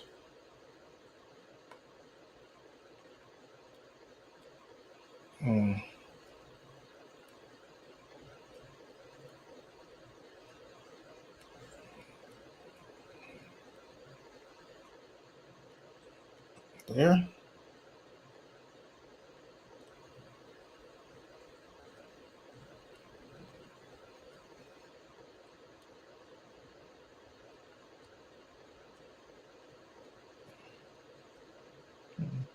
Excuse me.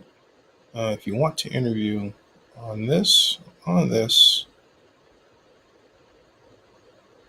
let me know. I have lived it. Lived it. Okay. That. All right. Let me go back here.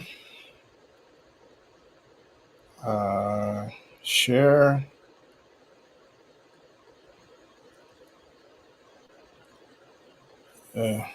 Las Vegas. Athletics. There. Okay. What else? Thank you.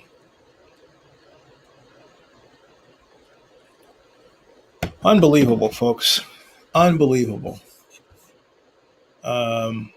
Unbelievable. 1 second.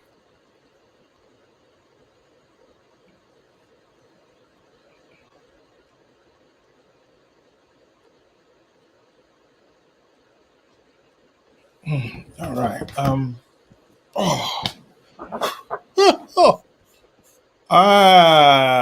Trying to wrap my head around that, man. Wow. Let me get your comments. Thank you, Al Kim, for that. Time for the governor to sign. Jeffrey Needler says that along with the A's winning streak. Yeah. Las Vegas, the entertainment capital of the world. Cemented. 2 didn't vote, says Al. Viva Las Vegas. Win City. Don't know. Let me see here. Let me get a hold of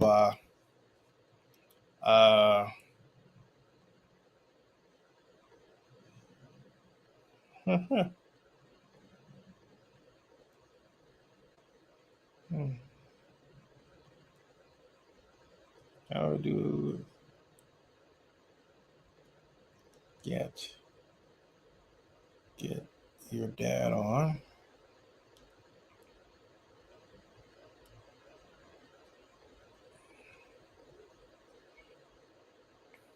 What else?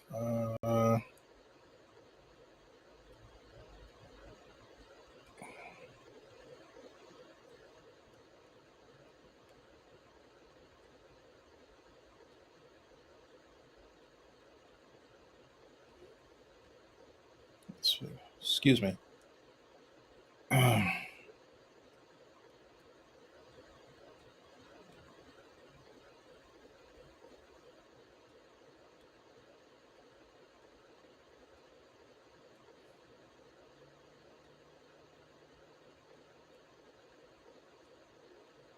Hold on.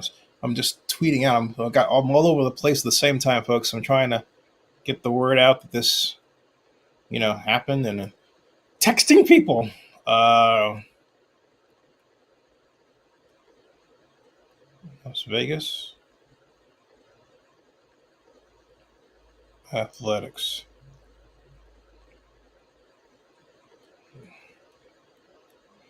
Las Vegas Athletics. Hold on a second. Messages. Then Las Vegas.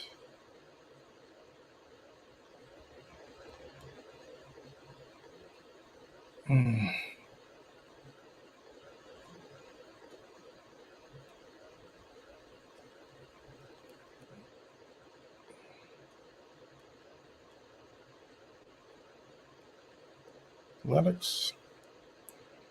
What else? Let's see here. Las Vegas Athletics. Las Vegas Athletics. Messages. Las Vegas Athletics. Let's see here.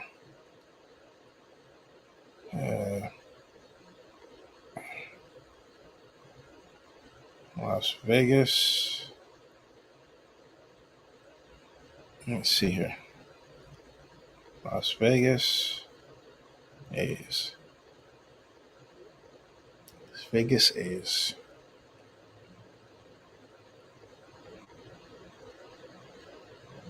Okay, where am I going here?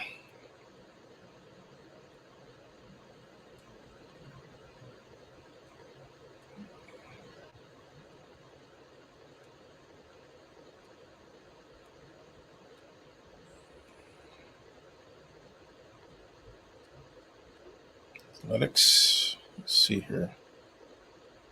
Whew. Lots of stuff here. All right, folks. Something else here. Let me get Jumbo's here. 2 didn't vote, 2 are excused absences. Let me see something here. Well, it's just on recess. Let me go back, see if they still have the dual thing going. They do. Let's go back here.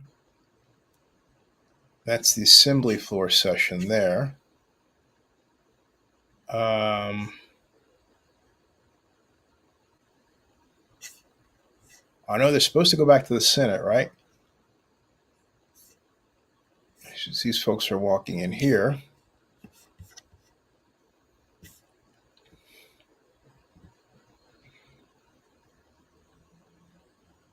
Let me go back to the Senate here.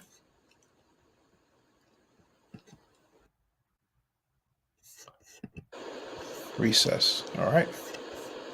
Nevada, the can-do state, says Peter. Yep. Baseball players expect to see on some channel a video tied. What if an asteroid hit the site? Will they stay in Oakland?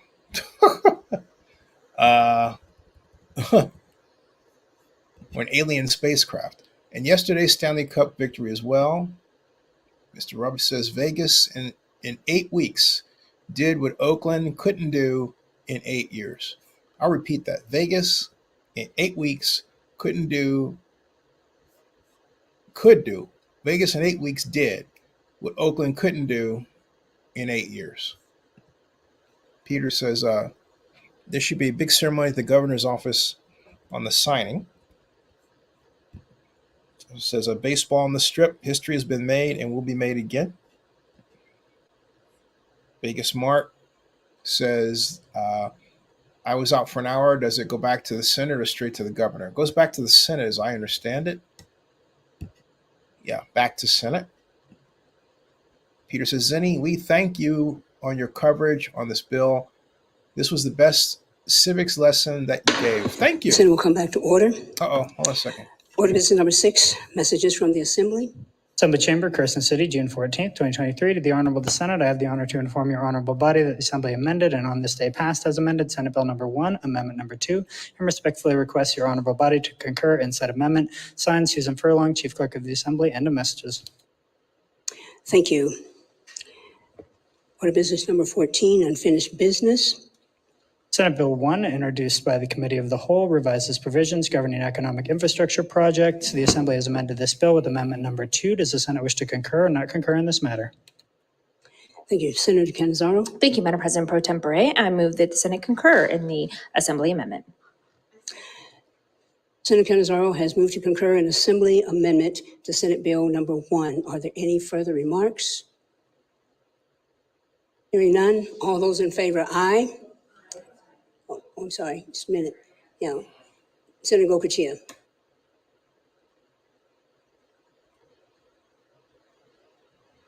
Thank you. I haven't seen the amendment. Is it online or, I'm sorry, didn't realize we were going in this quick. Okay, thank you. You need some time or? Senator Gokachia? You need some time, are you okay? Oh, I'm only one vote. Okay. Enough. Yeah, Senator Cannizzaro. Thank you, Madam President Pro Tempore. The amendment that was adopted by the Assembly is available online, so folks should have access to that on Nellis.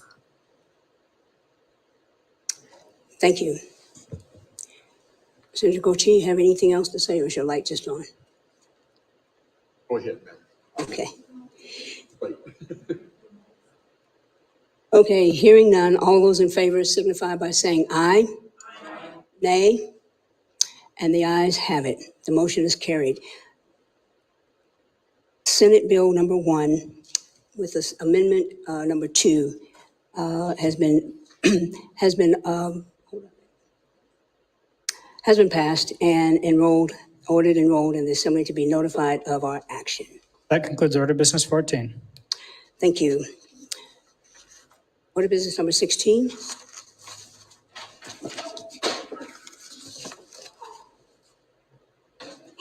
Okay.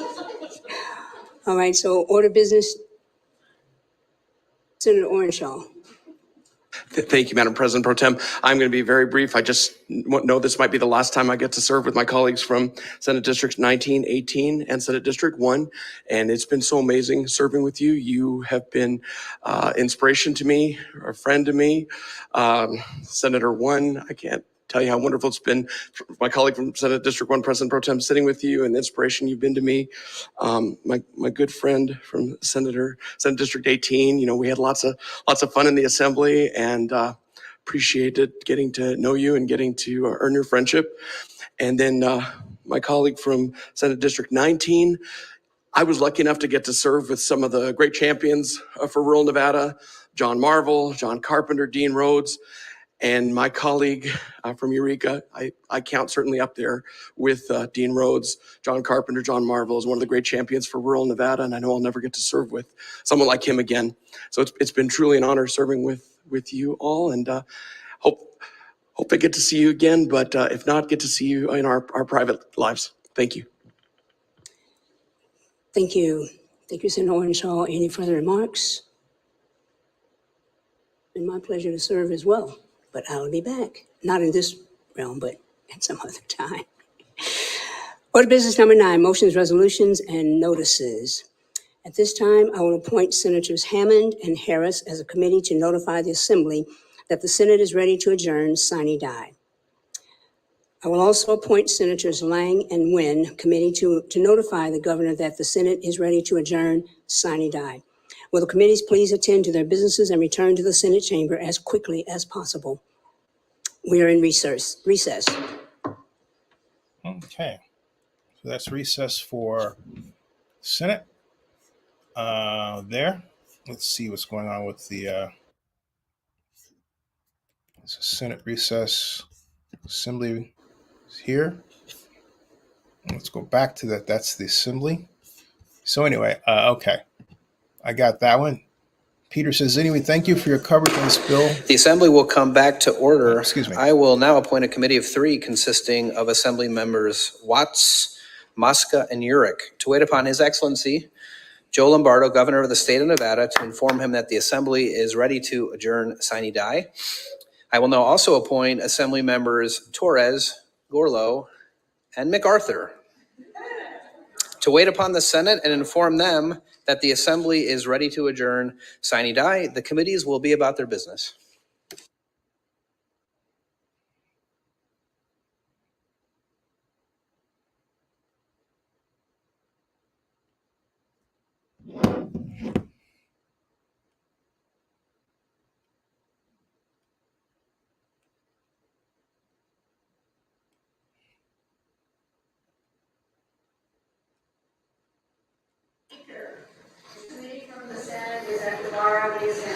Please ask the committee to come into the Assembly chamber.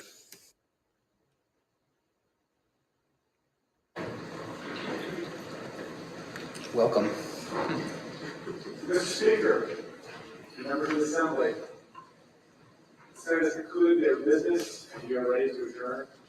Signing die. Thank you so much. It was a pleasure working with you.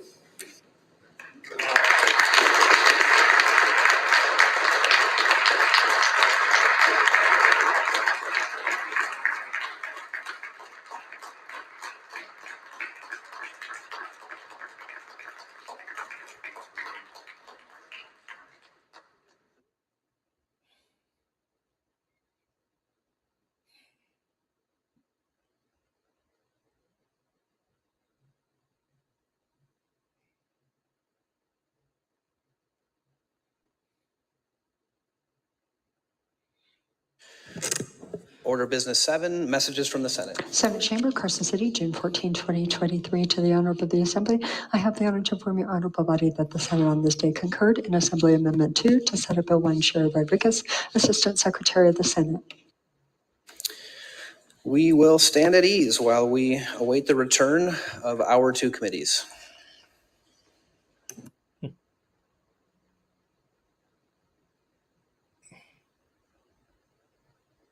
Okay. So that's there. They're standing at ease.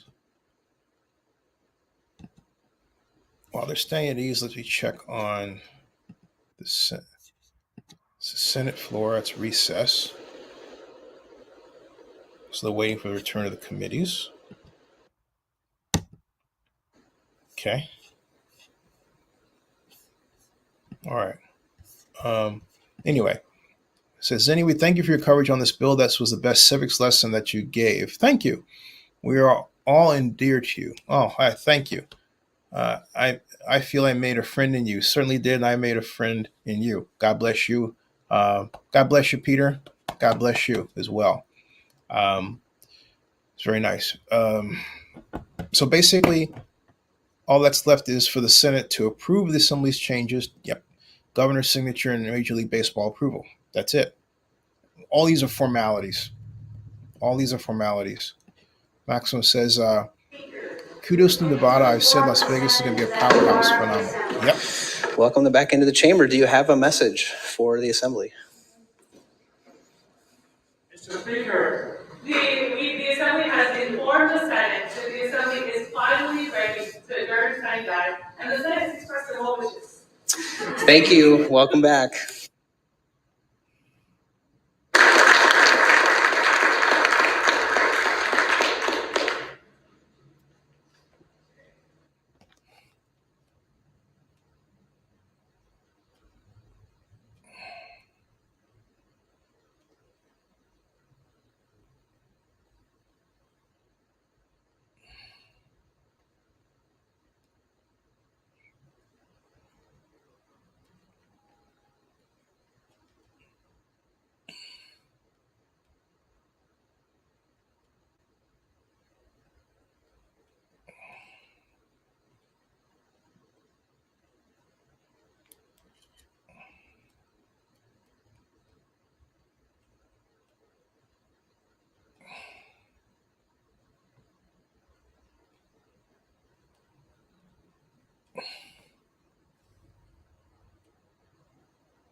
Let me see if they're there, right? So let me see what's going on in the other place.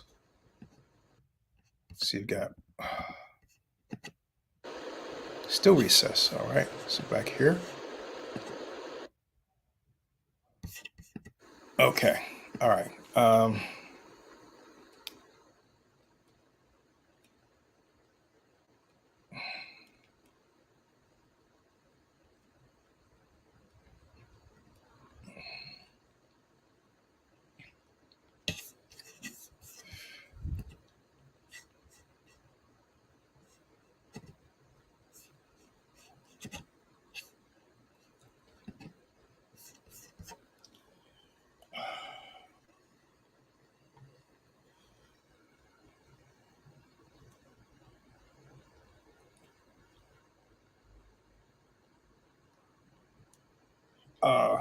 That's very nice. Let's see here.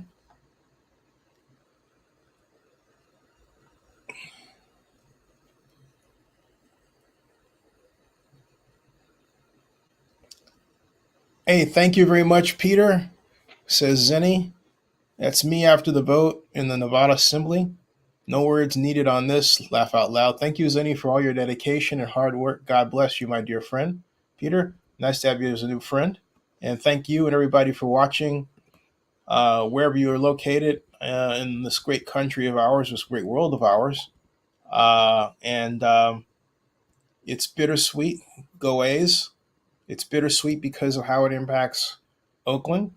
And as one of our viewers commented, and I'll say again, it took Las Vegas 2 years to do what Oakland has not done in a generation. Approve a stadium plan for the Oakland Athletics to keep them in Oakland. We've come close, but never finished. And our consistent failure is one for the books. Our consistent failure. 11 years ago, I interviewed Warriors owner Joe Lacob, and he said it best. He said it matter of factly. He said, we're the first shoe to drop. Joe Lacob didn't say that like with an equivocation. Joe Lacob didn't say we're the first shoe to drop and then add maybe. Joe Lacob didn't say we may be the first shoe to drop. Joe Lacob didn't say, it could be that we're the first shoe to drop. Joe Lacob didn't say anything like that. Joe Lacob said, we're the first shoe to drop. And he's talking about, I'm making a vlog first, folks, and he's talking about the Athletics leaving, the Warriors then leaving, and they're referring to very prophetically, considering it was 2012, what would happen eventually to the Raiders and now to the Athletics. And he said because they have a tough job in trying to maintain 3 teams in that facility, and it needs upgrading and everything else.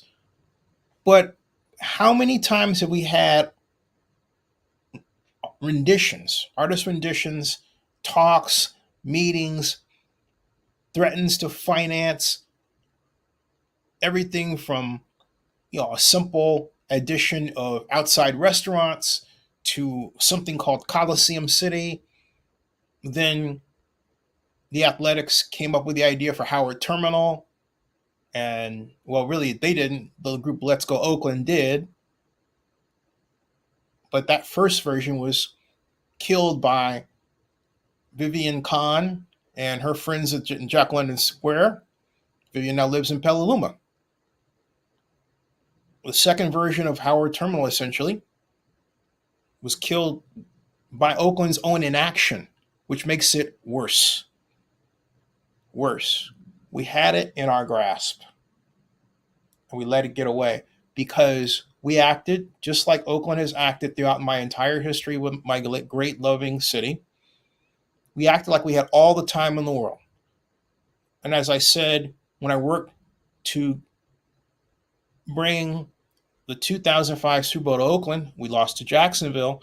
I reminded anyone in Oakland who wouldn't listen, and those who would, that we were on the The assembly will come back to order. We will go to order business 13, unfinished business of the preceding day and I suppose of today. There being no objection, the Speaker and Chief Clerk will sign Assembly Concurrent Resolution number 1. And they're back and to Senate I'll be back Bill with more. number 1. Subscribe to Zennie62. And we'll continue to stand at ease as our delegation. Peter, thank you so much. Hopefully makes its way back soon. Thank you.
Okay, so I've got Peter. I made a video out to you. Thank you very, very much. Thank you, Peter. I just made the video. That's up. Oh, hold on a second. Welcome them back into the assembly. Assemblyman Urick. Thank you, Mr. Speaker. As chair of the committee to perform the you notify the governor that the assembly is ready to adjourn silence. Thank you so much and welcome back.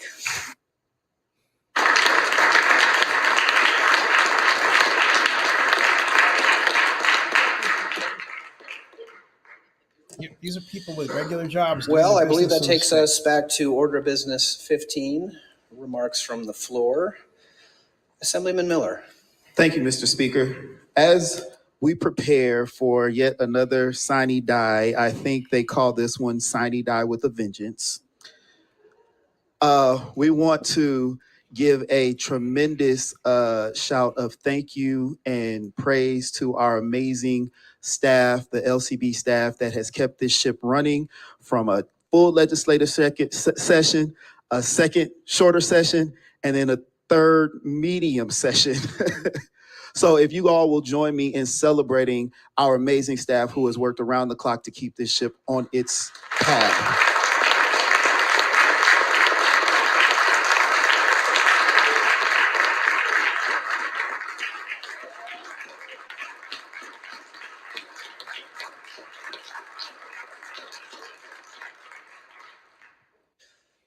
Assemblywoman Dickman, did you have order business 15? Just 1 second. Thank you, Mr. Speaker.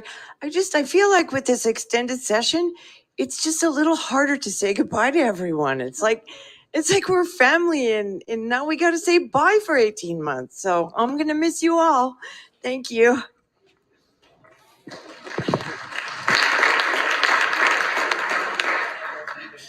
I mostly agree, although sometimes I feel like I'm on a cruise and there's no port in sight.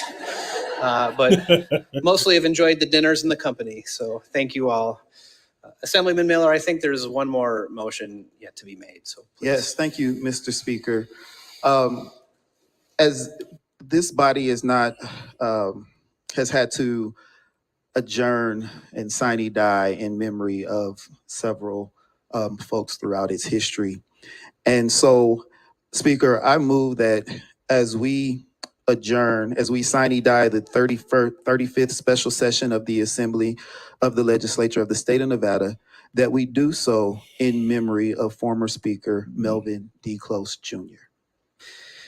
You've heard the motion. All those in favor signify by saying aye. Aye. Any opposed, nay? Motion carries. The 35th special session of the Assembly of the Nevada State Legislature is adjourned sine die in memory of former Speaker Melvin D. Close, Jr. Wow.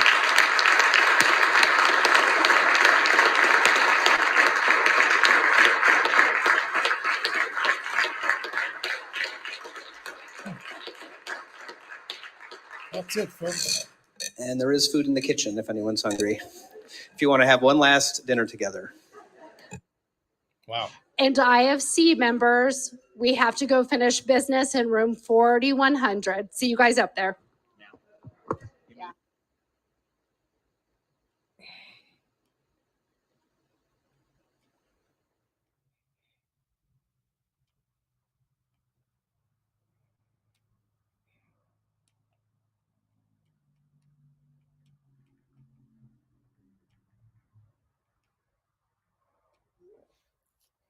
Well, folks, and just like that, just like that, hard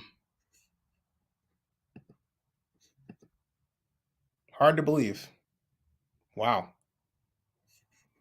It is over. It is over.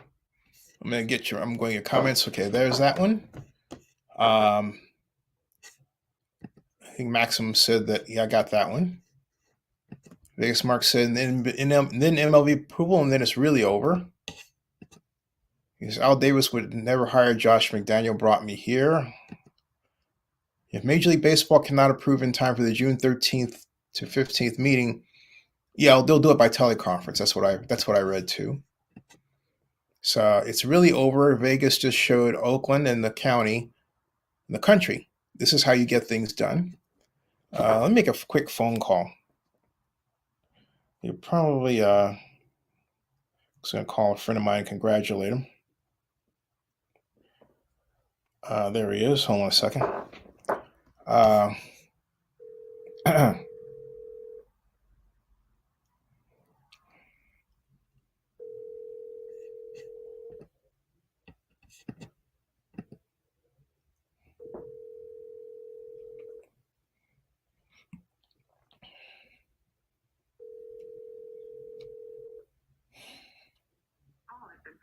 To an automatic voice message system 702524941 is not available. This is Zennie. I called to say congratulations. I'll talk to you later. Bye-bye. All right.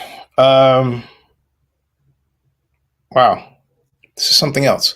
Okay. And Peter says, Oakland must now finally learn their lesson and regroup start from scratch. This will be a very tall order indeed. And it'll be a test because, look, again, what Las Vegas did in 2 years, it took us a generation, and we still haven't done it. Approve a plan, a financing plan for a stadium for the Oakland Athletics. Las Vegas had to do it. Nevada had to do it. Since Nevada legislature is a part-time legislature, all these people have to have real jobs outside of legislature, and they do. Oakland fans and officials remain. And not only that, one of the legislators said that because of the special session being extended the way it was, they were missing meetings, and also those who had family at home, family time was being screwed up. So, okay. But anyway, baseball fans says Oakland fans and officials remain in denial of their role in the whole situation. Yep. I have Dan Calb coming on tomorrow. Al Climb says, Zennie, thank you for sharing your insights. I learned a lot listening to you. It was worse than I thought. Go A's. I don't know how to take that one. You're welcome. Peter says, my compliments on the assembly in passing the bill swiftly and with due diligence, combined with the Senate's thoughtful and comprehensive process. It was very impressive how they did it. It was really boom. It was smooth. It was well, you said it all, Peter. Vegas Mark says a baseball fan, once Governor Lombardo signs this and Major League Baseball owners approve it, then it'll really sink in. Baseball fans, the reality will sink in, but they will remain blind as to where the blame lies. Yep. Anthony says the blame lies with the city of Oakland. Yes. Vegas Max says, I got the feeling the Oakland Hayward roots might leave in a few years. Just have that gut feeling. Wouldn't surprise me. Baseball fan says, if Zennie gives the okay, I will share a form that is the site that is ready. Yeah, please do. Sorry about that. I just saw this.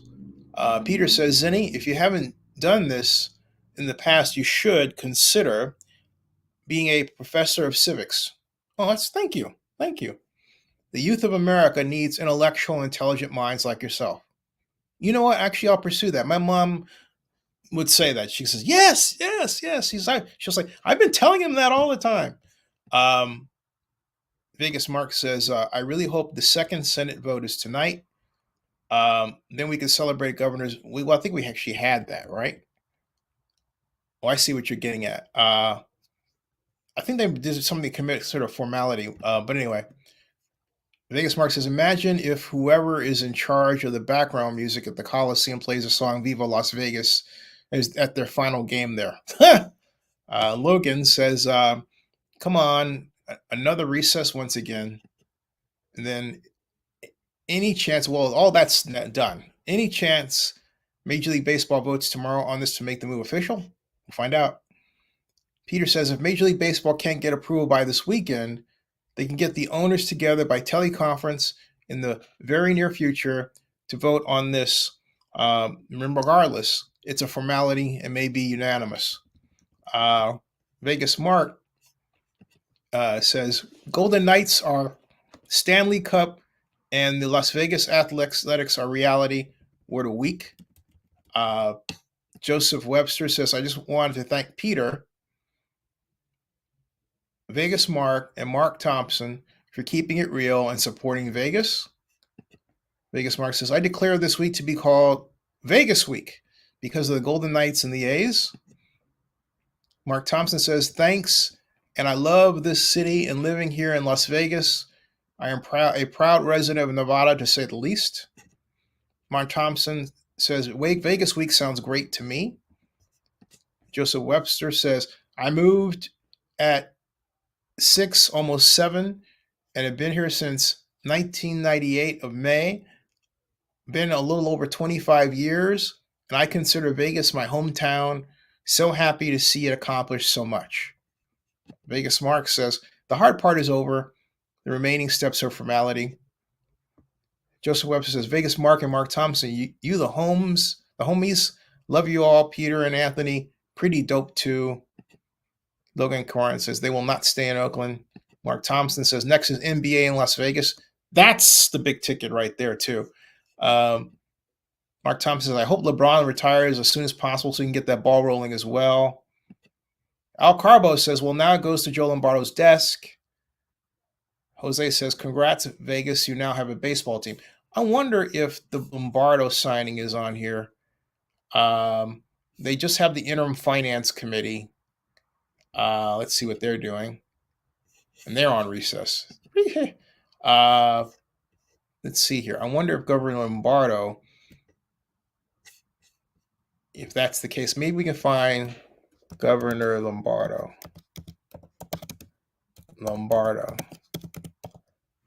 Governor Lombardo, Joe Lombardo for Nevada. Subscribe there.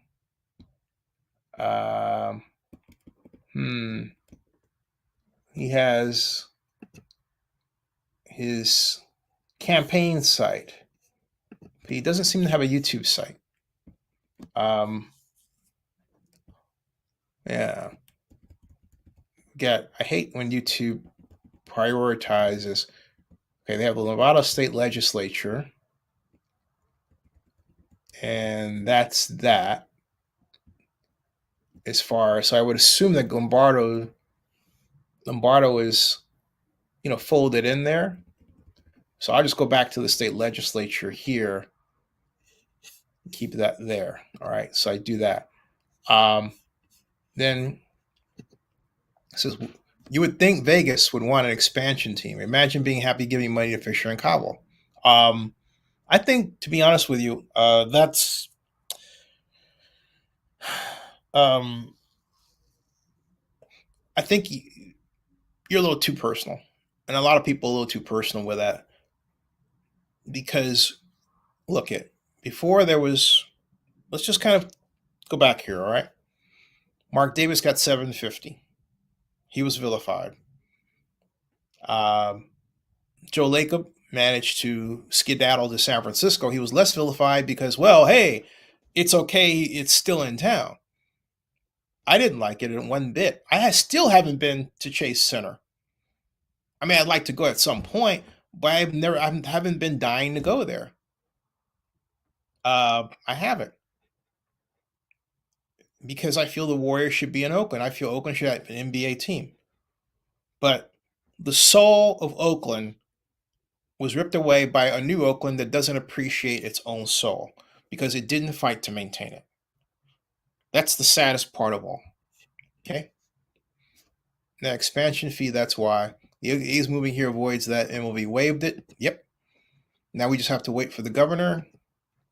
A's are off to the middle of the Mojave Desert. Congratulations. Says Jay Boogie. Scott L says, yeah, Manfred wanted this all along. I hope Fisher and Cobb will keep the team and run it the same way. I think they're going to run it better. Good luck. We'll have more money. And also, congratulations are really in order to the A's brass, in addition to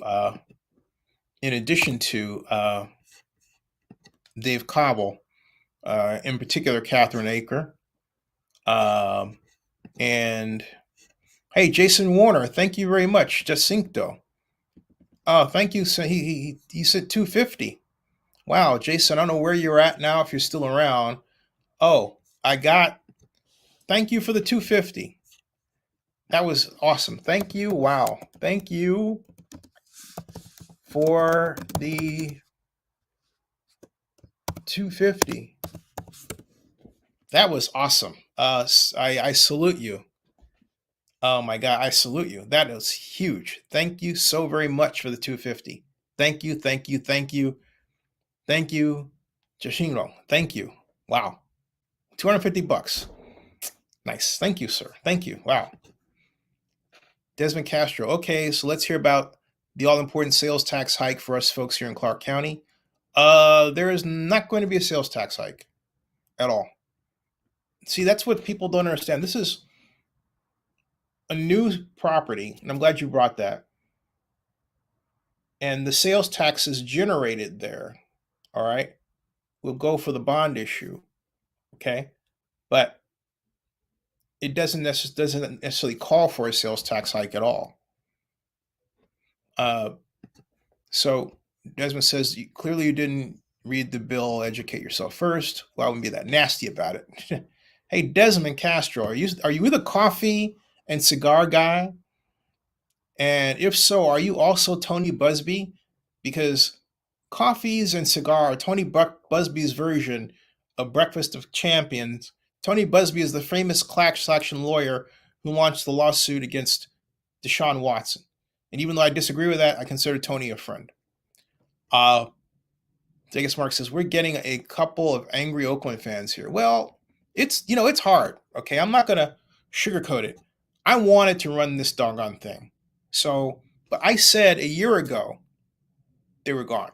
I called it a year ago. Actually, if you think about it, I called it early in 2021. Oh, excuse me, late in 2021, I said the A's are gone. Right then, I blogged that. That's when I'll go back and get it. That's when I said it. Okay. All right.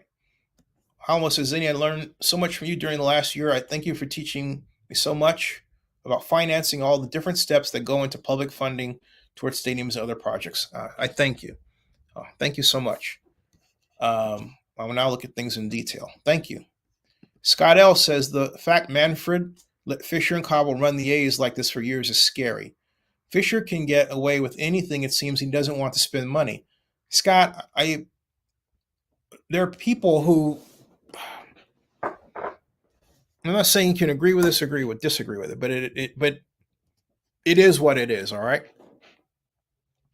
There are people who believe that a sports organization should essentially run itself, that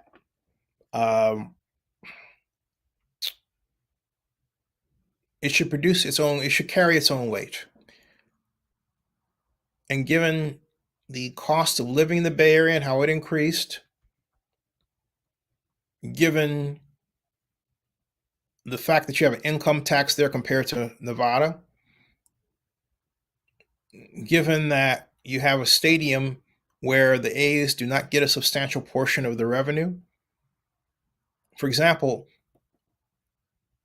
the stadium has played host to a number of events that have drawn as many as 60,000 people. Okay, that goes to the producer and to the JPA. But the A's don't see any part of that revenue. And that goes on again and again and again and again and again and again and again for every event that's held at the Oakland Alameda County Coliseum Stadium. Or for that matter, the arena, because there's nothing saying that they couldn't share revenue from that either. All right. But they didn't have that stream. So my point is, they had a mere pittance of money to use from the stadium and the advertising base. The naming rights agreement, Do you realize, let me tell you something. Let me tell you all something.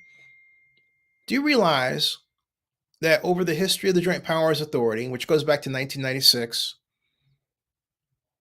the most lucrative naming rights agreement that that facility has ever had was $10 million. And that was OCO Coliseum, and it never improved upon that. Whereas, by contrast, when I was working to bring the Super Bowl to Oakland, I targeted an objective of getting a $200 million naming rights agreement if we got the right to host the Super Bowl. We would split it in two. It would essentially be corporate ABC Stadium at corporate XYZ Field. Okay? I had a plan where you could buy the entire east side of the club for $30 million and put your logo on it with NFL approval, so that the cameras looking out where seeing the east side would see the corporate logo. The corporation, whoever did it, would get all the suites, or excuse me, get 30 of the suites on the east side, not all of them, but get 30 of them. Okay? I mean, we had a big layout plan. A big layout plan.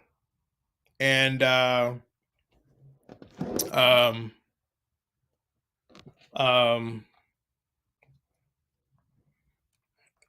could, excuse me.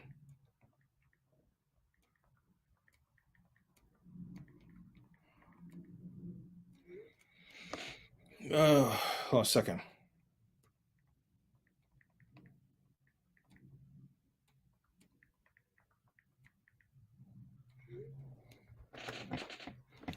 So anyway, okay, so I was texting somebody about this. All right. So my point is that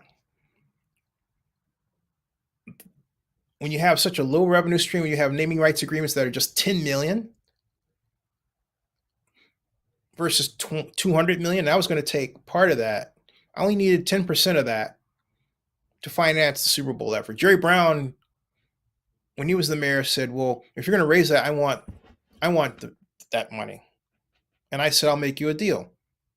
And I gave him a percentage of it, or not him, but for schools and everything. And I agree with that. I have no problem with that. He was actually shocked I wanted to do the deal. I said, of course. In his mind, he was just trying to think of ways to kill my idea. Just why? I don't know. But I was fighting for Oakland every step of the way. My proudest moment was presenting Oakland before the NFL Super Bowl Policy Committee, where I said Oakland was a shining city on the hill. And this is 1999, this November, okay? November 3rd of 1999. Oakland is a shining city on a hill, America's best example of diversity. That was 1999. A pitch that it's appropriate today. All right? I said that we had the 6th highest advertising cost per ratings point, talking about our market power. I talked about the history of the Coliseum. I talked about our plan where you could be in Paris. This is 99, all right? But by the time we got in, say in 2005, you could have your laptop, be in Paris at a cafe, go to our website, push a button to a particular city, and go to a Super Bowl party via one of our camera setups. That was ahead of its time. You don't even see that done for the Super Bowl today. All right? We were that far ahead. GMO Hill Holiday came up with a great logo for us, an integrated circuit in the shape of a football. These are the things that I did and more for my city.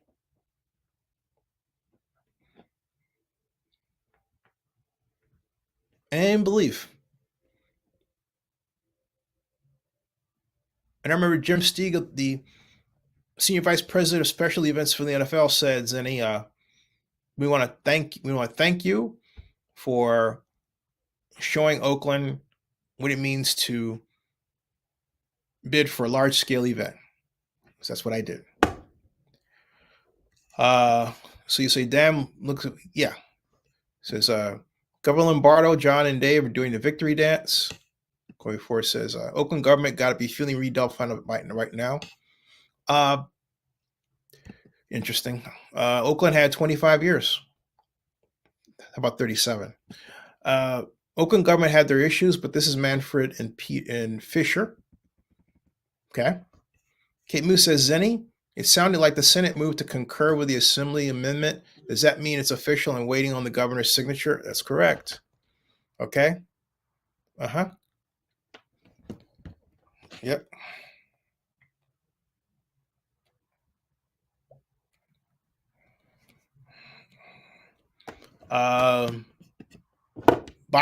Thank you for your coverage. You're welcome. Your explanations, expertise. Thank you all. You guys, I want you back. Let me know what you want to hear. I'm not going to stop covering this, of course. If anyone wants to vlog here, we're looking for vloggers. So you get 50%, 60% of the revenue of the video that you create. And we'll have different opportunities along the way. We have a great family of vloggers now.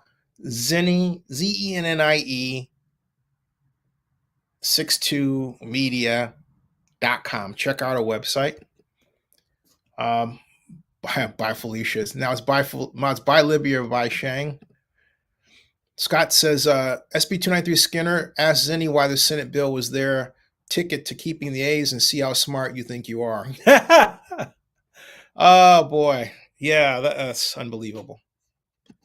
We'll look momentarily at that. Yeah.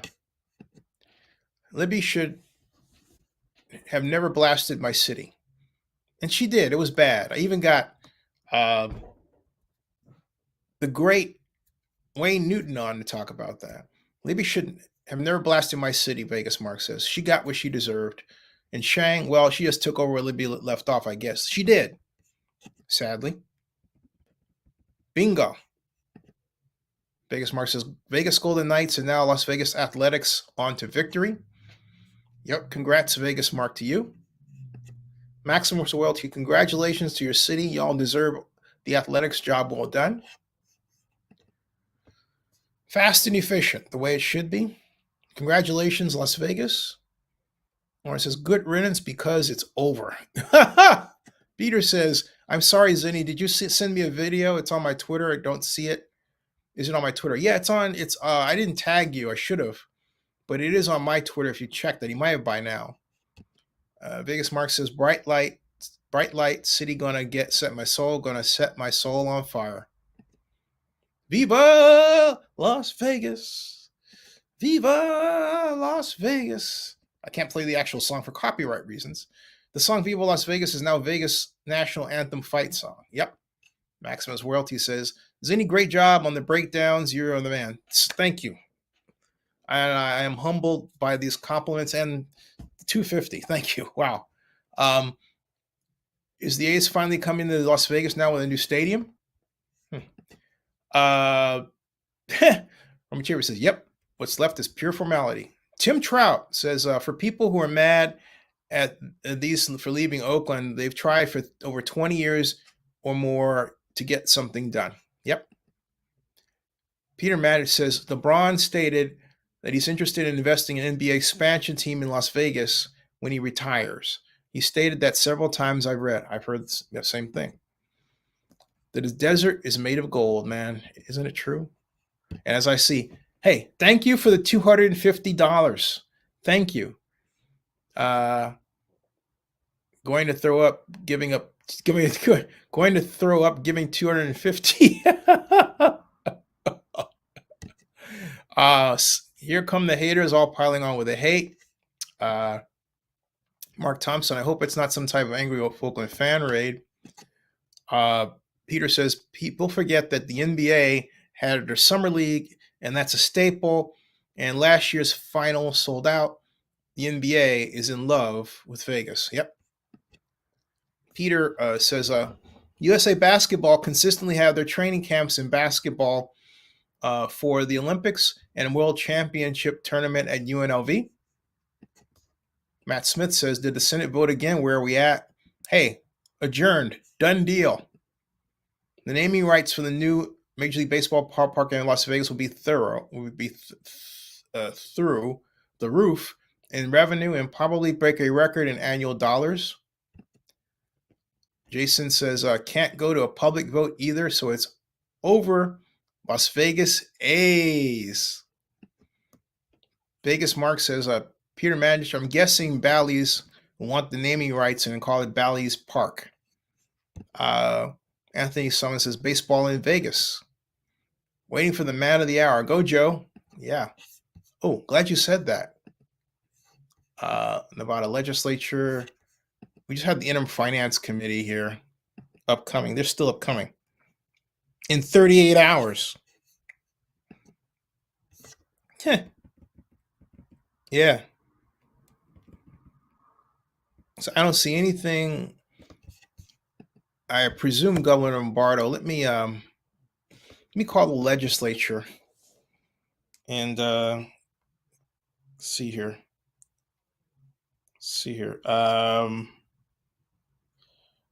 Let me call Ella here too. Hold on a second. I'm call Ben.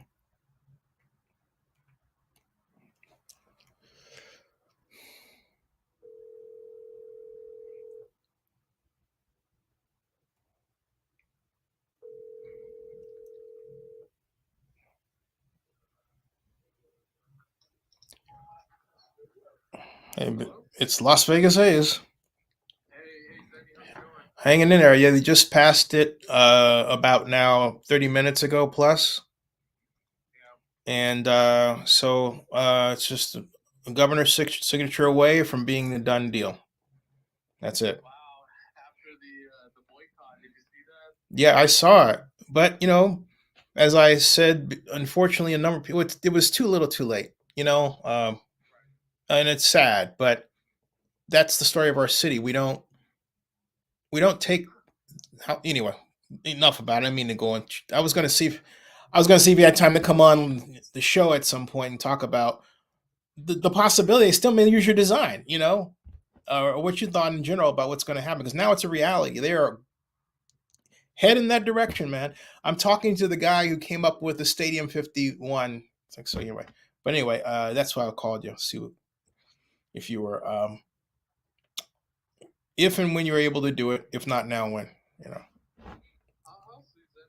I mean, like I said, I'm just a fan from this perspective. I don't know what much I can provide. I would say, other than, hey, it's a cool rendering that they got going on right now. We'll see what happens.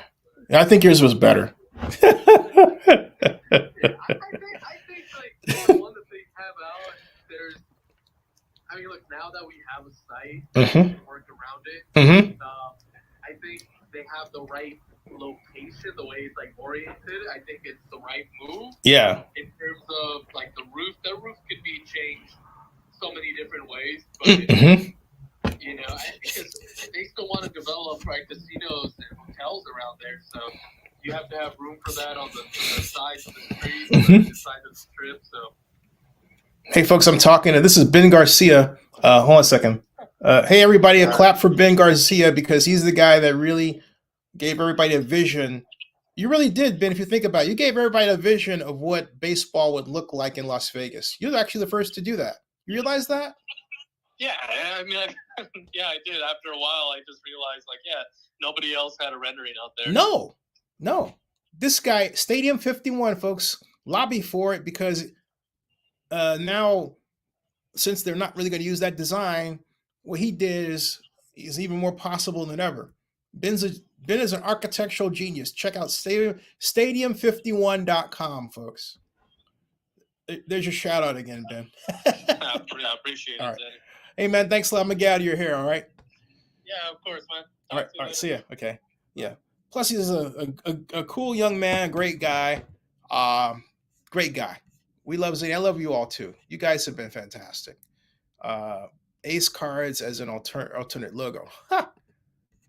It's over. It says a referendum to vote down in Major League Baseball Park in November will require 10% of signatures on a petition from registered Clark County voters, which is approximately 70,000 signatures. No way. But actually, you know what, though? Right. That referendum, it's not countywide. It's the referendum is statewide. Do you realize that? So everybody in the state gets to weigh in. There is no way that's happening. All right, there is no way that's happening. So Zennie, will you cover any other deals outside of Oakland? Yeah, I am, because I was thinking. I'm glad you asked that, because I like talking about stadiums and financing, and I felt like, I'm a little hamstrung here, and I've kind of touched on other stadiums. I mean, look, I've been in the NFL draft 19 times, and I paid attention to, parenthetically, compared to Oakland, other cities. I want to pay more attention to Nevada. Excuse me, no, not Nevada, but of course Nevada. But I mean Nashville. That's a big issue brewing there. And then I want to just do a rounding about what stadiums are where and every place else. Okay. So Peter Mandich, that's a fool's errand. You should really call the governor's office. That's a good idea. Why not? That is a good idea. I will do that right now. Glad I saw that. Carson City. It's 6:44. I think they may have left for the day because they've adjourned. If I'm lucky, I'll catch somebody. I'm pretty sure they've gotten out of Dodge by now.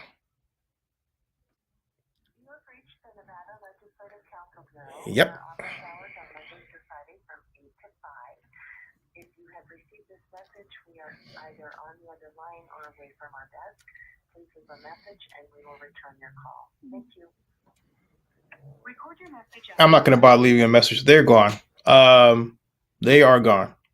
So, okay. Viva Las Vegas. If anything, next year Zennie might cover the Tropicana hotel implosion or have somebody there to do it. But that's a good idea. The labor's unions wanted it. There's no way the Democrats would pass on this. Vegas Mark says, Hemo says, I will take, Vegas Mark, I'll take the 5-hour ride to see that with you guys.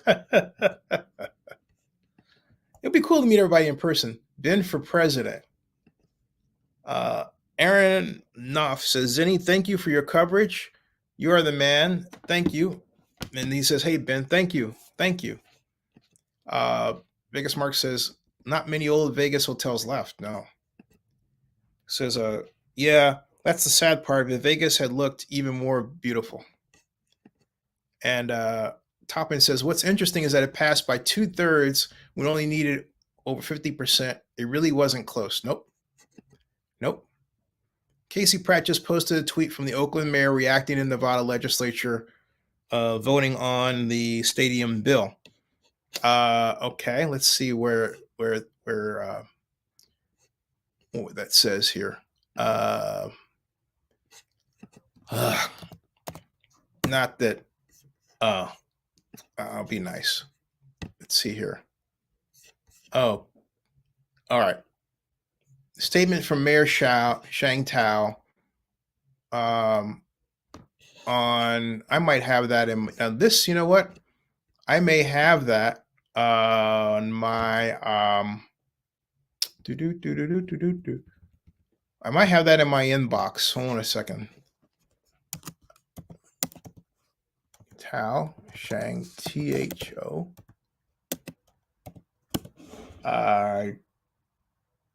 Let's see here. It's 6:36. Wait. Nope.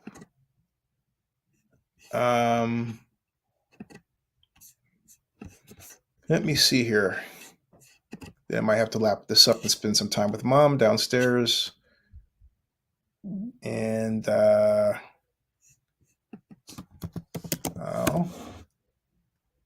I do not have that there. Okay. So I'll go with that. All right. So I don't. Okay. Anyway, this is what she posted, and I will share this with you. Hold on a second. Stop screen, share screen here. Where are we? There it is. Allowed. Okay, there. And it reads as follows. Oaklanders know better than anyone It's a long road between state legislation and shovels in the ground. In fact, California passed 3 pieces of state legislation to support the A's new ballpark and Howard Terminal. And look where we are now. Yeah. Where are we now? Why would she praise that? Because the 3 pieces of legislation that California passed were in, at least 2019. That's over the 2 years that, oh my God, why would she post that? The A's have been part of Oakland for more than a half century, and they belong in the city. As Congresswoman Lee noted, there's no better place to show Major League Baseball's commitment to diversity than in Oakland, one of the most diverse cities in the nation, and there's no city that has worked harder to meet the needs of a team than Oakland. Oh boy. If the A's current ownership wants to move to Las Vegas, they should seek an expansion team and leave the A's in Oakland.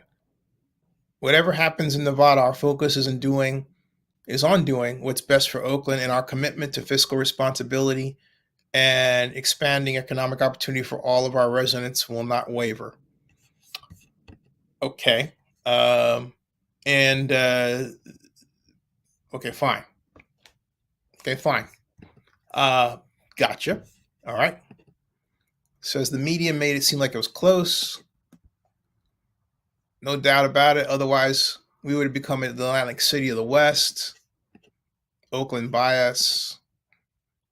The naming rights will likely cover the public funds issued. Definitely. Oakland bias is sickening, to be honest. Well, I love my city now, but we also deserve a bit of a butt kicking. We got one. Vegas Mark says, good thing Vegas is not bad or anywhere near how bad Atlantic City became. Vegas Mark says, I understand their anger, but their bias is ridiculous. Well, that's the thing, Vegas Mark, because look, and I think it underscores a problem that in California, going all the way back to when we lost the superconducting super collider to Austin, I believe that was 20 years ago now, we were all incredulous. How could we lose to Texas? And that started a long phase of us losing events we thought should be in California to somewhere else. And when I was pitching the Super Bowl, the thinking was, well, how can they not possibly want to be in Oakland? The people that I was talking to in Oakland didn't get that we had to sell ourselves to the league. It wasn't the league selling themselves to us, okay? And that's a byproduct of the fact that, hey, look, the Bay Area is a beautiful country. It's expensive. So naturally, it's like, well, you want to come into our territory? Well, not really. It's not so much that. It's like we want you to show us why we need to be there. All right? Selling. We're not good at selling. We don't want to sell. Selling your urban area is at the heart of business attraction. Otherwise, there's no attraction, right? That's what you do. We don't do it well at all. I argue we don't do it. We stopped doing it. Oakland has no commercial. Oakland has nothing. We just exist and we expect people to come to us. That's how we act. It's a behavior that's completely unrealistic. It really is. That's the truth. Okay. Sin Tropicana is gone. I just tweeted you Casey Press. I got that. I saw that. Oh no, Shang, I'm scared. Sarcasm. Vegas Mark says, so maybe Libby or Shang are secretly running Atlantic City. Clap. I'm TQ Me One. Sorry for the bizarre title I did a long time ago. I don't get. Okay. Oh, okay. Vegas Mark says maybe she moves to Las Vegas. RS504, keep her out of the Clark County government. Hire her as a valet or something. Joseph Webster says, I'm in Henderson, Sunset, Green Valley area. Oh, beautiful country, it sounds like. TQ1 says, sell the team made only Fisher move out faster. If your neighbors told you to sell your house to a guy like they like, would you? No way. You fight. You fight. Yep. You fight. Wow. What an amazing development, folks. What an amazing development. Mark says, I heard that Tropicana the resort will be demolished in 18 months, they told their employees. Just flew out of Vegas. Weather was beautiful. Champion City. We have Coneseco's car wash, now the A's. Wow. Folks, let's see what Twitter is all about here. Let's see what it looks like before we shove off here. Let's see here. For you. Okay, primary ballot. It's an entire movie generated by AI. Wow. Rebecca Kaplan says, during the game, the A's Stadium camera crew didn't show any fans wearing the Cell t-shirts on the big screen, opting instead to show clips of fans from past games. Okay. Whatever. I just realized I'm not Oakland. All right. Nothing here. Rebecca says, sell the team.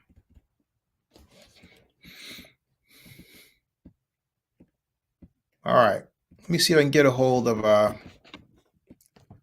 breaking. The bill sending up to $380 million in public money toward the construction of a new Las Vegas baseball stadium for the Oakland A's has passed out of the state legislature and is headed to Governor Joe Lombardo's desk. It's 59 minutes ago, as you know. And let's see here. We've got Wookiee people saying, wow, like Shang Townsend down because she knows it means for her when they're gone. MLB, NBA, and NFL all left Oakland in 4 years, and Oakland politicians have zero answers. I mostly blame Fisher Caval, but Oakland City Council should have taken a vote on Howard Terminal. More than taking a vote. How it got the financing. Laugh out loud. I love how she cares all of a sudden. That breaks my heart. Blank. Sports Junkie says Oakland's a joke. So I'm sorry, but she reminds me of someone who is so in over her head when it comes to politics. Just driving around the city, and all you keep thinking is what the blank is happening here. Beautiful people, but you need to have a dialogue with reality and tell the truth. She blanks. She doesn't give a blank about the A's, all politics. Wow. So it's let's see. Joe Sheehan says, oh no, 60 says drums are coming back for our skipper and our players. Let's go Oakland for our city. That was 4 hours ago. Joe Sheehan. Anyway, breaking John Fisher. All this to say about reverse boycott. So he had something had to do or whatever. I don't know if that's true or not. This is hold on a second. Congratulations, sir. On what? Well, the bill is headed to the governor for signature.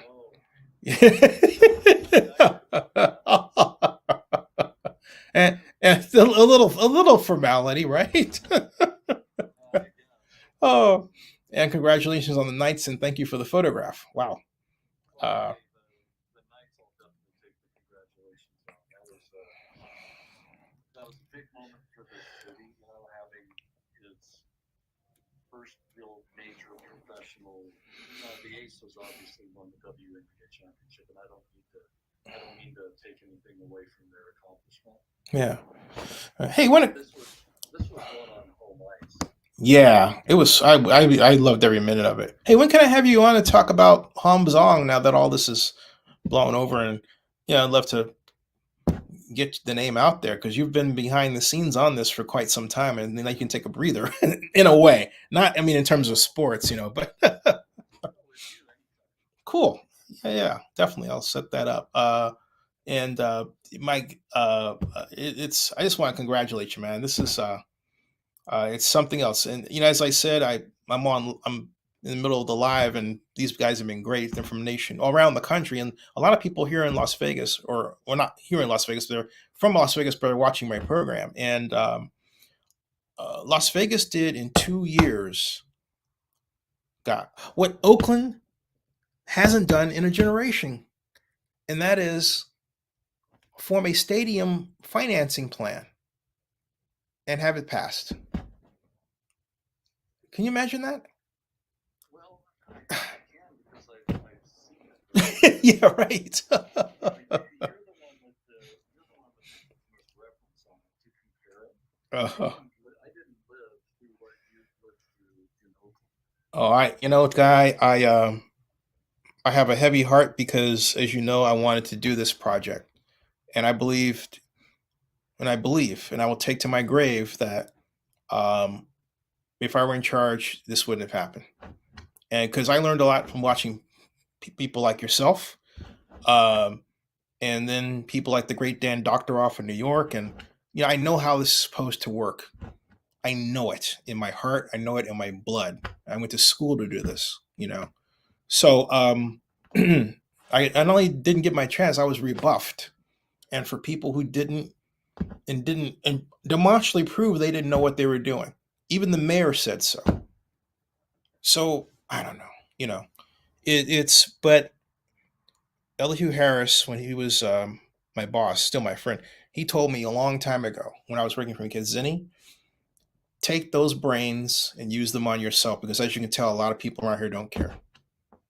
That's what he said. And he was saying that after the city council junked a proposal I had for take advantage of a redevelopment loophole I found. Anyway, blah, blah, blah. I think the one difference then is you might have had that opportunity if there was a collective will Right. to do those things. Right. Without it, you're swimming upstream. Yep. You are. So yeah, that's what I've been doing, is swimming upstream,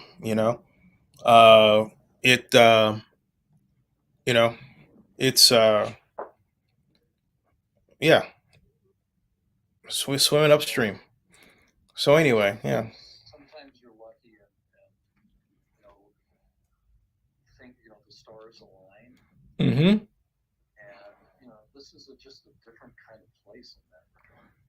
But that's what I love about Las Vegas. It's the experimental prototype community of tomorrow. In reality, you can go there, and if you have an idea and you meet the right connections, you get the financing. Look at the Fontainebleau, right? I mean, it's literally stood there like this gigantic eyesore, you want to call it. I was always a fan of it, and I really prayed that it would actually get off the ground. And look, it did. I don't know if it's going to meet this year, but my goodness, it's on the right track finally. 15 years from inception through models through hopefully a grand opening later this year. Right? Yeah. All right. Right around the time for CES. So you guys you're the model. I said that the way you all work together, particularly in today's society, and what you've done with sports and everything, that should be talked about again and again and again. And I had my viewers were amazed at the efficiency with which the legislature worked, just moving through boom, boom, boom, boom, boom process. Reasoned conflict, not taken to extremes. That's what you want. So, man. So yeah, let me do this. Let me send you an email and get you on, and I can brag about you. Saying,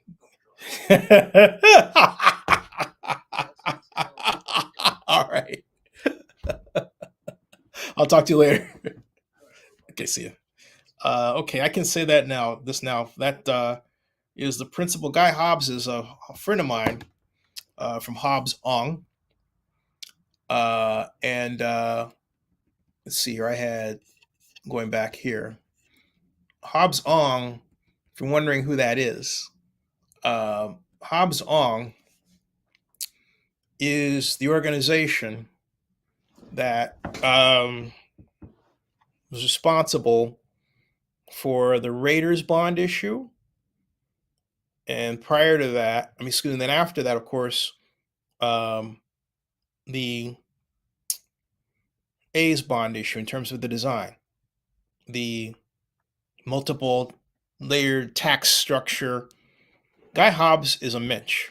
He is a guy who, this is different than how I've been treated in Oakland, all right? I made a blog post back in 2017 forecasting that if the bonds were issued for the Raiders project, the revenue would not be enough to pay off the annual debt service. He set up a meeting with Jessica Colvin, who was then and still is now the Clark County Finance Director, phone meeting, conference call. I laid out my case. She said, well, the debt coverage waterfall will cover it. The bonds went on the sale next year. And because I made such a stink of it, about it, guess what? The mainstream media started following it locally, and they said, hey, there's not enough revenue coming in. Okay, so suddenly everyone knows my name. But Guy has never been anything other than just nice. He was nice to me before that happened. That's how we got to know each other. He would take my call. We'd talk for, oh my gosh, an hour about Shell Nagelson and the project. And I got, quite literally talking with him, I got body dipped. Well, not body dipped, I would say dipped in a master class on development politics in Southern Nevada. Okay, that was from Guy. But Guy, like so many people in Las Vegas that I met, are nice. You know, they call you back. They do what they say they're going to do. All right, and I'm not saying it's perfect, but it's pretty doggone good if you're trying to do business there. It really is. It is service oriented. I have a video of when I went to the it's just 10:06 here. When I went to the groundbreaking for the Las Vegas Convention Center. What a fantastic time. Showgirls around, champagne liberally given out. That's how I met in person Christian Giuliani, who was on my program. Okay. Later, you know, on Monday of last week, right? Time flies.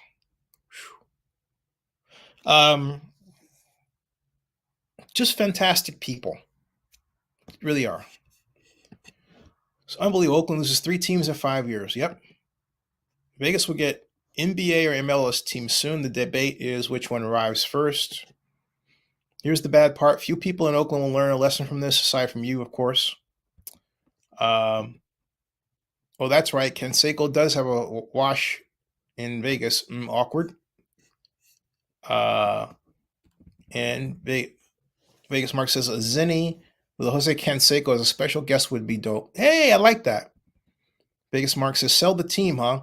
Oakland must learn first to sell their city to tourists, businesses, etc. All right. And notice that Brody hasn't commented or tweeted anything since the assembly passed the bill. Wow, he got quiet fast. It's finally sinking in, as Mr. Burns would say. Excellent.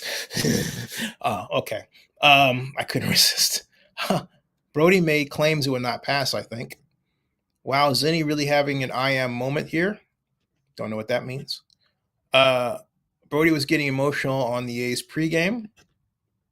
Yeah, Brody was being open-minded about the 180 degree when the vote from the Senate came in. I'm like, wow. proves he has zero power and influence over what we Nevadans do. Our pregame got pretty emotional. Fontainebleau is targeting to open in December of this year in time for both CES and Super Bowl 58. Baseball fan, I want to see that video. I need a good laugh. I get why Brody would be mad, but come on, you really think you're going to convince Nevada not to pass the Senate bill? Libby should have focused on the Raiders instead of the A's. Baseball fan, send link I want to see. Brody started neutral and then completely 180'd. Loud dripping sound. Yep, like wow, dude. I was liking his coverage until then. So never mind, the video was on his Twitter. Yes, he's sad. Brody Brazil's reaction was very emotional. He was literally in tears, very sad. You have to feel for him. NBA is next. Major League Baseball will be last. Major League Soccer will be last, excuse me. Yeah, I saw it. He was going to tear up. I don't even think Oakland could build a minor league stadium for a baseball team. There you go, folks. Heck of a day. Heck of a day. Let's see if I can get... Okay. Yep. Vegas is getting MLB. That was 26 minutes ago. Thank you. Steve Carver. This says it right here, folks. See this? Senate okays the changes in SB1 on the governor's desk for his signature. Vegas is getting Major League Baseball. Wow. That's something. So, nope. Let's see here. All right, now.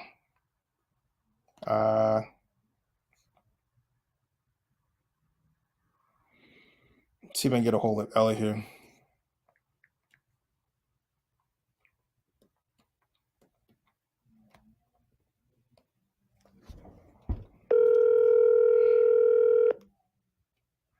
Peter Natcher says, Zennie, once again, a whole year since all this started, and you should be a teacher, to be honest. Run for mayor of Oakland. I'm not running for office, but I like the idea of being a professor.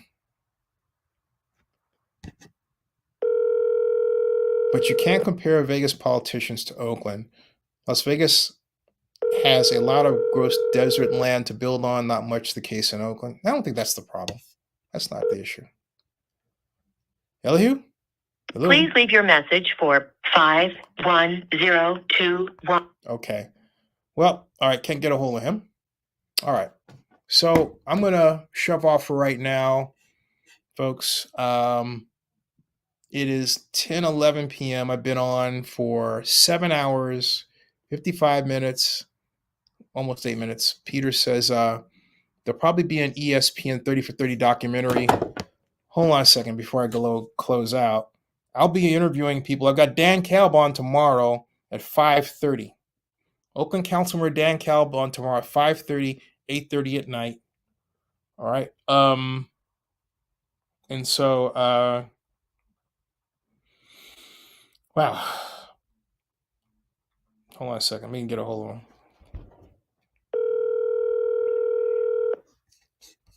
him. Get sleep, sir. Well, thank you.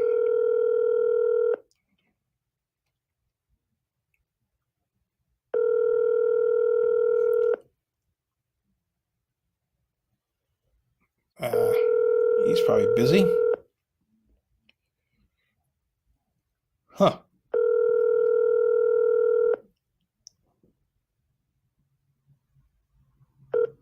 Your call has been forwarded to an automated voice messaging system. 41. Okay, he's not there. All right. Let me break the news to my friend Mike Lowry.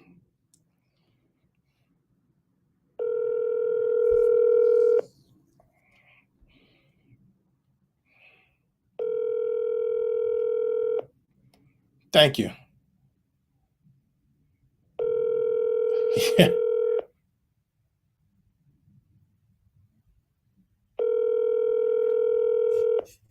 Oh. call has been forwarded to an automatic voice message system. 510303032 Yeah, it should be ESPN 30 for 30. 760 is not available. At the tone, please record your message. When you have finished recording, you may hang up or press 1 for more options. Mike, it's a done deal. Just waiting the governor's signature. Las Vegas Athletics. I'll see you. All right. Thank you, sir. Thank you. Hey, Joseph, love you too, man. Thank you. Wow.